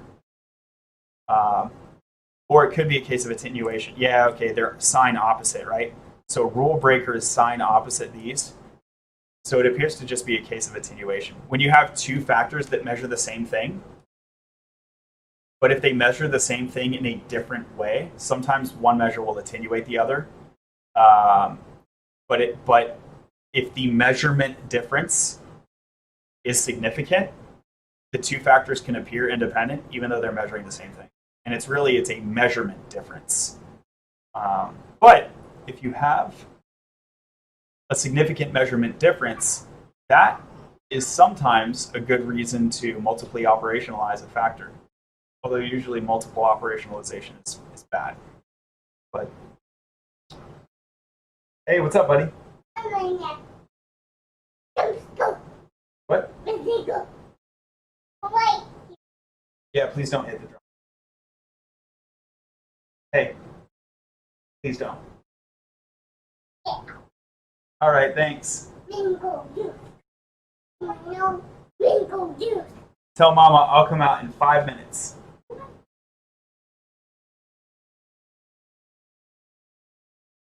right, cool.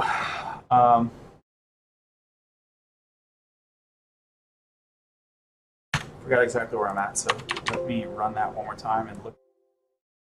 Got ones and zeros. That's pretty nice. See, I'm comfortable. If it's ones, I'm really comfortable keeping them in the final model. So I usually specify a quote-unquote strong model where everything's under 0.1. And I might do that, but honestly, like if everything's under 0.2, I'm pretty happy. Even if something is above 0.2 but it's under 0.3, I personally still kind of recognize that effect. But I also recognize that it's probably undersampled, and the coefficient that we identify is could be importantly different than the truth. And because of that, I'd rather, I don't know. It depends on exactly what I'm aiming for. But I might just not even want that factor. So I might go ahead and drop it, let the others try and explain it.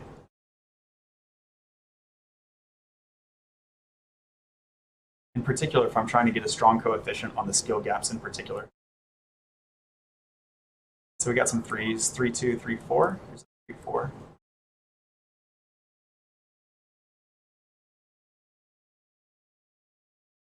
All right, state 3. See you later.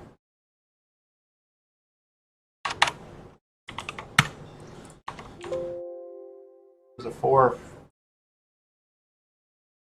All right, state effects are starting to fall off. This is good. Typically, state effects, there's so many, right? They exhibit a range of effects.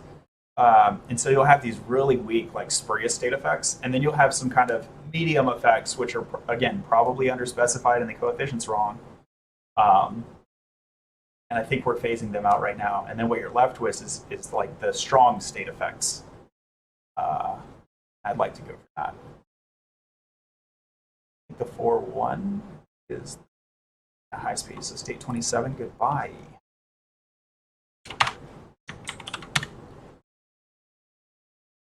Here's a 3-8. 4-0. Oh, here's a 4-9. State 9.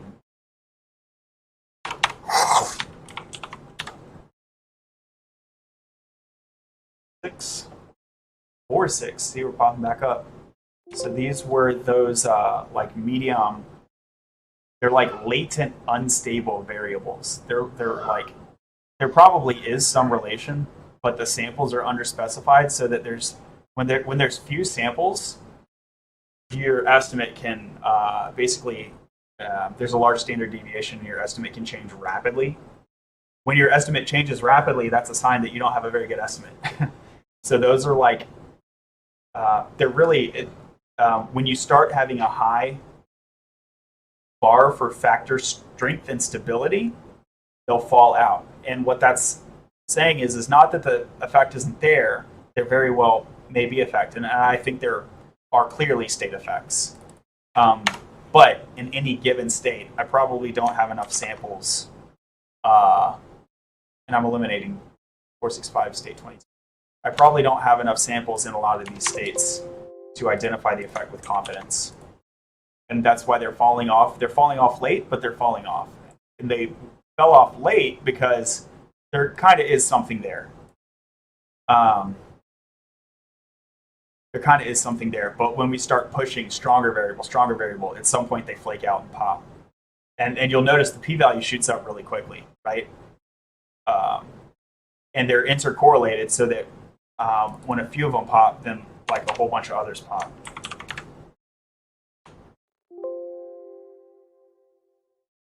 So 479. So 486. That's. I do think we'll at least survive with like 3 to 5 states probably. 9-1. Oh, here's a 492. And in case you all are wondering, you keep skipping cons. That is not a variable that I can limit. It's really weird to work with. I can peg it to 0, and I can do some other stuff. I have no justification for pegging it that I can think of. So I'm letting it float even though it's insignificant.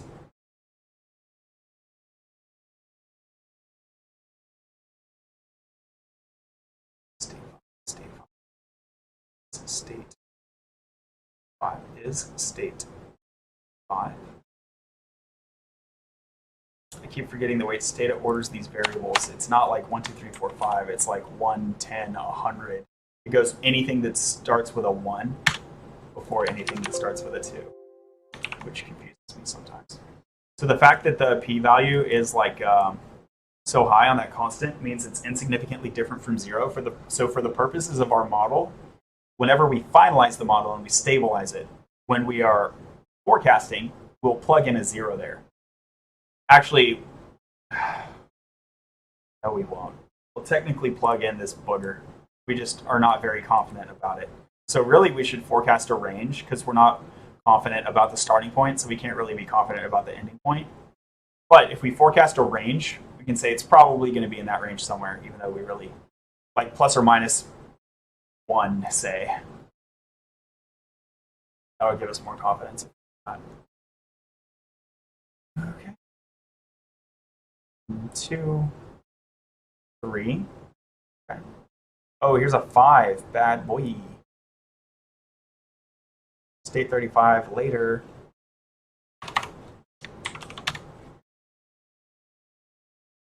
Seven, 396. All right, here's a 401. 396. Let's make sure before we cut a skill gap.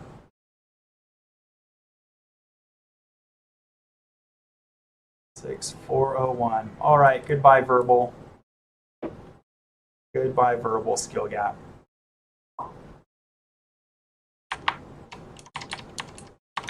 I'll hit a saving point with this one, and I will state that next is verbal. And this is one of the ones that people tend to bring up, right? That, you know, these alternative education people, they have weak communication skills and weak soft skills. So now we're actually tapping in. We already cut body language, but we're saying, yeah, verbal language gaps aren't really a big deal. It's surprising that it's kind of surprising.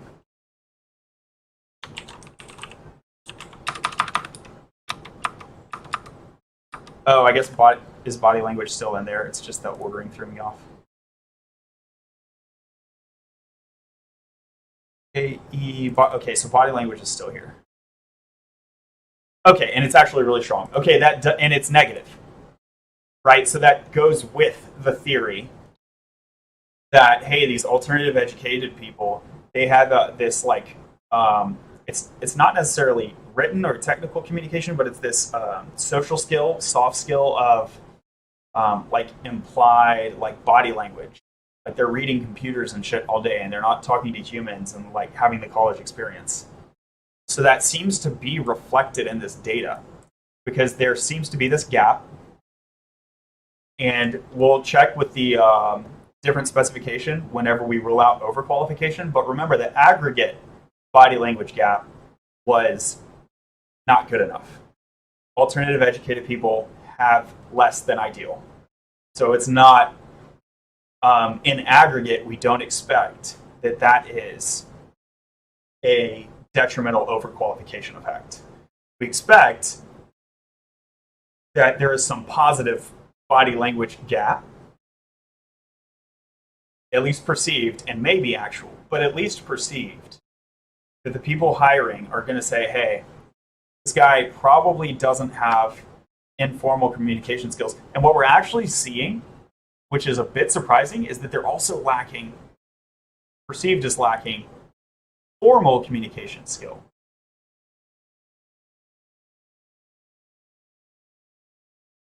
I wonder if, let me make a note, I wonder if this interacts with IT industry.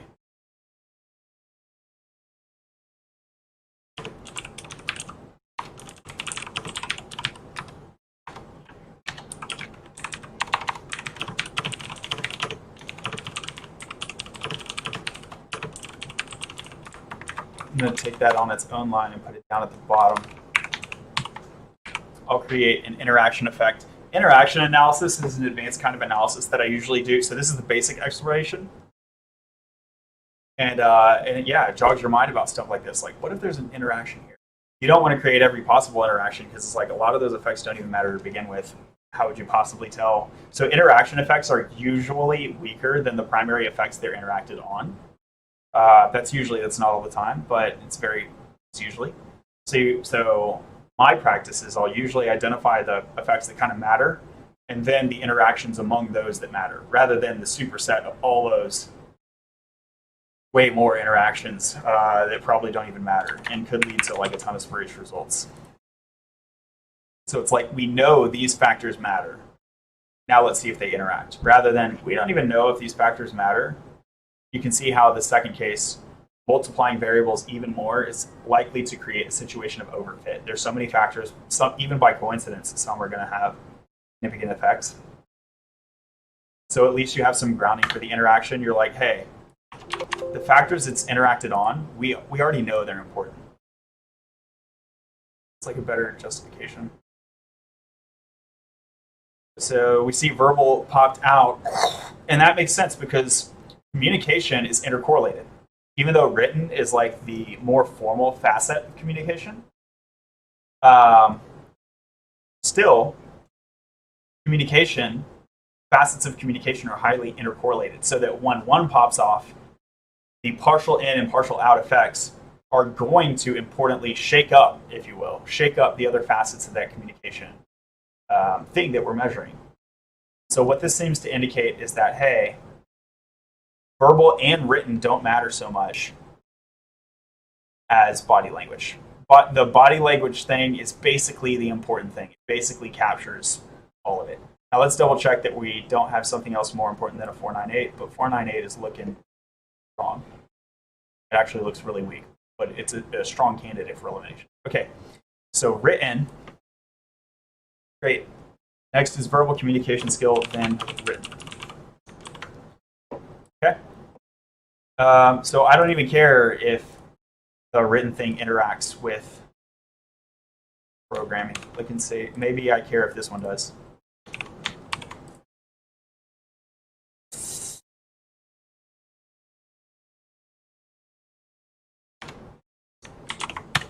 We're actually getting close to a more concise model. Here's a 473. EQ falls off, but boy, don't we know that EQ matters. Boy, don't we know that EQ matters. I don't know. So anything that's stronger in EQ has got to be strong, huh? My line of thought. So 2.9. So we're actually getting more adjusted R-squared than I might have thought we'd even get based on the initial. Wow, I can't believe EQ is dropping off. Wow. Skill gap's more important than EQ. There's something worth talking about. I wonder if that's not because like people in general are expected to have low EQ, so that's kind of why the gap doesn't matter. All right, so 3.9. Yeah, well, let's hit enter first of all. So we got a 3.96.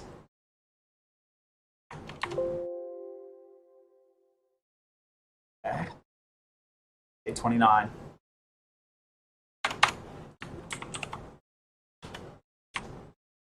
Four one one.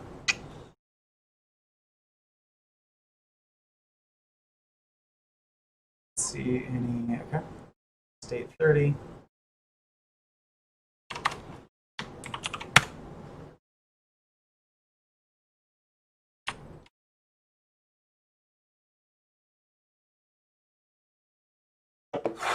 State 19.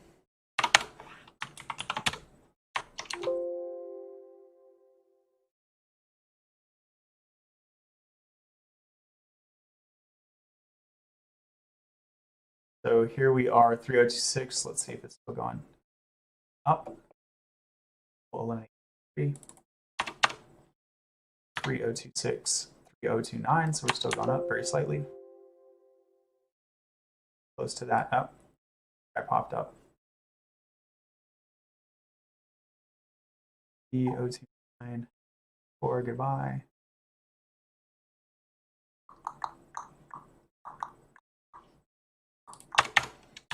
3029, 3033, 5.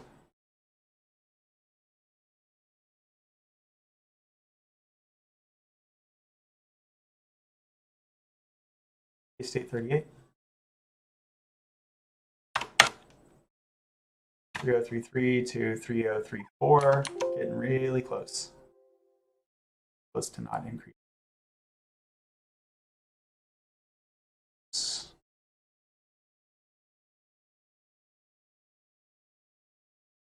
State 1. Goodbye, number 1. 3034.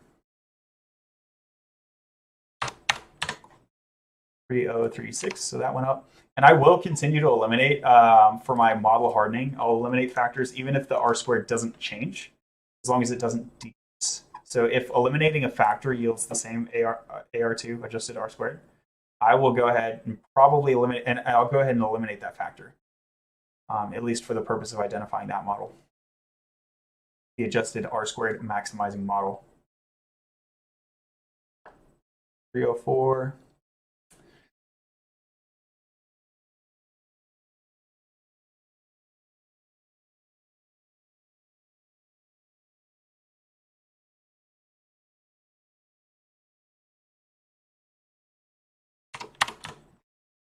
3033, we went down.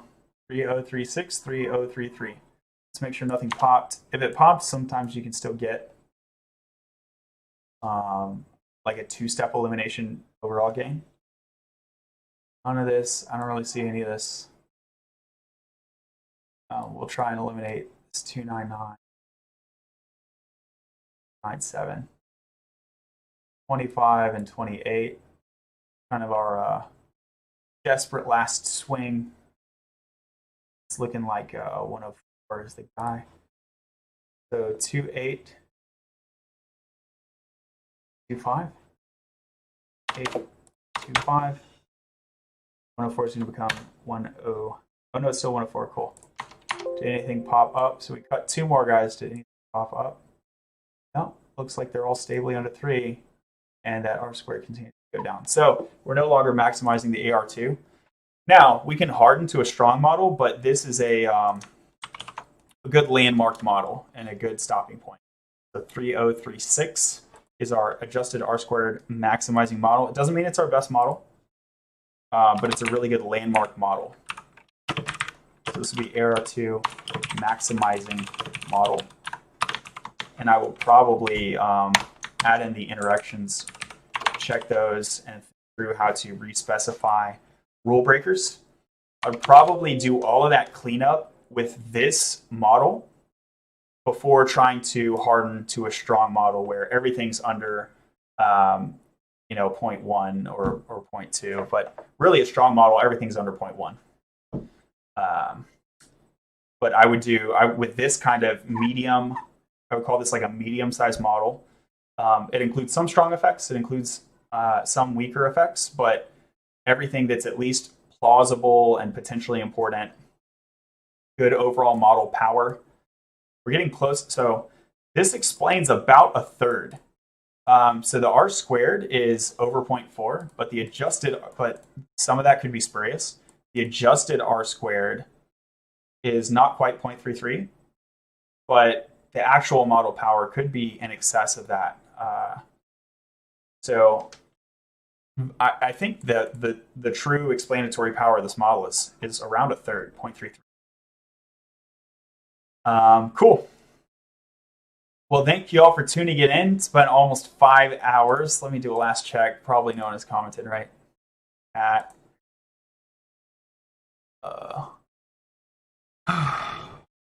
sweet. Got a thumbs up. Shout. Okay, cool. Yeah, so thanks for tuning in. I might do a part 4, or I might not. But getting close to actually being able to get the results, make a table, write a paper, right? Cool. So thanks for joining me.